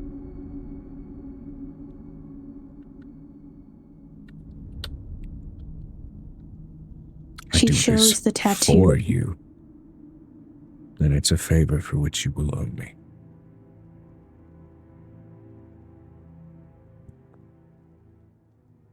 No.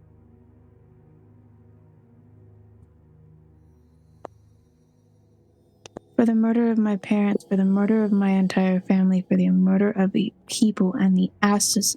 And basically, the gods didn't bring down heavens on you when she died. So you might want to take it in as this is favor that you owe this world because we need to fucking survive.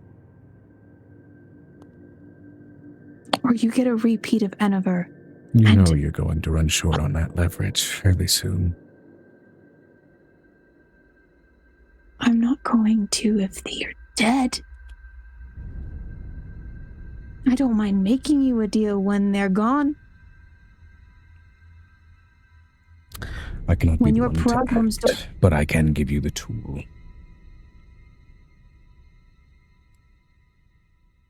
I can't fight 𝕲𝖊𝖓𝖓𝖊𝖓𝖊𝖘 on a fair playing field.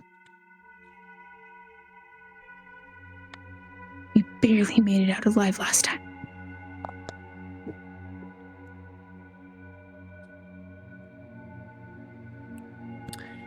Any fiend, demon or devil, that dies at home, die for good.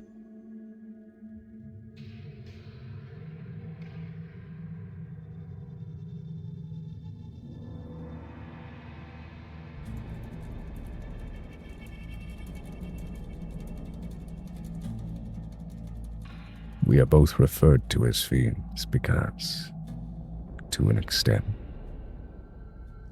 we carry You some of follow the rules. same burdens and the same You follow- twisted tools.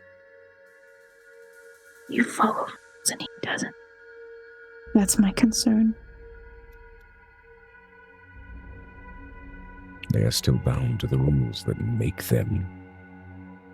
That is the only rules they can. Those are the only rules they must follow.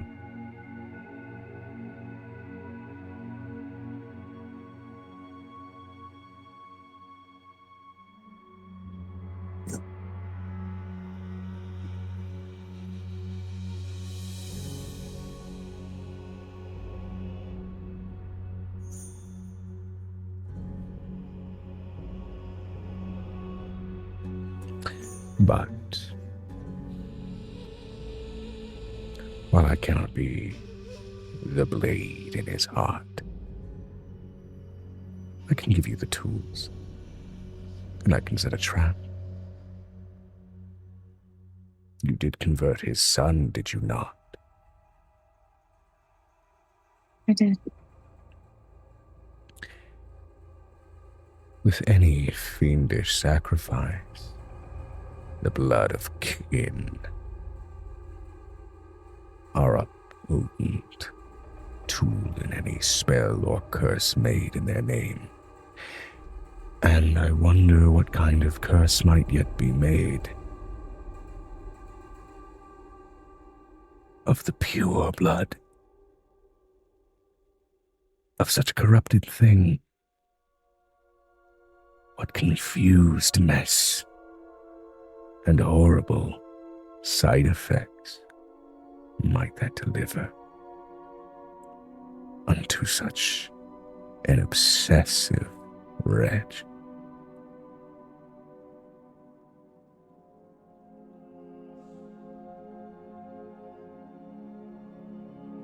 I'll ask him. He does have a grudge with his father. We did have a confirmation when we were talking that he did not like his father. He said he was going to have to work through it in the garden. How very mortal of a response from something that never should act mortal. He did have a girlfriend. Poor her. Dealing with No. somebody so confused. I don't think he was very confused. She looks at her man. She's like, I I'll don't be think he was playing very with confused. You have a living bottle of demon poison walking around in 𝕲𝖊𝖓𝖓𝖊𝖓𝖊𝖘.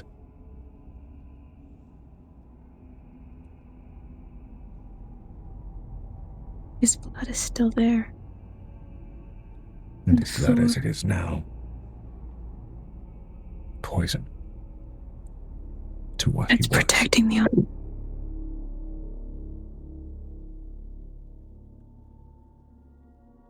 Oh, that's horrible. She looks over at him. That's mean. That is a grand magical consequence. There. I did you your favor by spelling out your solution. Fine.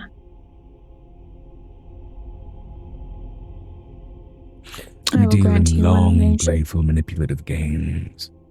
And you have me say She's the like- answer to the riddle in plain common, which I don't quite enjoy. She pulls out, you know what she does? She pulls out the one thing that he's been waiting for, which is something to add to his war spice, considering he can keep the demons at bay with it. She pulls out a big old barrel of holy water. You asked for it. Have at it. He summons forth a cloth that looks like a ripped piece of a dress from some tortured soul and wraps the cloth around the bottle to take it, like trying to take a toxic substance with a glove. Even still, like the bottom of his palm just barely touches the glass and you hear a sizzling sound.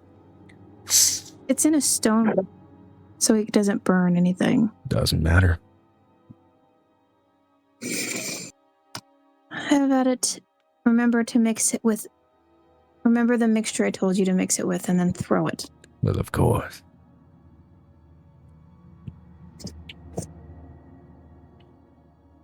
She looks over at Audred.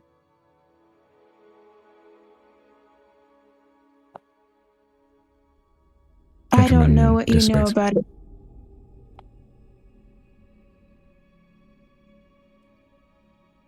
You don't know what I know about what? I never. No more than anyone else needs to.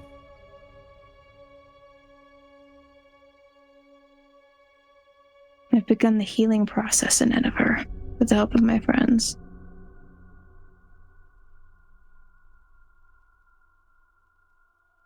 Healing of something that badly wounded, I don't imagine will be a smooth sailing. I don't expect it to be smooth sailing. Ennifer is this landscape of, well, hell. She looks over at the new guy. This is how big the stakes are. Then I'm absorbing this.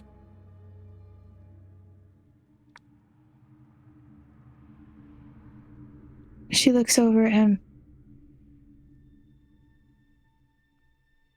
The changelings will be taking Jihu after the war is over.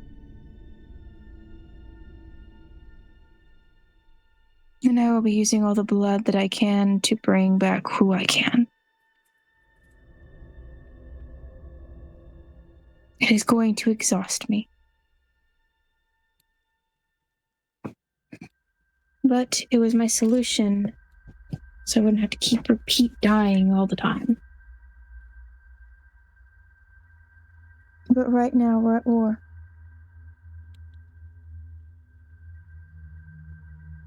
I can give you Podred as my ally. He has access to what I have.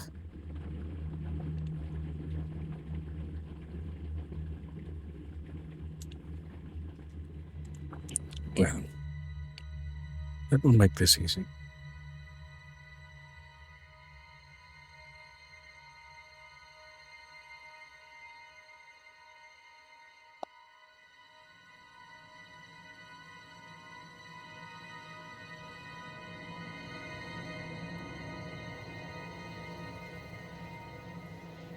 What would you like me to do?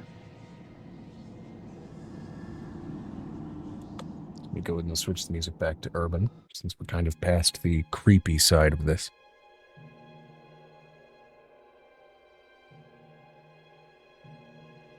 All of Sablehearth needs to be warned about it.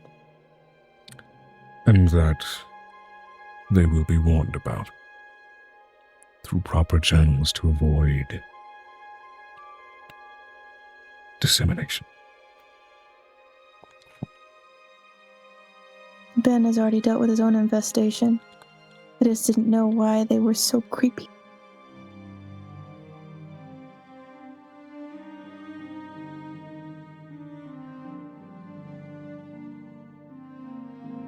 What is your thoughts?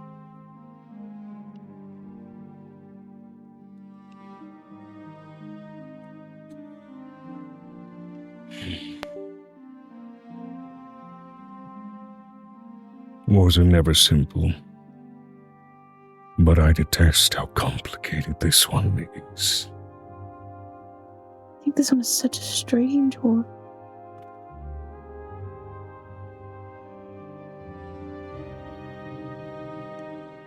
It's not straightforward at all. No.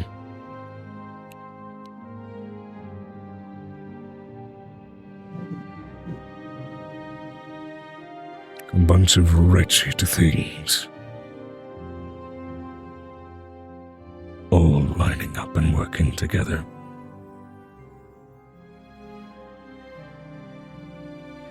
She hands the liquid with the chain on it to each one of them. And one whispering coin. Keep it on your side pockets. And see whose eyes dart towards it.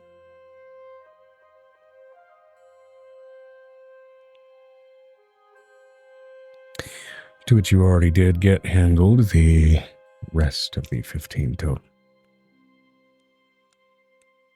But they now have that extra little. Deliver that when you go to One each of Padre's place. eyes starts wildly twitching. No, I'm kidding. No, please don't do that. Looks over at Padre. He's been an elder brain dragon this whole time, though. We've handled the two, in each city, each big city. Now we've handled the threat for that. I'm just tired. This seems excessive. We've had so much time to meddle. Thousands of years. Meddling's what Are they there any do. big... She's gonna say this. Are there any big chromatics that would take back 𝕲𝖏? If we prompted it? Oh. They do love to compete for territory. That's my question. Now that we have chromatics flying in the sky, is there any one of them that's old enough and big enough to fight this fight?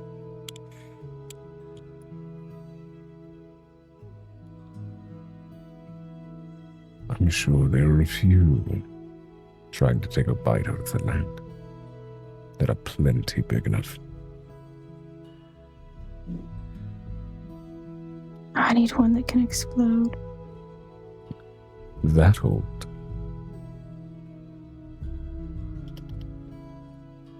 I wouldn't mind volcano. You want to shift 𝕲𝖏, the great swampland, in part to be a volcanic wasteland that may have ramifications for other surrounding biomes, I'm thinking including swamp dragons. 𝕲𝖏. Well, we could go and find swamp dragons. It's been a long time since I've dealt with one. You'll But be they're a looking lot for more green crowded. ones. In that case, So black. crafty. Well, Greenamore Forest specifically, you'll be looking for black dragons. But black can almost make a radiated wasteland.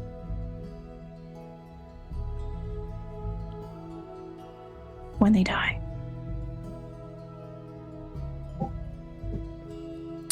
There are parts of 𝕲𝖏 that are as deep a mess of bogs as they are, because black dragons already did die there.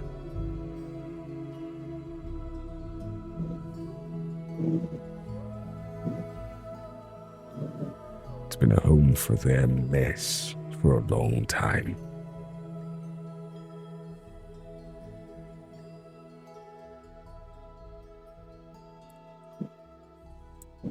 But how do you kill something that big? We're trying to deal with elder brains, multiple, not just one. With tenacity. Multiple.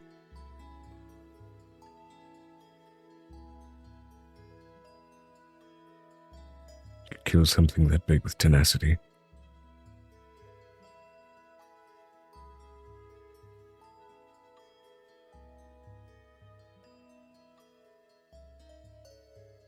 How big can I get something? I need something big.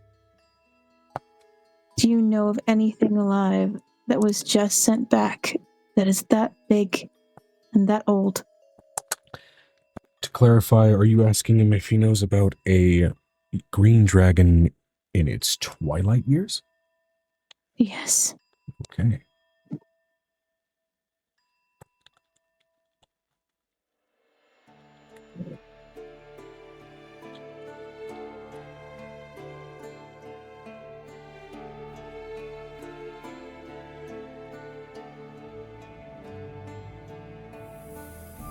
There are some green dragons that have benevolence, but they're 𝕲𝖓𝖓 said, "Be right back."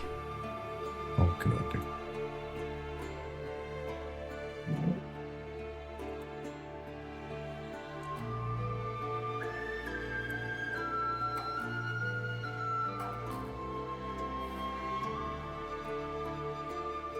I'm looking for something that will let itself die.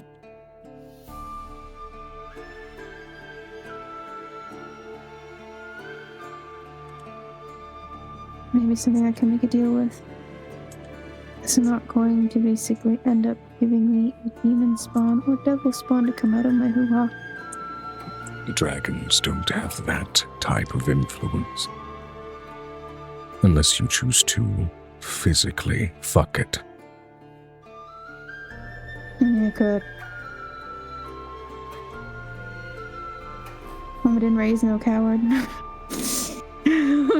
Yeah, be that bard who jumps at dragon's bones.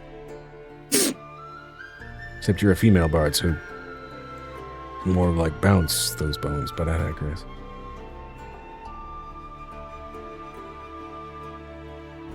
She looks over at him and she looks at the frustration. You can see, Potters can see her racking her brain.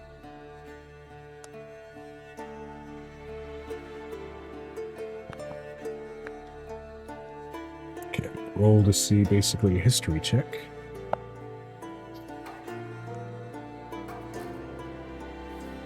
Right. Make sure that I have that name down.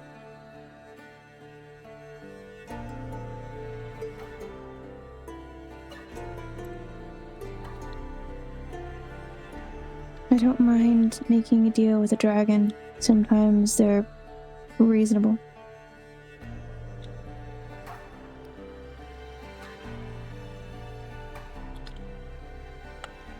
But I need one with 𝕲𝖓 said back.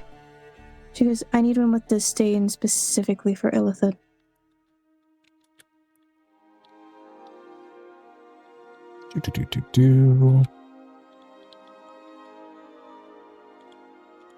Is it something hard to ask? She looks over at 𝕲𝖓. It can be. I mean... But if you asked for one that old, they might yet have lived before the dragons banished themselves.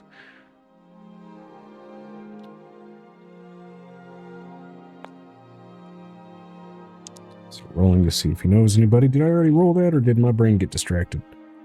You did. Well, re-rolling it anyway after my brain got distracted. That's a fucking natural 20.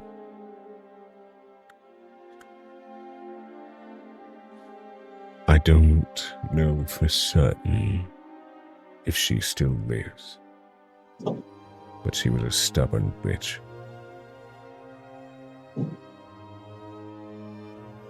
I need her to...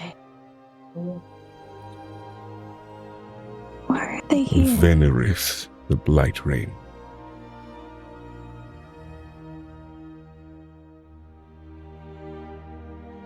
The Black Dragoness of particularly rancid nature.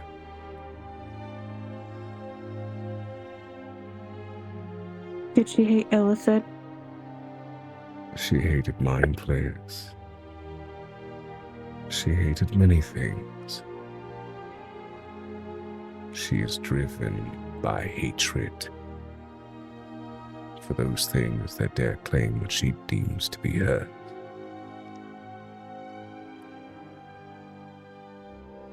Is she back? If the gate was open to the chromatics, as you suggested, She may have been one of the first barreling through that opening.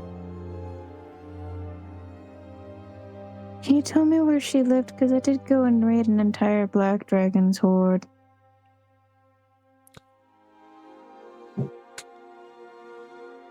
Let me pull up the map. I really need to know if I took her shit. I will really need say- to know if all the Remind Focus me or which shit. Black Dragon's horde you raided and where that was, because that'll determine whether the answer is yes or no. along the peaks. It was along the peaks Of Somerville. Not Oh, Somerville, with- of Sablehearth. It was like the edging on Oh. Sablehearth, like right above. like the Silent Spire peaks, but the Underdark in there. Nope. Oh, you The mean surface level. you mean on the Dragon Spine with Banagal and all that shit? Mhm. You know, no, you're good.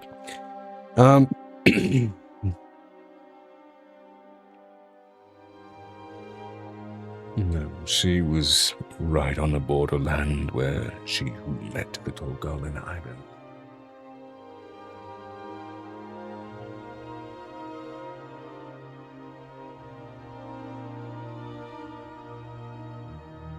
For a time, it left some of those islands uninhabitable because her hunting grounds were wide and her title as the 𝕲𝖓𝖓𝖓 was just that for a reason. She had a habit of raining down her breath from high above the clouds to interrupt any natural weather and just burn through whatever was beneath and eat the sludge of whatever she then found. One might call that a lazy hunter, given how little damage it did from how high up, but I think she enjoyed how little damage it did because it meant the prey suffered. She delighted in what that did to the meat. Do you think if I allowed her to take over the big cities in Jihu and I got the slaves out,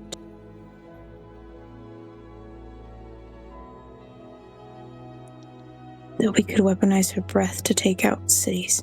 She is cruelty with wings.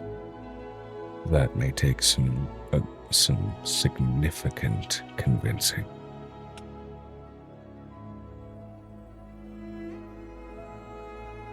As if she lives. Vinestra said Vi would give Angel a side eye, eyes narrowing. You'd be creating new slaves, then Angel. No, I wouldn't.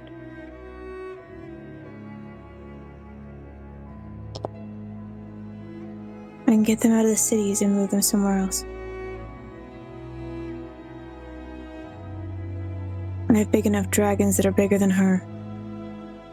That's one of the scariest parts about me right now. So she'd be ruling over a city of no one. That's right. But it would give... I'm return the pretty sure the impact. intention of grabbing a Twilight Dragon, is that specifically for the power she's wielding, or for the chance that she blows up like a goddamn acid nuke? Both. Wanted to be sure.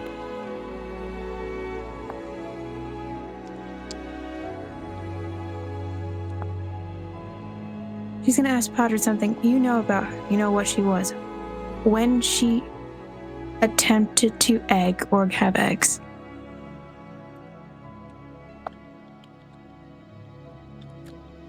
Did she lose them? She never had any eggs. She felt offspring would be a threat unto her territories.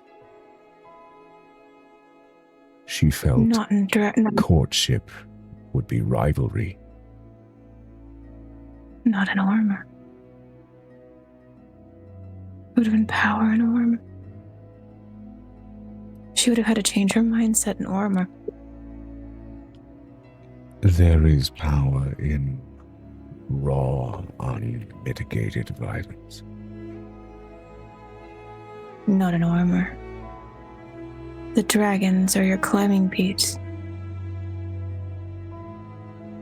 The one thing about red dragons, the one thing she probably would have taken in if she is hatred incarnate would have been red dragon habitat. Possibly. I feel if she did choose to breed, it would not have been with another black dragon, so her children would have been half-blooded mongrel offspring. To survive her flame. That makes sense. Dragons get sentimental in their own age. She would have had her clutch late. They may or may not have survived.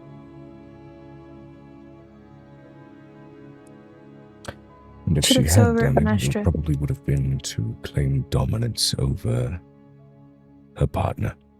More of a red dragon move, you would think, but she was old enough that those personality lines really didn't matter, really wouldn't have mattered. Yep.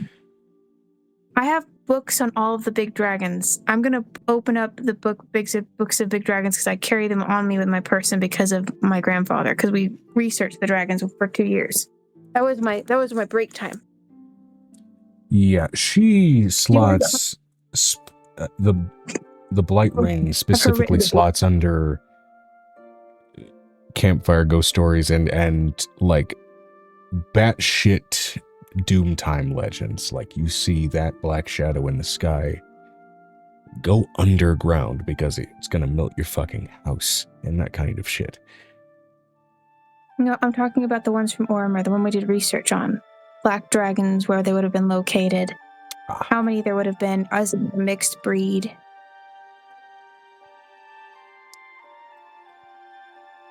We did patterns on dragon migrations and how they would move and where they would go and what they were like.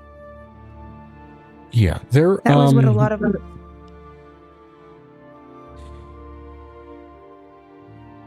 of dragons had a tendency to stick to the biomes that reflected their power, right?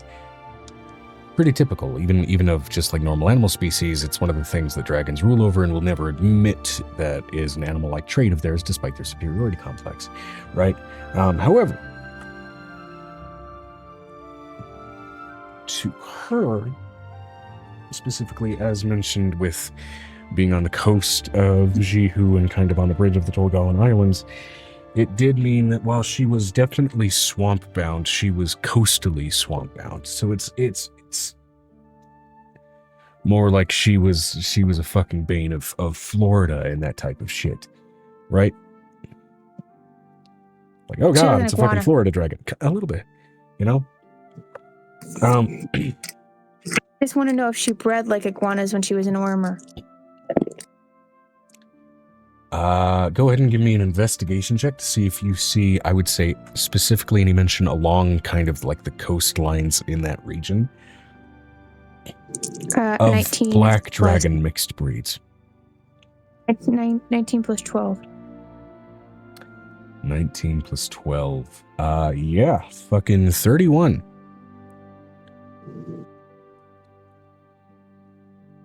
There were some disparate reports of, like, throughout the years, young and otherwise wormling-sized dragons that were sort of patchwork mixes of black and blue. I need to know if she bred black and red at some point. No, that's more dangerous. Because that red dragon lived on the coast. That red dragon also disguised itself as blue, if you recall. Yes. That's why I'm asking a question. The only thing that strictly lines up with that assessment, the breath that came from those dragons wasn't a green or kind of acidic plasma or lightning in that sense. It was often described as gouts of balefire.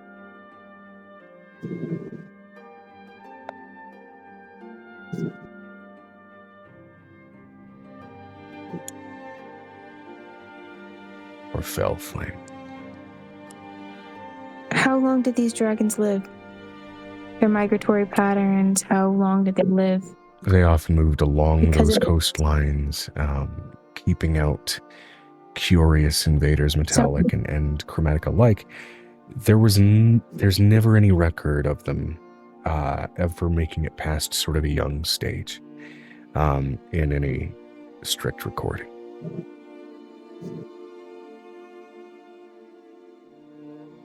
But there are several different recorded instances in line with the survival ratings of whole clutches between gestation cycles, really.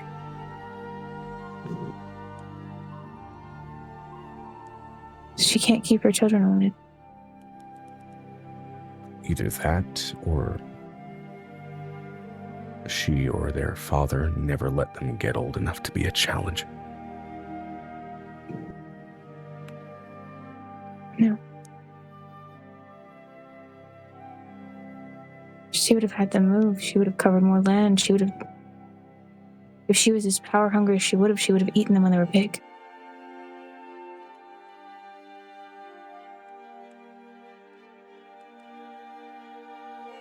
It's a long game, but it's better.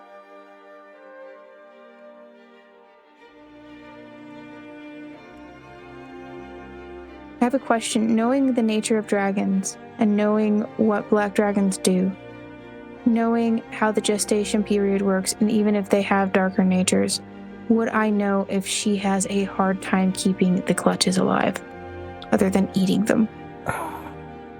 Having a hard time keeping them alive.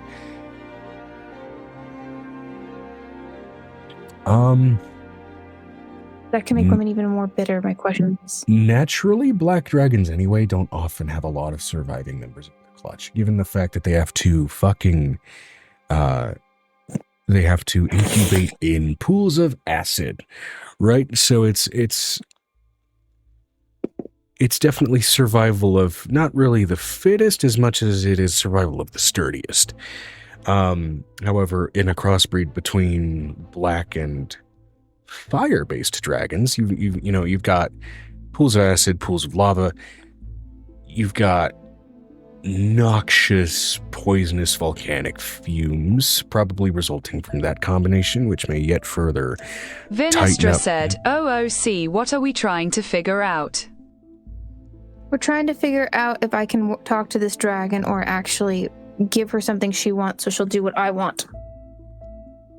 which, to clarify the why, I think is also part of the missed information here.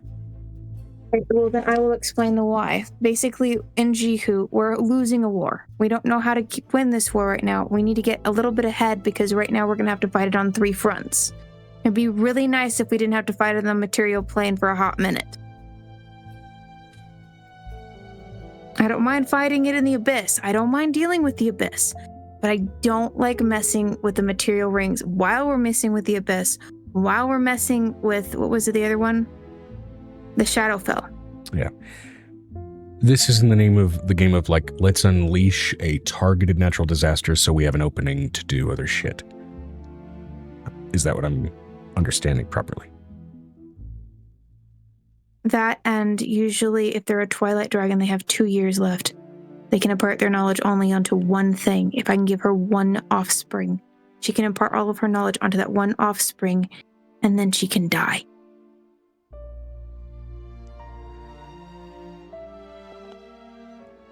The one thing that I can do for her is I can let the breed work.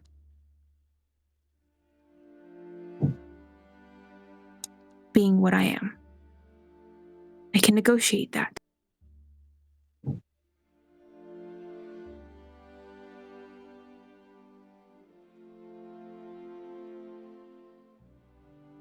Is she sentimental? Does she keep things... Can y'all stop slamming the doors open and shut? Y'all are going to drive me nuts. As far as any record of her, mostly it's cautionary tales about her destructive nature. There doesn't really seem to be strictly a presence of sentimentality that you notice, other than, and this is in line with, like, you know, the random airings of ancient human tales where it's like, yeah, this entire city fucking burned down, or in this case, this entire township or whatever else fucking melted, but somehow the chapel's still standing. That's a really weird common thread every time.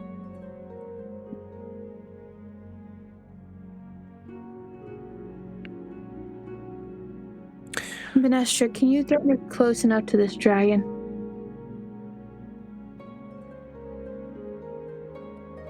I am not acid proof, but I will talk to this thing. You know what? That's a question of, would artist renditions in a history book be enough information to give you a targeted location to use your walk ability? I think it might be within that range. I don't mind spending a day doing this. Helping a dragon get a baby back, that's fine. A day I can sacrifice. I can't sacrifice a month. She may be a little I'd pissed to prefer- find out you murked her baby daddy. Vinestra said I could. I could also talk to her and challenge her if we must, or offer her a different way to be remembered. Do you want to take that? Do you want to go with me right now? Because I really would like to get this done today. So I don't have to think about it while we're in the stupid time warp thing. I would really like just to have a little bit of time just, like, given to us for free. While we're in a time bullshit. Let's go. One less thing to stress about. I can understand that. Angel's like, one less thing to fucking deal with. She looks at the man. She's like, you can come if you'd like, but I'm going. And she looks over at the changeling. I'm not I'm gonna- engaging with what one of my kin considered boogeymen. She hands him a Fae phone. Should you need me? Say my name to the piece of glass. All right, go ahead and we'll say this. Go ahead and give me, let's just say, a broad wisdom check, Venestra, just to go ahead and see if you have effectively enough to go on reading through these chapters for information about this dragon, as well as just kind of focusing on those artist renditions to be like, okay, I got something I can target here. That adult red dragon, Joe, was not the one who was fucking the black dragon. It was the one that was... There was a bigger one down the coastline. Oh, yeah, that's right. That was an adult. Sorry. Yeah, no, the baby daddy might... Hold on. Let me double check my notes here. Oh, yeah. No, that fucker's alive. The baby daddy's alive. There was a blue fire dragon. Yeah. Yeah, I know. They were all trying to be blue dragons. I remember the yellow dragon that tried to be a blue dragon. They were painting themselves blue.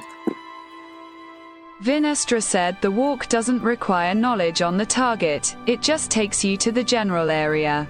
It is not teleport. Okay, so then this will be less about cross-referencing the images and information about the dragon and more cross-referencing the rough area where you expect it to be based off of the book.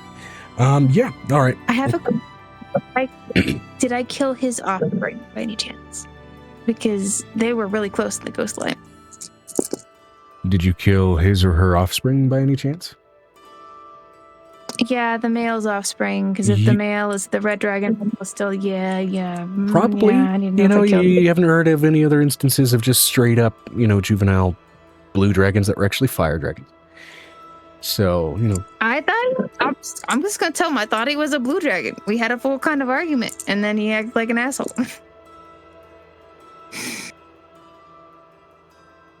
I was going to offer him something. I will say but with, no, he started killing with colors. the information you're already working with, not a high DC at all for that wisdom check. Especially with just how 'Cause I would- delightfully in-depth this book is. And I apologize, Joe. There's a lot of gnomish notes in the margins. There's a ton of gnomish notes in the margins, not just a little bit. It's like the book is actually extensive, like halfway folded open with all these tiny notes on the side. Vinestra said 24. about 3/4 of the way through each chapter, it does kind of devolve into some like little dick sketches. Oh, shut up. Just because there's penis sketches, it doesn't mean that's a bad thing. 24, yeah. Easy. All right. You engage in Vinistra's walkability to go ahead and begin to attempt to find at least the general area of one of these old as fuck, dangerous as fuck legendary dragons. Particularly pursuing the path of 𝕲𝖊𝖓𝖓, the Blight Rain. Now, Angel's gonna let her smell out. Like, just full on let her smell out the minute we land. I have a question for you. And extend the session a little bit and let you kind of end on hopefully a successful engagement with this dragon. Or, given the lateness of the hour, you could pick up on your arrival in 𝕲𝖊𝖓 and your engagement with that dragon. No. Okay. No, because Brick will be mad if we're not back at this house, Joe. I don't want that. Fair. That's why I offered the two options. Vinestra said I'd personally like to do it as I can. Absolutely. Do things. Yes. Absolutely. Yes, I would like her to help me. Considering Absolutely. we're having to deal with a red and a black. Absolutely. So That's why be a one dragon. That's why I framed it as an offer and did not choose to be a douchebag and be like, and this is the cliffhanger. She looks over at Nicodemus. Hey, Nick. Hey, lovey. I need you to let this smell out. Okay. You're switching the music on the soundtrack to Swamp. So. Swamp. Walkability does naturally take a bit of time, but in that there's still that sort of paint and bleed visual as you transition from the cities of 𝕲𝖊𝖓𝖓 and 𝕲𝖊𝖓𝖓 and the stoneworks of a peak to steadily, slowly but surely, the sulfur-bound earth and aromas of a swampland country and the salty aroma of a coastland that melds with it.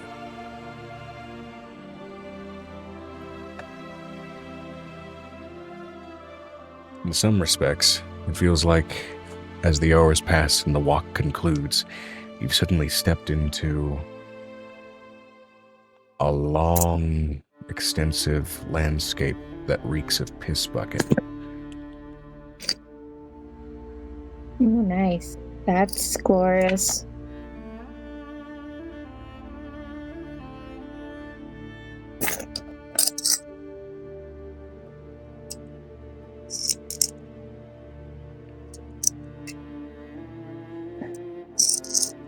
So, Angel is gonna walk along the Vinestra coast. said, so Angel, did you have any ideas to find her? She's going to put out bait that black dragons like, considering she has had to use it before with small black dragons. Okay. Are you sure about that, given also the information that you found about her hunting methods? Flying so high above and just melting everything in its path to make it suffer also in the process. No, she's gonna wait.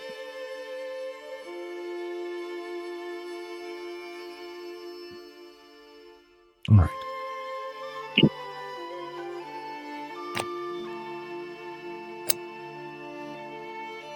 I also know where, I kind of usually know where they keep their hoards or where their locations are. Shadow of Chaos with 100 biddies for blow something up. Or I could fly into the air and call out to her. Thank you, Shadow of Chaos, for those tig old biddies and for tossing $1 at my non-stripper ass. We're probably gonna blow something up. We are gonna blow something up, probably. I will say for shits and giggles, I said non-stripper ass, my guy.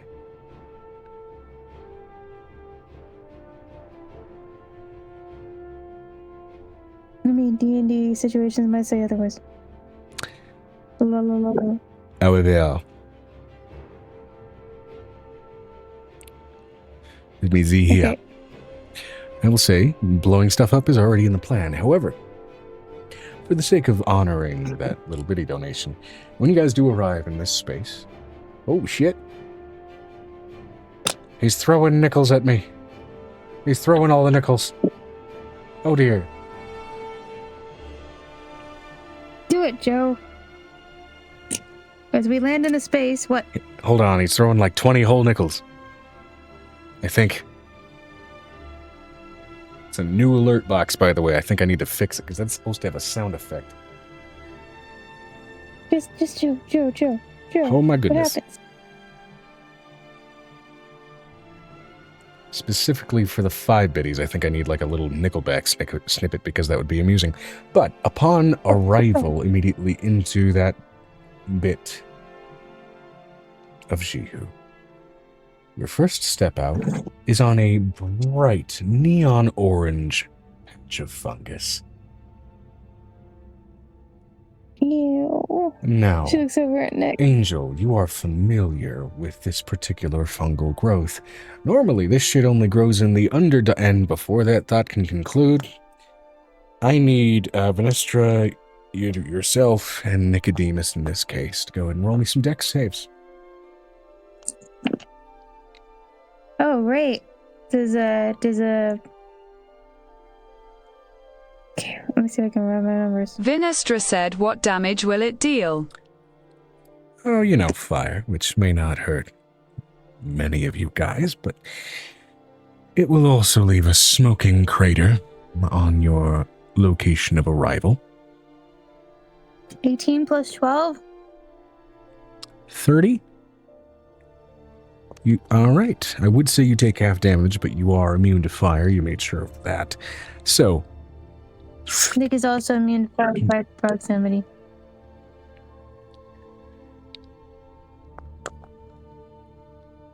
With a detonation that would put some delayed blast fireballs to shame, and a summoning of some fungus that you're not sure where its origin came from, though it does reek of chaos.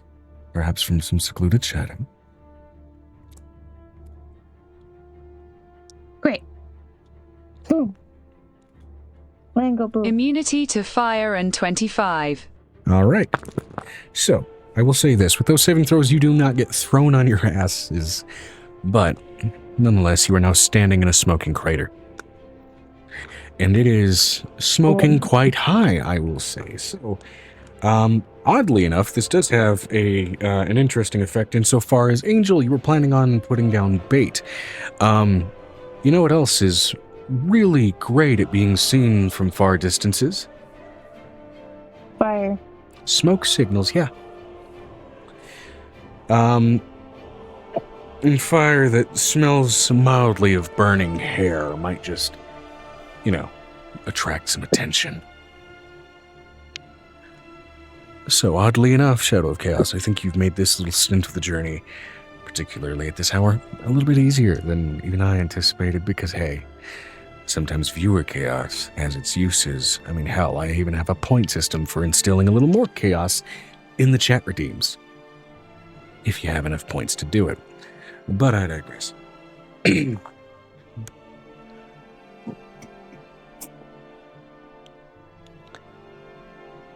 All the same, I reiterate yet again, thank you for them tiggle biddies. No. Thank you for the biddies.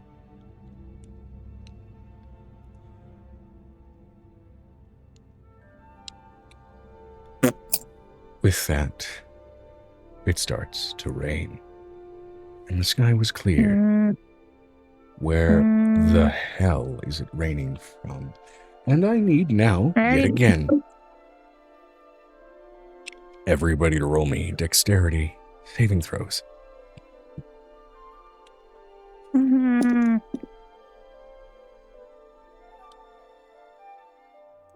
Oh, not cock.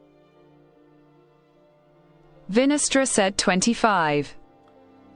Very good. 25. Mine's a 28. 28. All right, let me see here.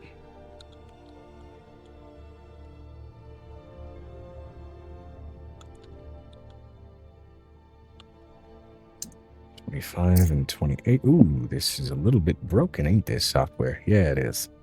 It's got to restart. Lovely. I love it when things break. Don't Okay, you? so- I do. Let's try it again. Okay. Twilight Dragons. Thank you. .pdf. And no, they are not the Edward Cullen variety of Twilight. Oh, goodness, we don't need sparkly vampire.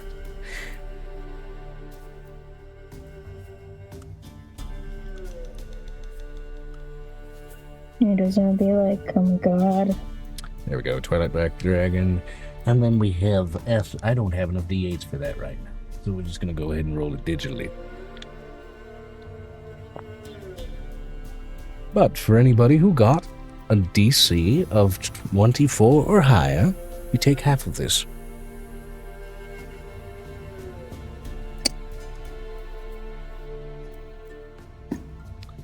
In the meantime, we're going to go ahead and put this, actually, weirdly enough, in NPC encounters, because it's been a minute.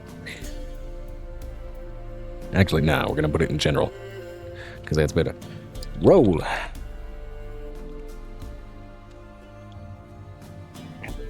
What are you rolling? 101 acid damage, cut in half to 50.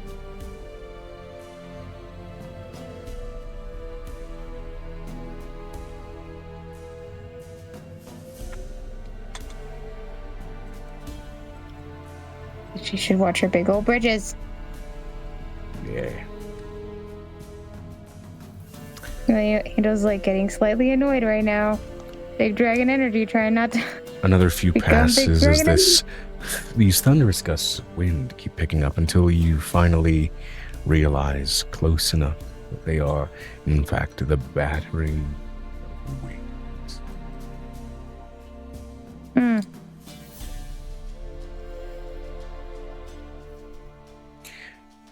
Black dragons, notably, are known, particularly once they reach a state of ancient life, to have used their acidic breath to an extent that they have burned their faces down to the bone.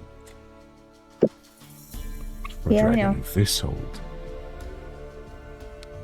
the exposure seems so much worse. The bones are exposed in places that you would almost wonder, at the size and scale that this is, you would wonder to be a dire dragon. It's not a thing that happens, but the amount of exposed bonework evokes that plainly and clearly. There's bones poking through the wings. The wings are somehow holding together and maintaining the flight, despite being as pockmarked as the sails on the fucking Black Pearl from the first Pirates of the Caribbean film. And it is still raining down acid, and the thunderous rumble from this dragon and the legendary status with which you read of her nature does give you pause, even despite what the pair of you are for the moment. If nothing else, just to witness a terrible legend.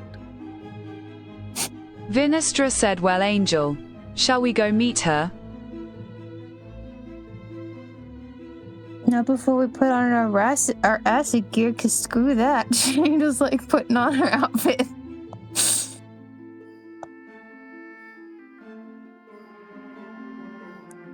It makes me immune to acid damage.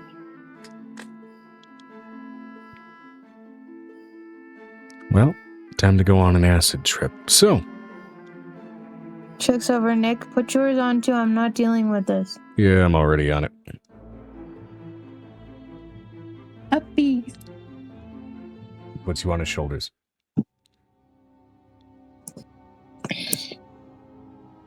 She puts an acid-proof umbrella on top of their heads. Easy enough to do. You venture your way kind of toward the flight path and toward the thunderous crash where you did hear a landing. You are finding sort of normal steps in the terrain and hills having seemingly given way to mudslides and melted, only in noting the intense sulfurous aroma and rampant heat coming off of much of that destroyed soil, as well as the discoloration in what supposedly is water and much of the mud. These hills have been a little bit more literally melted. I have a question. Is there any sign of the partner? I'm not dumb. Not nearby that you have seen nor found. To that end, especially in going over some hills and mountains, you start to notice leftover structures of somewhat melted wooden beams in some of them, and you realize you're not moving through a normal hilly expanse, but a melted down village of some variety. And you approach. Though partially melted, not at all fully destroyed, the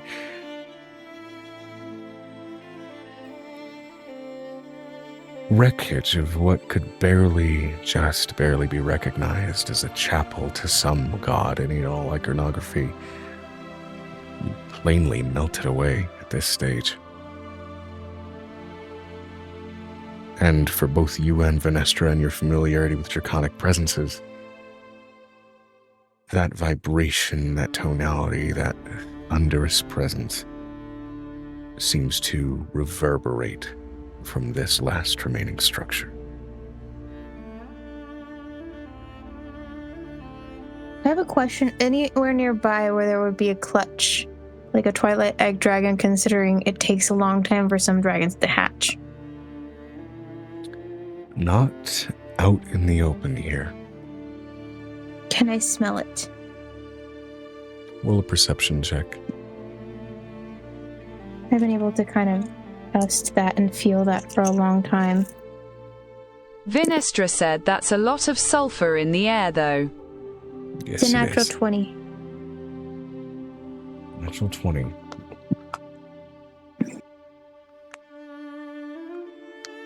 You don't get that aroma of sulfurous or acidic afterbirth, that sort of stench of sourness in the air.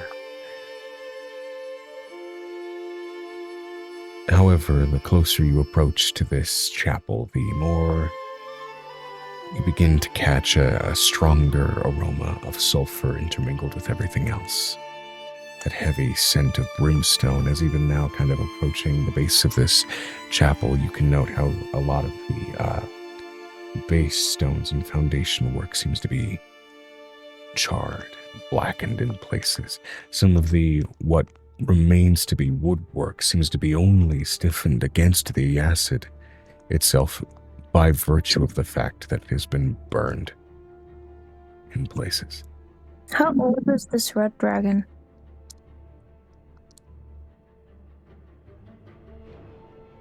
It's hard to get a sense of it. The presence says at least ancient, maybe twilight, but you're not sure. Younger than her, she wouldn't date anybody older than her. Well, it's not really dating, based on what you've read from her. I know, but she wouldn't breed reliably with anybody younger than her, or older than her. Likely ancient, based on what you've read, not likely a twilight dragon in age. Could be younger. But the age gap between what is considered adult and ancient would be significantly shorter than the span of time afforded to longevity and armor. So, ancient is still more than likely. She goes and walks forward. As far as they'll let her walk forward. All right. Now, the thing about dragons is draconic presence is a trait that instills fear. Dragons, to their nature, are more often than not immune to being frightened. At least a good chunk of them. So to that end, Draconic Presence does a little between dragons then serve to make each other aware of their presence. However, let me see here. Vinestra said Vi will be shadowing Angel, radiating out her own presence as well as extending her shadow. I'm still going to roll.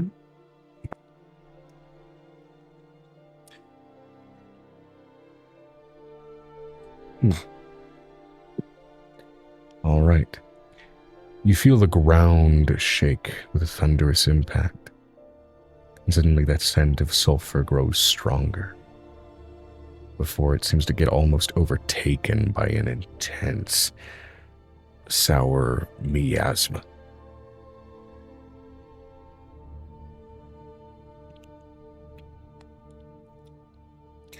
Venturing into the chapel, Angel it's been... They're breathing up, considering that she had to use with her grandfather. Yeah. Venturing into the chapel, it has been stripped of iconography, stripped of furniture. Even a stairwell down that would go into an antechamber or a storage room. Any stairwell has given way to what appears to be just a massive burrowed crater in the center of the actual... in the center of the actual marble structure work, to the point where a good chunk of the marble seems to have almost melted like wax, bleeding down into this pit, sulfurous and charred at its edges.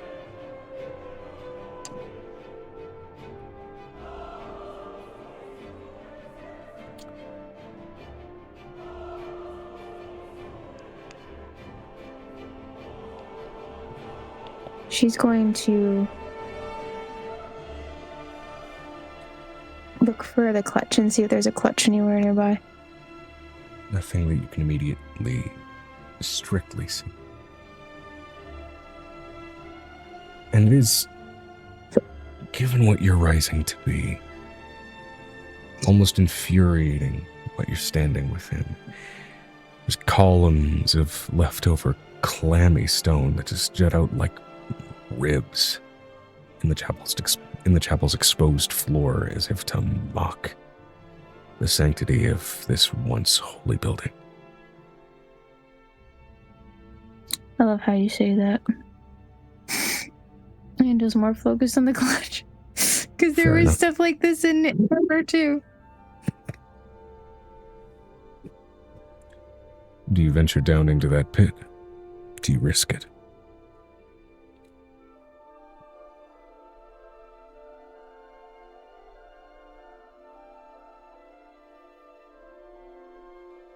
I'm You going may to yet find the clutch. I'm going to intact staircases also to venture down more safely. But Nick and I are going to float down, but I'm probably... The thing is she's going to look for the clutch first.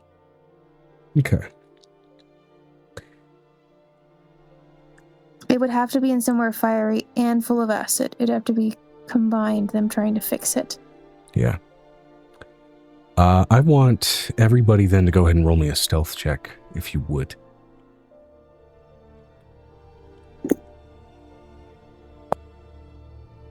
Okay, 19 plus 29. Okay. 29. Nick got a natural 16. He's got some good stealth modifiers on account of being a ranger. And Vinestra.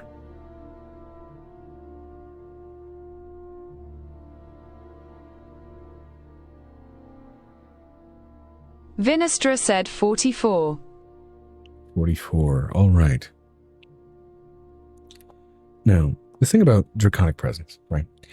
It makes dragons aware of other nearby dragons, or at least that there are any nearby. It doesn't necessarily denote a direction or anything that can strictly be tracked.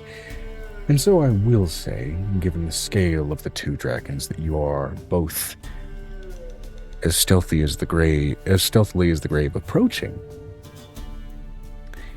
they're probably expecting beasts much larger than the trio of you as you venture downward. So, those stealth rolls still work to your benefit as you are quite literally beneath their sight. You see a blue-colored fire drake currently with his face pressed down into charred brimstone soil, being pressed into the earth by the hind skeletal boned foot of a dragon that you just barely caught a glimpse of flying above. It seems to be shuddering. The red ancient dragon, who is not immune to the frightened condition, rolled a natural 2 against both of your draconic presences, seemingly overwhelmed by the pair. However, our black... Nicodemus and you're one person. Our black twilight dragon, however, rolled a natural 20, unfazed by the presence of these interlopers. That being a lot of you. And while he is pressed to the ground and otherwise unaware, she's going to actively roll a perception check to see what she can find. And given that she is in her lair, she doesn't have advantage on this roll. I don't care. That said, she did not roll great. And you guys are in your upper 30s and 40s for your stealth rolls. So, that's a thing. Let's see here. Angel's in a 9. She's at a barely a 30. She's not trying to be super stealth. She's just gotta figure it out. Actually, technically, I didn't give myself all my stealth roll, but... Anyway, with a natural 10 being her highest, that is a 28. Which means she just matched her passive perception. In other words, did not gain any benefit beyond what she would have had she not rolled at all. And is just scanning around. It is definitely giving a sensation of the Hobbit trying just barely to avoid Smaug's gaze, as the sheer scale of her, especially in this burrow beneath the chapel, which is just barely held up by charred and melted earth at this point, reaches over in massive swaths over much of this chamber, and you are avoiding her notice, in some cases at this point, by being quite literally under her nose. Even if her nose is 80 feet above you. Still looking for the clutch.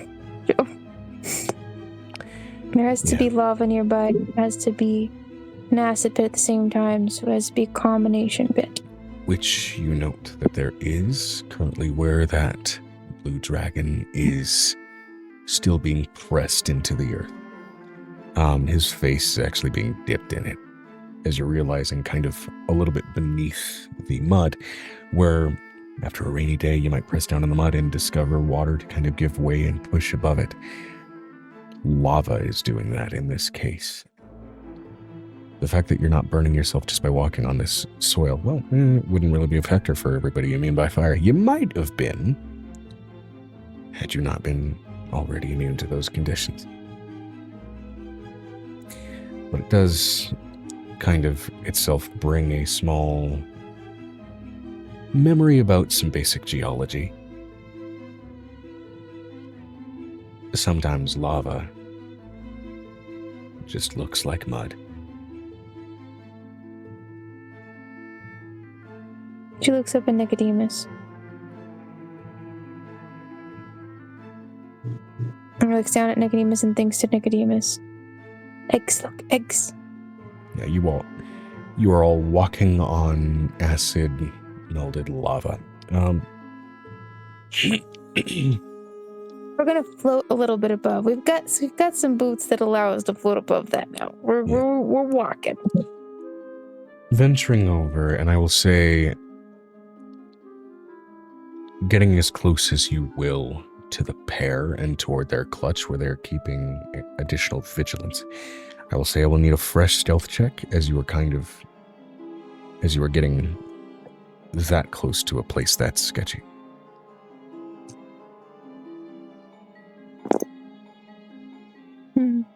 Natural 20. Oh my god. Vinestra said, why is Angel wanting the eggs first? Angel wants to talk to him first. She just wants to see if one of them is messed up. Because, like, there has to be a reason that they haven't reproduced correctly. Like, there has to be a reason. Angel's also a scientist. Gotta look at it. Oh.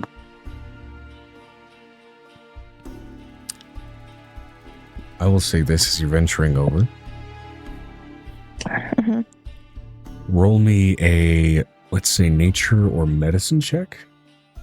This is dipping into basic biology, even as it pertains to dragons. It's a 19 plus, for my nature, it's a plus 13 for my Plus nature. 13. Okay. It's a 32. An uncomfortable fear that you had when you were younger suddenly clicks into place in your brain.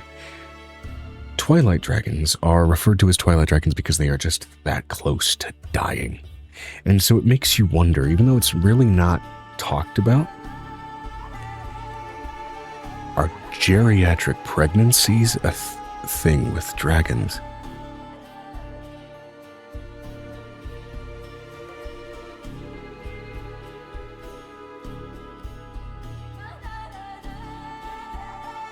Here's another question. Would there also be a thought of live clutches with certain dragon types? Because it would make sense for an acid dragon to possibly carry the eggs inside of her sometimes. With some dragons, yes. With chromatics like black dragons, as well as how almost uninvested this dragon seems to have been recorded to be. No. And it is in those kinds of realizations, as you both are reaching the end of the cave, that you see a couple of sort of rounded mounds that are covered in that same, well, again, mud-like lava. One of those mounds already, however, seems to have been kind of caved in, like a broken egg.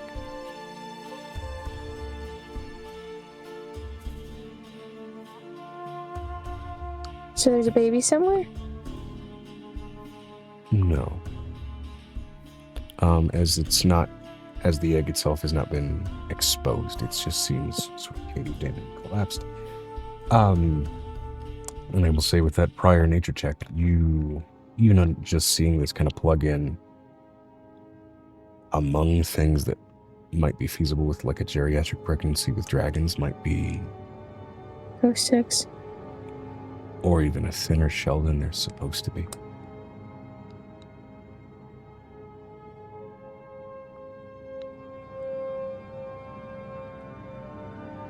I'm gonna let you know this is the moment that's gonna be dangerous for Angel.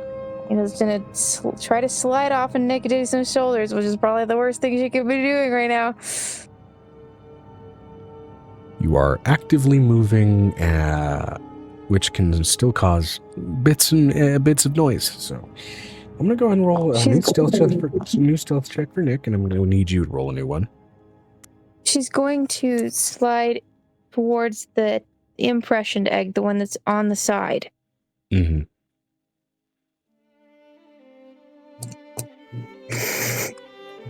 She thinks over to Vinestra. I need to see the egg. I need to see the density. I gotta figure out what's wrong. She should have reproduced by now, something that lives.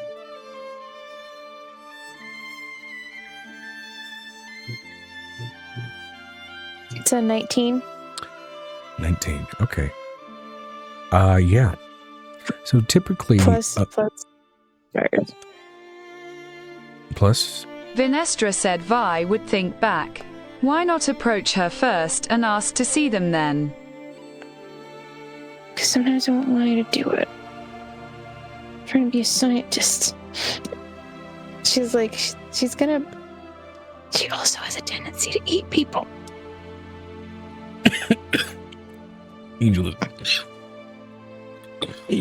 Angel is abandoning social principles with the psycho monster dragon and trying to go for scientific leverage first and foremost, or medical leverage, I suppose.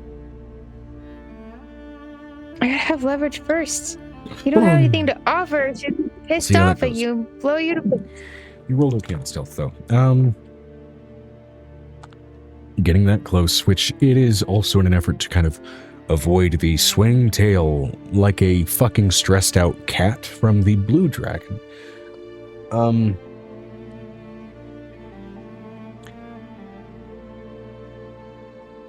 You've done enough research about dragon eggs at this point, also among the ones that, hey, you've stolen from dragons you've killed to make new babies, because you do you. Don't like dead babies. It's a thing. Yeah. For at least ancient dragons, having clutches, right? Usually you're looking at eggshells that are a ballpark of it, like at least half an inch thick. It's a significant barrier between them and the elements, but enough to kind of allow the essence, the magical essence of those elements to permeate through the shell. And approaching these shells, trying to move away some of the muck, which it's a weird sensation, like scooping away lava. Because it's almost like digging through gravel, but like the worst possible kind.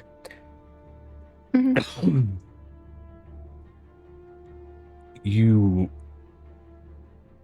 hear a snapping sound that makes you feel like, okay, maybe I'm moving away some rock and shell, only to realize, no, some of the shell just came with what I just tried to scoop away. And then you...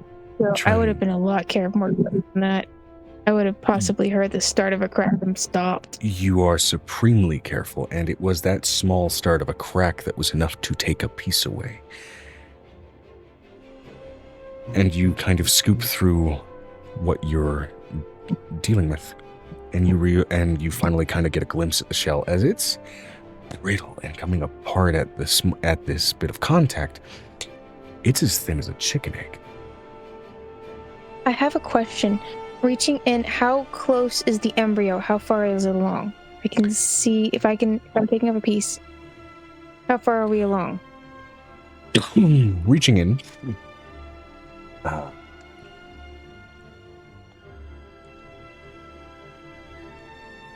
This one, and that sort of additional layer of sulfurous, almost citrus-like smell hits you as you kind of reach in and contact it, where it's very clear this one's rotting. This one did not move past the sort of initial embryonic stage. You can actually feel the mass of this in the palm of your hand. There's nothing it has to wrap around, really, to kind of try and grasp at some of it. You've got the whole fucking thing.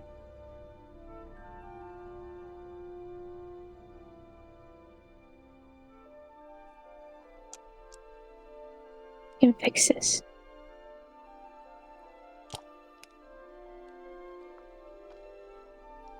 Nestor, you can say that you're there now, if you want to. I know what I'm doing now. All right, so while you are committing to a massive invasion of privacy for an incredibly dangerous monster, you proposed that Venestra make herself known. Well, it's either that we're trying to address them, we can't see them from above, so we had to go down. Yeah.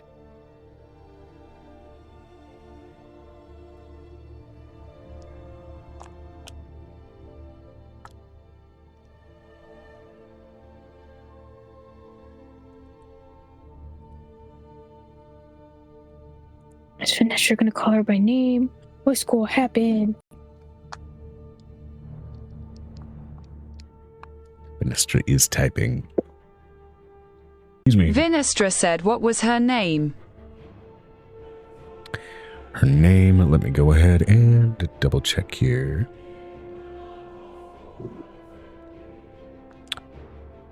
𝕲𝖊𝖓𝖓, the Blight Rain.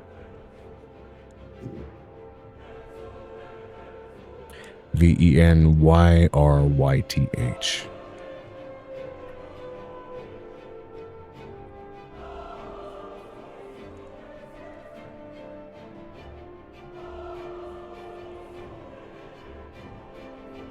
V had stayed back near the dragon's front as she made herself known, fanning her wings out to make herself apparent to the Twilight Dragon. Alright.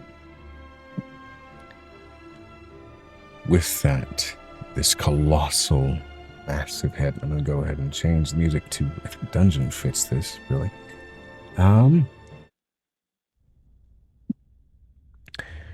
The head barrels down in your direction. What?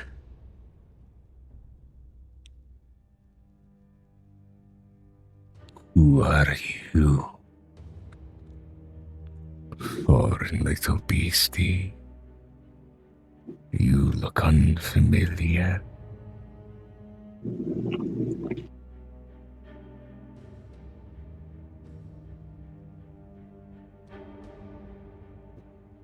Talking to Venestra. Oh my god. Oh my god. The voice almost sounds weak with age. That is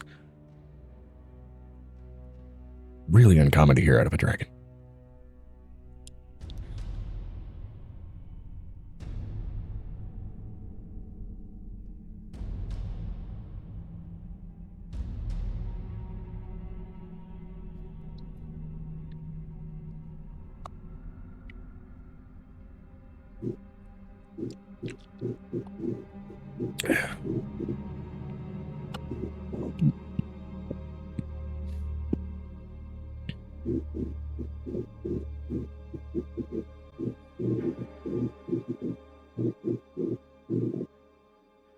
Vinestra said, "How big is she?" Huge. She is, in terms of D&D statistics, gargantuan in size. If I were to put a physical mini on the map, it would be biggest bitch I could buy. And probably spray painted black. She's fucking humongous.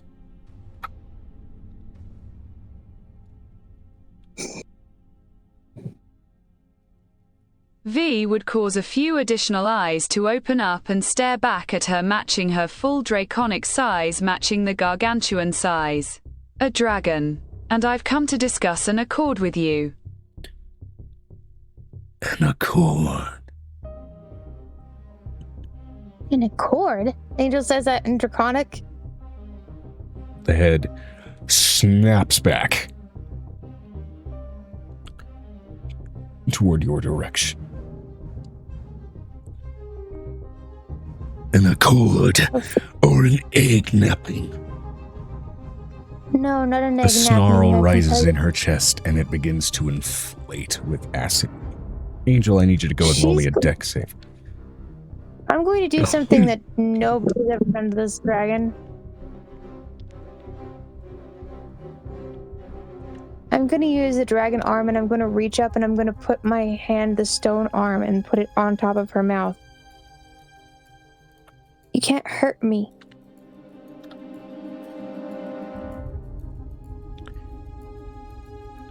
Okay, well, much like trying to block a faucet, a shitload of acid begins to spray out sideways. So,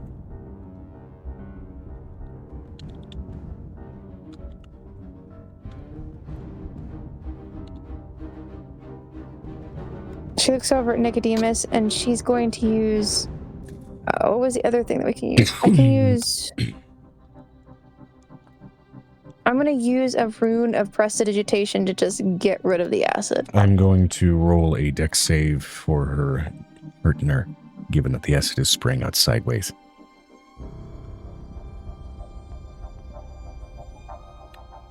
A fire dragon immune to acid may not be... She looks over at Nicodemus and looks at him and like, to shield this dragon right now, considering his outfit will probably protect this thing a little bit. Vinestra said, "Can Amira erect a barrier around the other dragon?" Given that you have abilities specifically for reactive defensibility, yeah. Absolutely. That's what Amira's gonna do then, probably.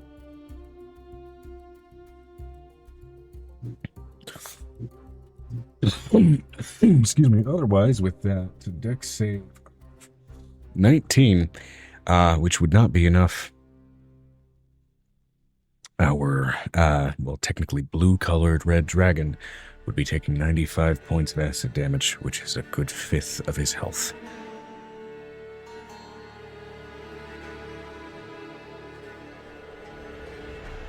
And again, to see a terrifying, massive, ancient beast of this size in a position where it looks like it's fucking cowering is something else. As again, his head is still being pinned down by her back foot. I think what's more terrifying is literally Angel's tiny hand has turned into the size of an actual gargantuan dragon, basically blocking off of her donor, basically blocking off all of her spray. Okay, that said, as you block off her spray, right now she's in a situation where she has no reason to think this is not a hostile environment. So she's immediately going to dive into attacks. I will say this, you can try and persuade her not to further engage. It will be absolutely with disadvantage.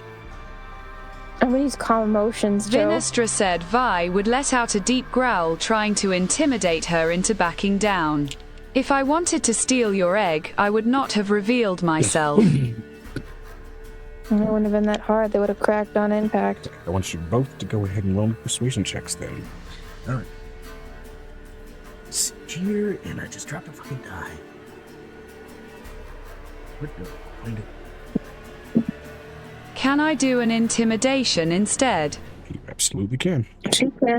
I'm doing an 18 plus 30. Because I've got my dragon stats up. 18 plus 30.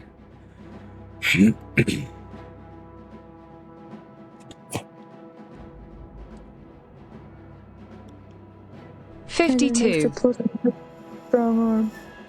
52. And 48. Both of you rolled remarkably.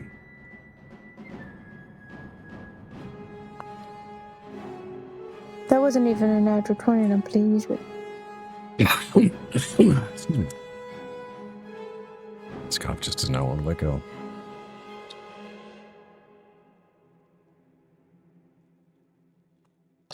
All right.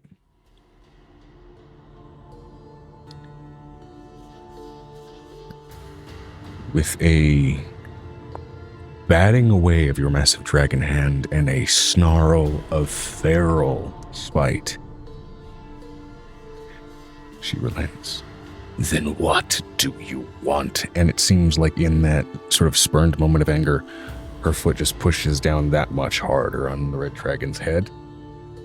If you want to hurt your clutch and keep pushing him down into the lava, he will lose the clutch. He is not giving me viable spawn, and she grinds in her foot. It's not him who's the problem, it's the fact that your age is the problem and your acid is eating through the eggshells.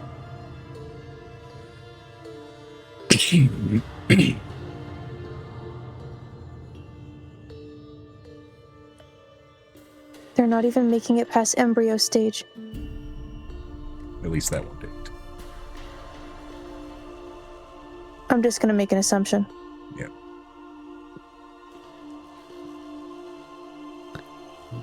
Why would you care? Either of you. You are rivals.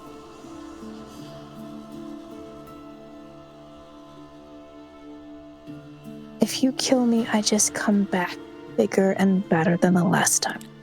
Notably also, black dragons are supposed to be a lot more cunning than this, and her reactions have been almost entirely animalistic. You would expect this from a white dragon. But again, age seems to be possibly playing a factor here.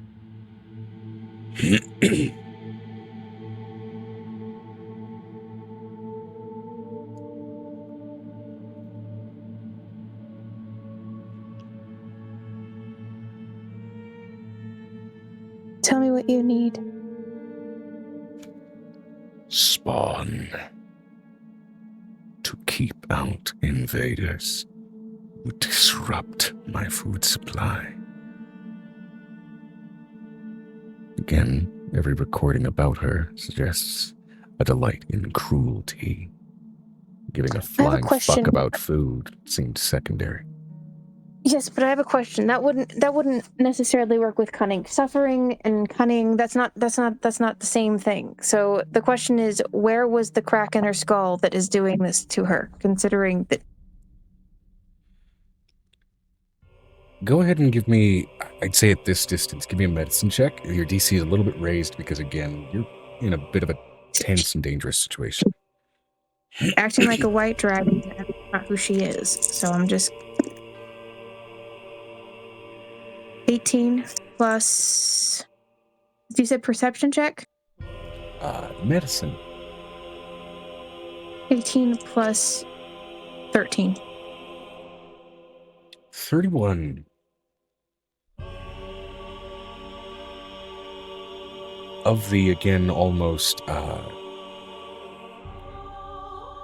dire dragon-like visage that she's given, you've noticed that among the exposed bits of bone, particularly like around the crown of her skull, there's exposed bits of spine, and you swear you can actually see the fucking spinal, the central nervous system and spinal cord exposed to open air.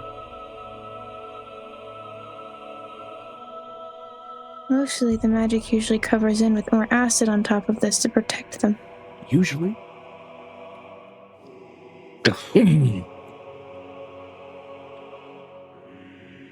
Even in their old age, that's what it does. As it eats away at them, it'll become more of like an empty magic soulless space. Very cool. And you are not noticing the presence of that aura. It seems to be mostly, like, heavily focused around more so her throat, any presence of that bolstering of magic, around those key parts around her spine that normally are enveloped in almost a protective essence of it. It doesn't seem present. Is she a white dragon that ended up being in the spray of a death of a black dragon? No. That would explain the scale color. No. And also, evolution from the deaths of dragons are from typical mortal beings into dragonborn. It does not affect or mutate other dragons. It can, depending on the age, but that's like later in the book. Excuse me.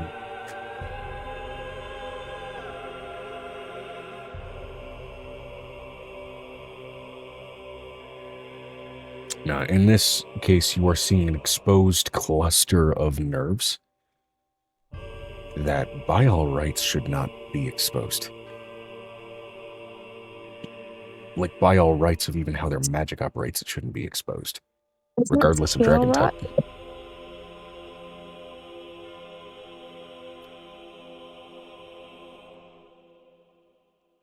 You think that initially. And then you see one of those cords along that spinal stretch undulate and twitch. No.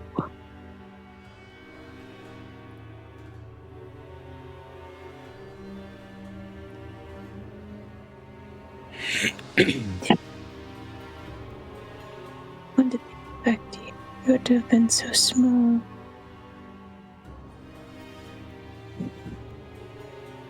Is that nervous system the only thing holding the worm back from hitting her brain? It looks like something that, in failing to latch on to brain matter, has instead latched on to the closest thing it can. It is a parasite latched on to the central nervous system, rather than the brain stem, rather than the brain itself. I'm going to... 𝕲𝖊𝖓𝖓𝖊𝖓 is going to check the dragon's soul. Still Is the soul fun? present. Okay, so she's going to full heal this thing. Notably, one thing, 𝕲𝖓𝖓𝖓, that you observe, because this is kind of present with Twilight Dragons, the soul seems to be, like, filling every fucking corner of the body. It's not a floating moat. It is pressed up against almost the skin, which at this age makes sense. She's going to reach on both sides of this dragon's face, look into its eyes, and she's going to use Mass Healing Word. Mass Healing Word is good for multiple targets. Probably better to just use a normal Healing Word. No, then, but that's Healing Word's too small. I want a lot of healing for this. All right. I will also say, Healing Word's good for active damage that she's taken. That's not quite what this is. Then we're going to use Mass Regeneration, because Mass Regeneration will fix it.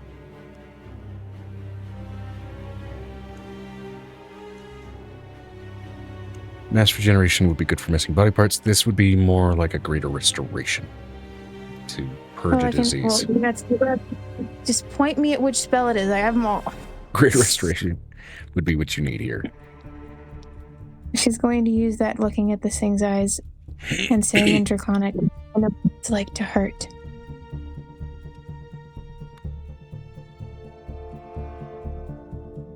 And I know what it's like to age.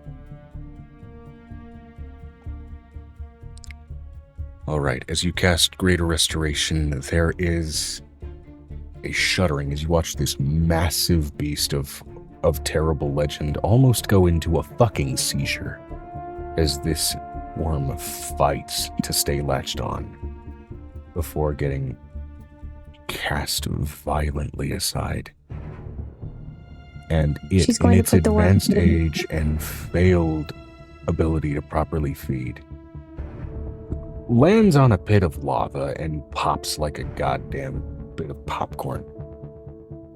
You guys are standing in lava mud, and it just took 18 D10 damage the second it fell to the ground.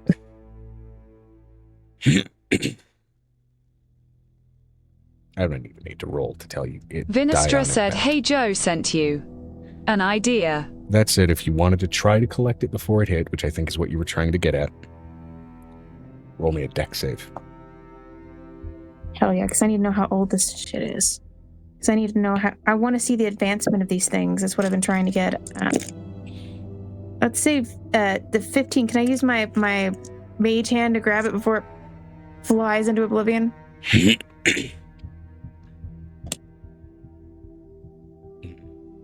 Let's see here.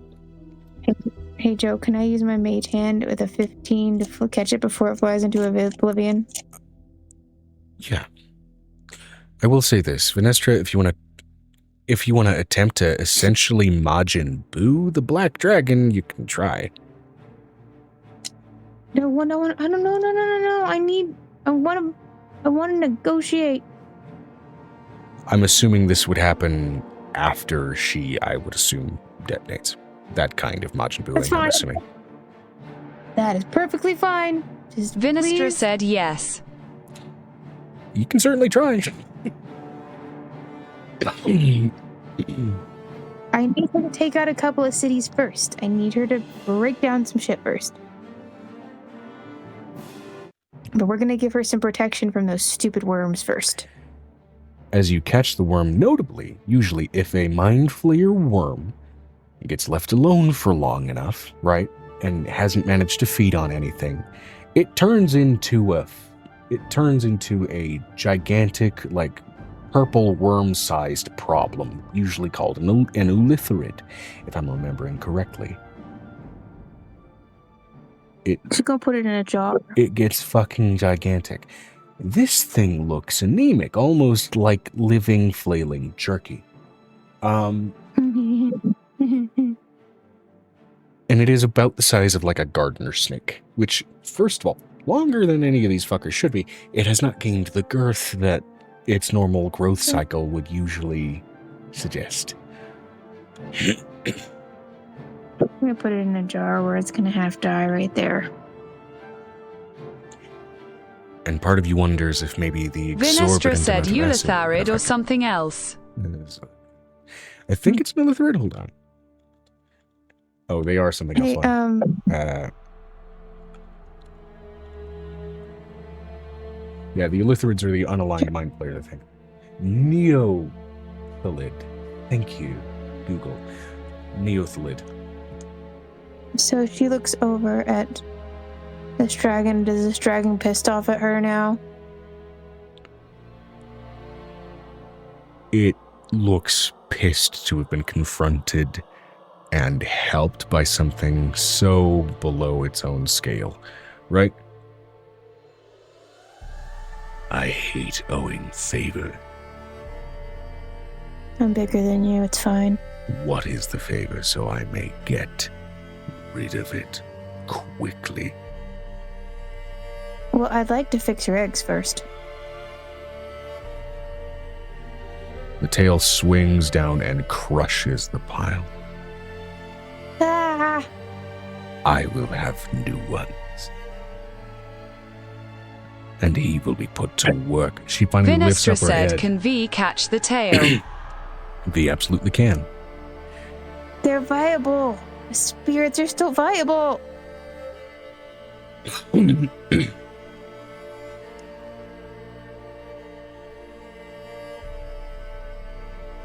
Before the eggs get crushed.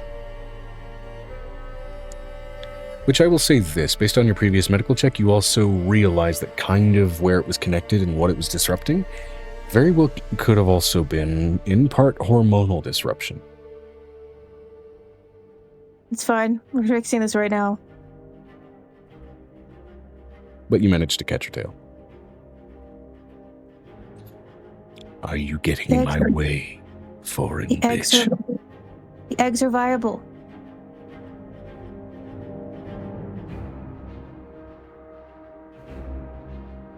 Make a persuasion check with disadvantage. I'm going to do this. I'm going to put Sparing this out. life is not her forte. She's going to pull out her full aura. I am bigger than you, and I can kill the longer grudge than you can, and I will live longer than...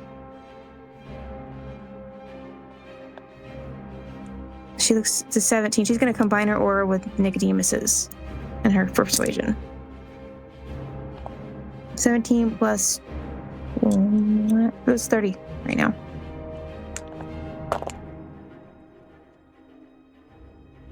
Oh, lucky with that natural 7 in response.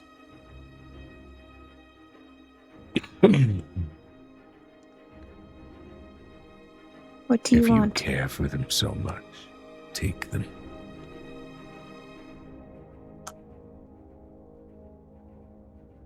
She's going to look at the red dragon, considering the red dragon is usually the problem after that. He manages to just lift his head above the lava, kind of trying to push up against her foot.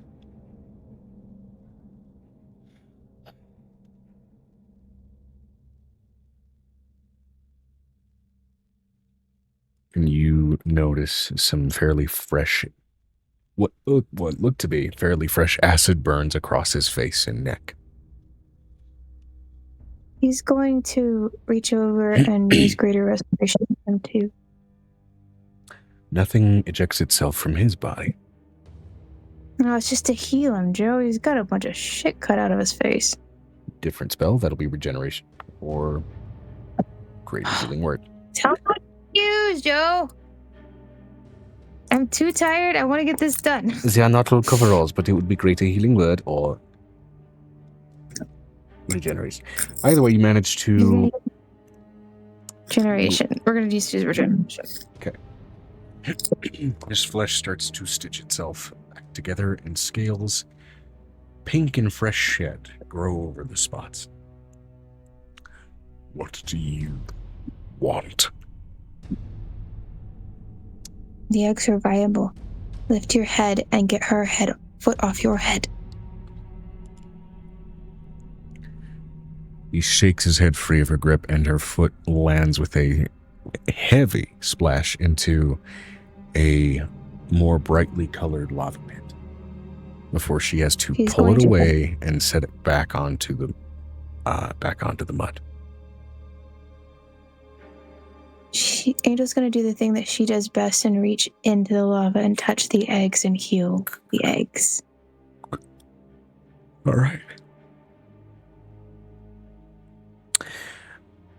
Now, Less so your divine instinct and more so just the gray dragon instinct that kind of sits in you.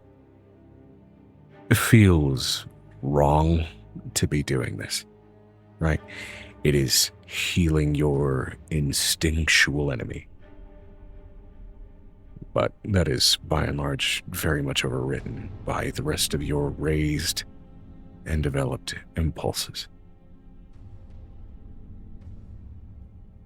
She's going to bring them to a fully developed age and bring them out of the egg. But she's going to move out of the way so at least the father can imprint. All right. As they bolt out, the father immediately looks over and imprints as they are, by the way, busting out of those eggs with feral, angry abandon. There we go. She's going to check over the babies on the backside to make sure that all of the flesh is stitched together correctly. It is. Their bodies themselves don't seem to have much in the way of problems. And there are... I'm talking about I want to see if biologically they'll make it past their wormling state. If I fix that. Medicine check. Just to see, like, about the viability of their physicality. An 18. Okay. Plus 13 from a medicine check. 31. Physiologically, nothing wrong with him that would cause some kind of death-based incompatibility that you can immediately see. Which may in part be due to your magic. You're not entirely sure.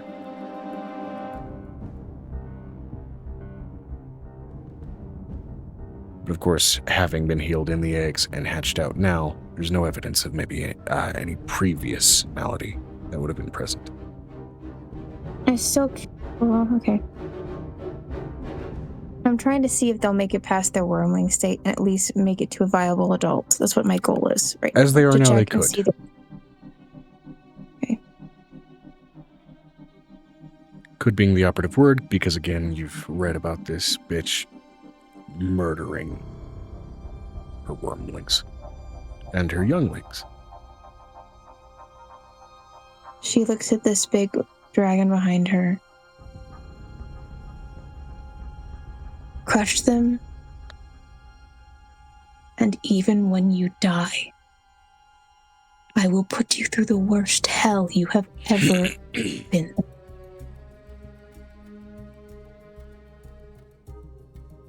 And this is the point where she's combined with Nicodemus. It's a very Avatar-like dual voice situation where you both kind of speak in unison with the same tone of intensity.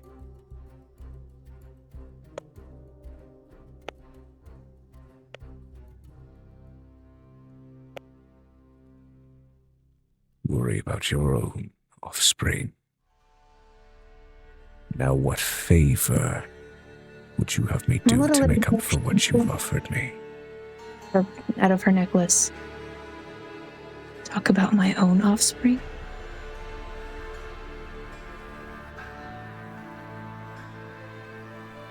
Technically, those things shouldn't live. They shouldn't survive even their young state. It's my gift to you as a burgeoning deity. Vinestra said, how dark or shadow-filled is this area? I know. Even mud-like lava does give off some semblance of luminance to it. The only sort of really heavily shadowed areas are the kind of melted down parts of this sort of false cavern that lava doesn't strictly reach. So it's very much kind of toward the outer edges and definitely not toward this wall. Otherwise, it's fairly well lit. Excuse me. Did she kind of figure out if does she grasp what she's talking to at some point? She understands it, yes.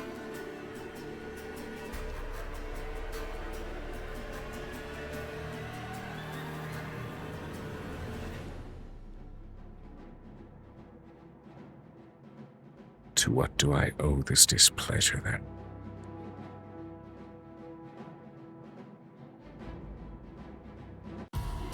It's not a displeasure.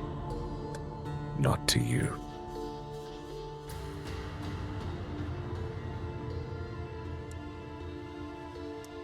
I just save you from the one thing that nearly killed me as a child.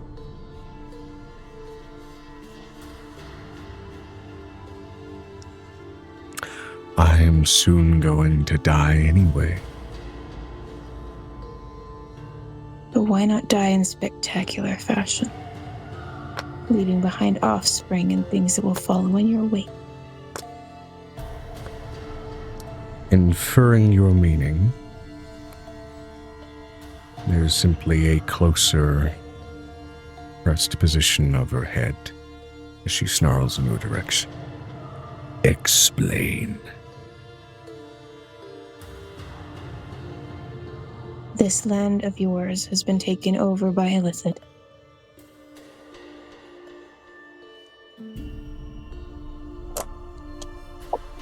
Mass amounts of 𝕲𝖓𝖓.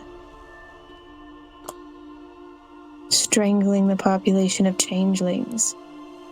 Killing them, and she shows them what happened to the kobold's face in her own mind. Pathetic wretch.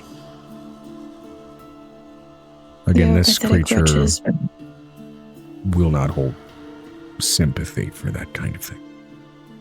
Are pathetic wretches, but they are your food.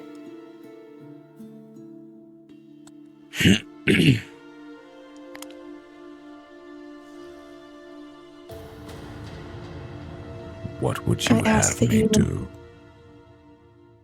I would have you burn the cities after I pull the slaves out of them. So that way that the land is not covered in more blood and used for more magic. After you pull the slaves out of it.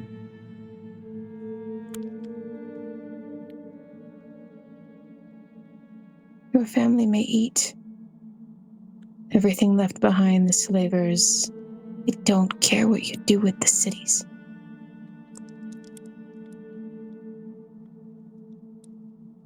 But when you decide to die, you let us know.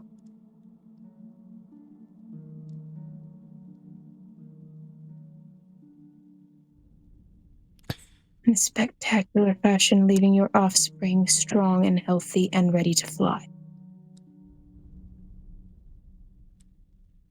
And she looks at the red dragon, and I will find you a home with the biggest lava pit I can find. Okay. Angel, between your offer of vicious and glorious death and mayhem, and Venestra, your, let's say, veiled offer of further life that you've offered mentally to this being. Ooh, I'm excited about that. And I do say veiled offer because it's a bit of a headline. I will say both of you can make persuasion checks, or Venestra, you may instead choose to make a deception check because it's the truth, just not the whole truth. That's a 19 plus 30.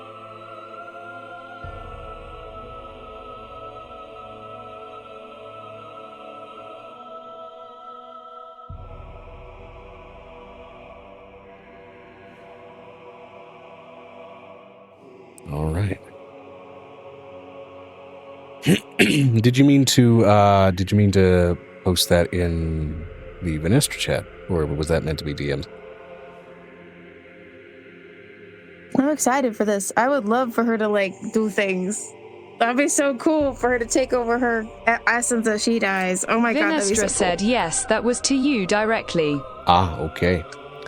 Well, I'd say you can, for visual's sake, post the first part of that in Venestra chat if you'd like, because might as well. I'm excited. I'm excited for that. I'm excited for her to be nom nom nom nom nom nom nom.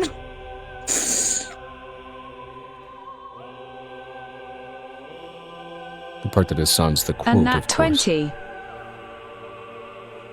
Yeah! 49.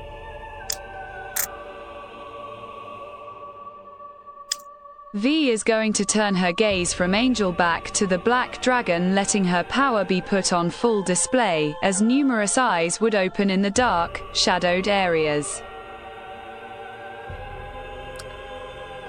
Coming off some essence reminiscent of 𝕲𝖊𝖓, though it does expressly have a 𝕲𝖓𝖓 flair to it.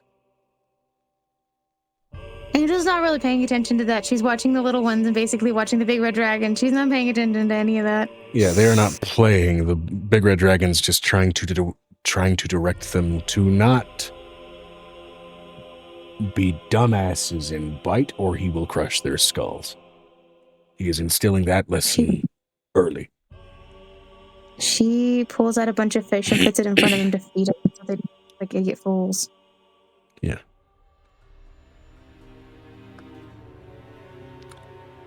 Surprisingly, with a lava bucket. Between those rolls,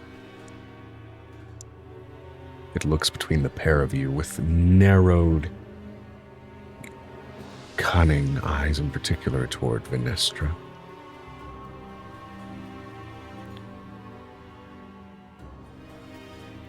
Where do I strike first? Strike the capital first. A bony draconic smile that is only barely noted to be that expression of emotion because of the sinews that hold the jaw together and the way they tighten.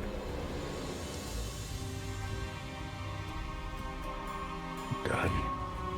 And she turns her head up and sprays a gout of acid at the ceiling above you, to which the three of you need to take cover purely from debris. I'm not going to make you roll for it, as you have enough time to kind of get out of the way. She's also going to pull out her faith phone to call Paul to make the move now. Because this was one of her secondary options. And she immediately flies off and takes to the sky. I'm letting you know this one is called... What was the one I came up with about found a dragon could do this for me? It was 𝕲𝖊𝖓. That was what it was. It's 𝕲𝖊𝖓. That was the thing. She's like, it's a code 𝕲𝖊𝖓. A black dragon and foreboding legend takes flight as a spray of blight rain follows her.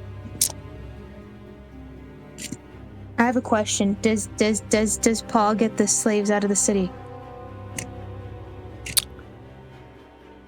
That big-ass dragon can fly fast. Not so fast that Paul won't have succeeded in his evacuation. She's going to tell him every time that dragon moves, you have to get everything out of the city first. Yeah. There's flying natural disasters, and then there's flying just chemical weapon of mass destruction. Well, I mean, considering what his actual mother was, what a 𝕲𝖓 was, he's able to survive that acid rain. Yeah. So the whole thing is like, he can get people out of the city as fast as he can.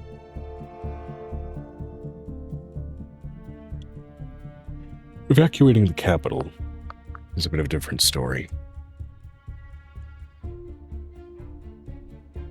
That's more emotion of networks and doing their best to do it. Yeah, but she also had 7 networks in place, as well as, what's his head's brother, who's also working part of that network? Yeah. Because it's the capital specifically and not disparate nearby town, city or village, I'm going to roll to see how successful those networks are in extracting the servants from the city. Can I give them advantage? Can I give them bardic advantage? Can I give them some of my d20s that I have earned? If you want to sell a couple of d20s for this Hell yeah. broad-scale faction roll. Hell yeah. Well, I will tell you, If I need to- on stupid impulse, did grab 2 dice by mistake anyway. That said, it means I don't necessarily need to re-roll anything. So, what was originally going to be a natural 5, kind of unfortunate, instead turned out to be a natural 20. Hell yeah. That said, it is a wide countryside. It is going to be well into nightfall before this nightmare with wings graces the skies above the capital city of 𝕲𝖏. Yeah, but that wasn't the thing with Paul is that he uses a blood rain to warn when they need to evacuate? Yeah, not really any more direct an omen than that. Never really a more direct omen than that. Well, but that's because he's using the last bit of a strat that he has in his system, basically, to cause it all.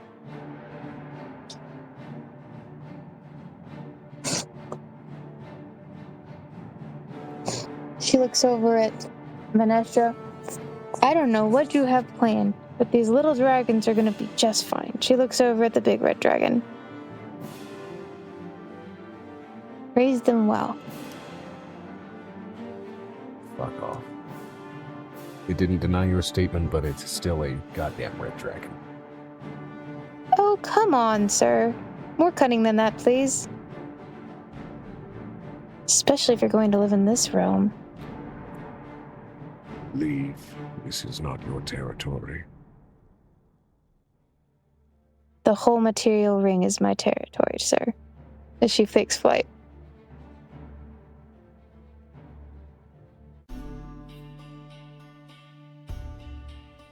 All right.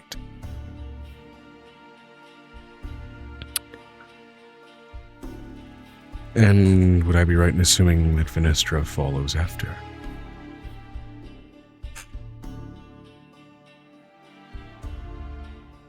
Come on, Venestra.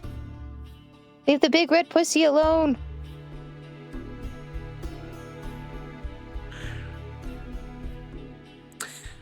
God knows Vistris is tickled pink that one of her prized red dragons got out-bitched by a black one. I know. She's gonna be talking about it for weeks.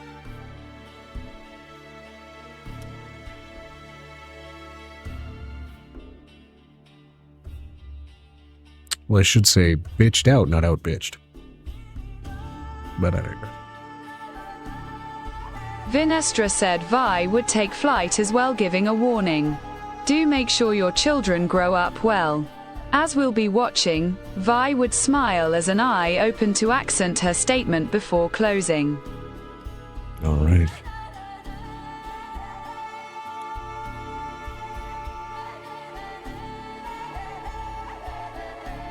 Oh, by It's the funny. way, the second part, she's also going to look back at that red dragon, especially if he was...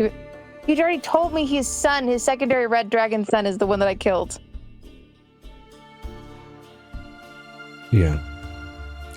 That was not Hiding public yourself. knowledge, and I don't think you made a point to state it to him, unless you Oh, have. she's going to say it to him mentally, as she's lying. Your other dragon son decided to burn a bunch of kobolds with his blue skin. All He right. tried to burn me. He no longer lives. So don't make me repeat myself.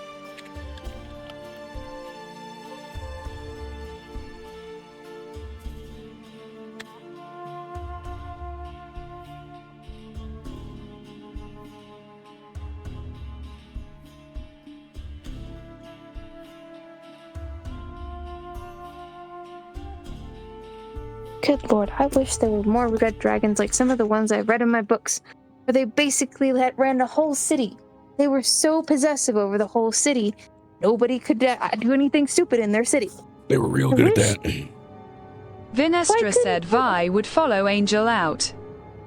I'm letting you know, Venestra, you hear her basically going, why can't there be red dragons like the ones I read in my books, where they basically are so possessive over a city that nobody can either hurt the city or leave the city, if they're gonna be bad people, and prefers to have prosperous living and enjoys building their wealth. So yeah, they're the top person in the city, but they decided to live well, and as long as no one pisses them off, they don't burn them to death.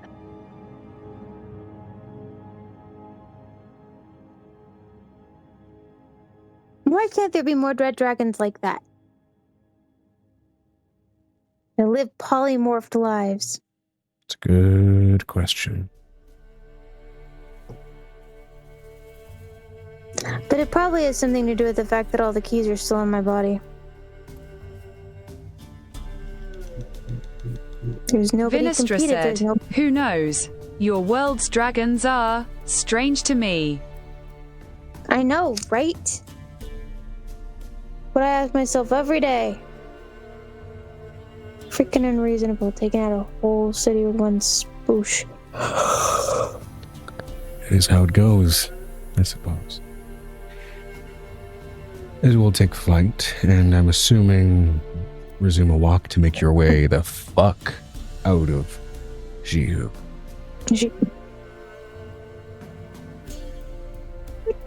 She looks over at Vinestra.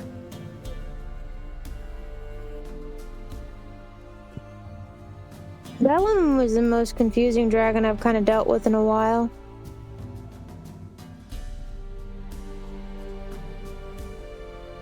Most black dragons aren't always that cruel. They're naturally cruel, but they're not cruel to their offspring or sometimes people that go around them. They're not that bad usually, as long as you don't piss them off. To each their own in psychotic circumstances.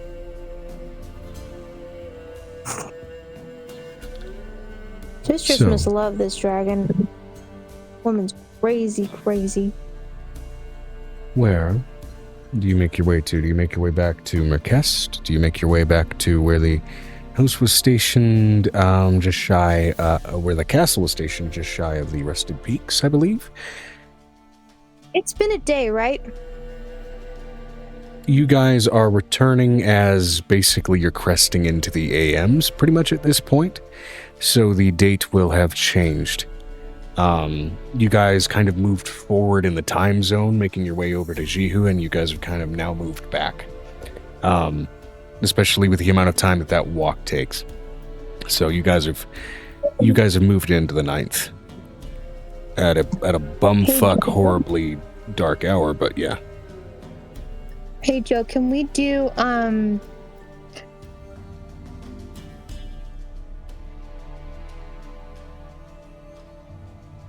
I don't know. I kind of want Angel to interrupt that meeting in Sommerl and just be a pain in the ass, but we're not doing that today. Mm-hmm. So she's gonna look over at Vinestra. Hey Vinestra, tomorrow night, can you walk me to a meeting that I wasn't supposed to go to, and I'm gonna crash it because ain't nobody got time for this. Vinestra said, "Where is it?" It's in Sommerl, on the coast of Sommerl, in the Sea Glass City.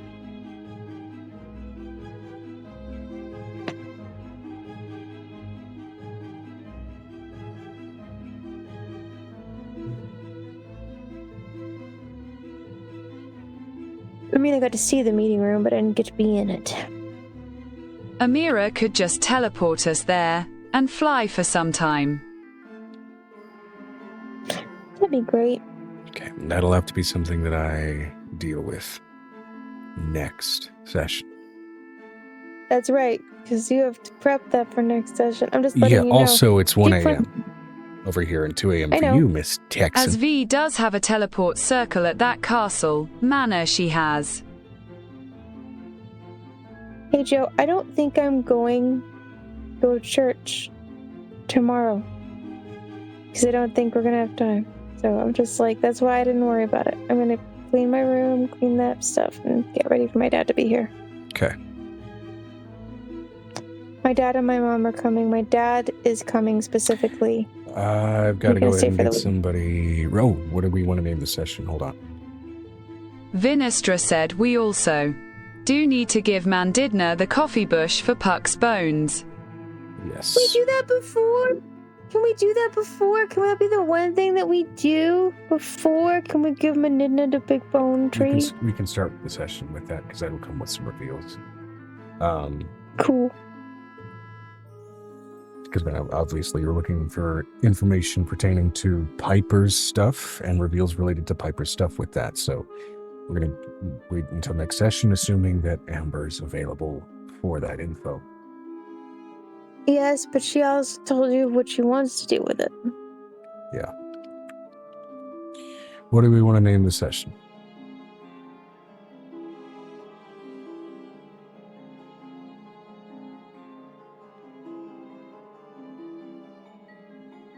I could come up with something really inappropriate considering what it was, but I don't know. Vinestra said black bargains. That's a good one. You know what? Fair.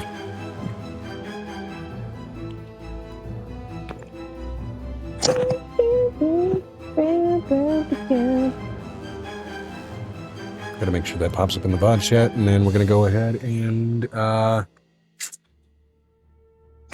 figure out someone to raid. Let's see.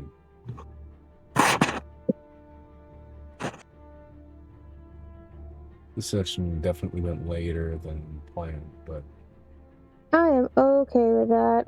It's good because Vanessa got time to do things and be spoopy. God, she was spoopy. More eyeballs than expected. still not quite at the capacity for involved voice that I would have preferred to be at. Because I get that fucking cough that just won't let go. Vinestra said quite. Also sent you a question, Joe. Phenomenal.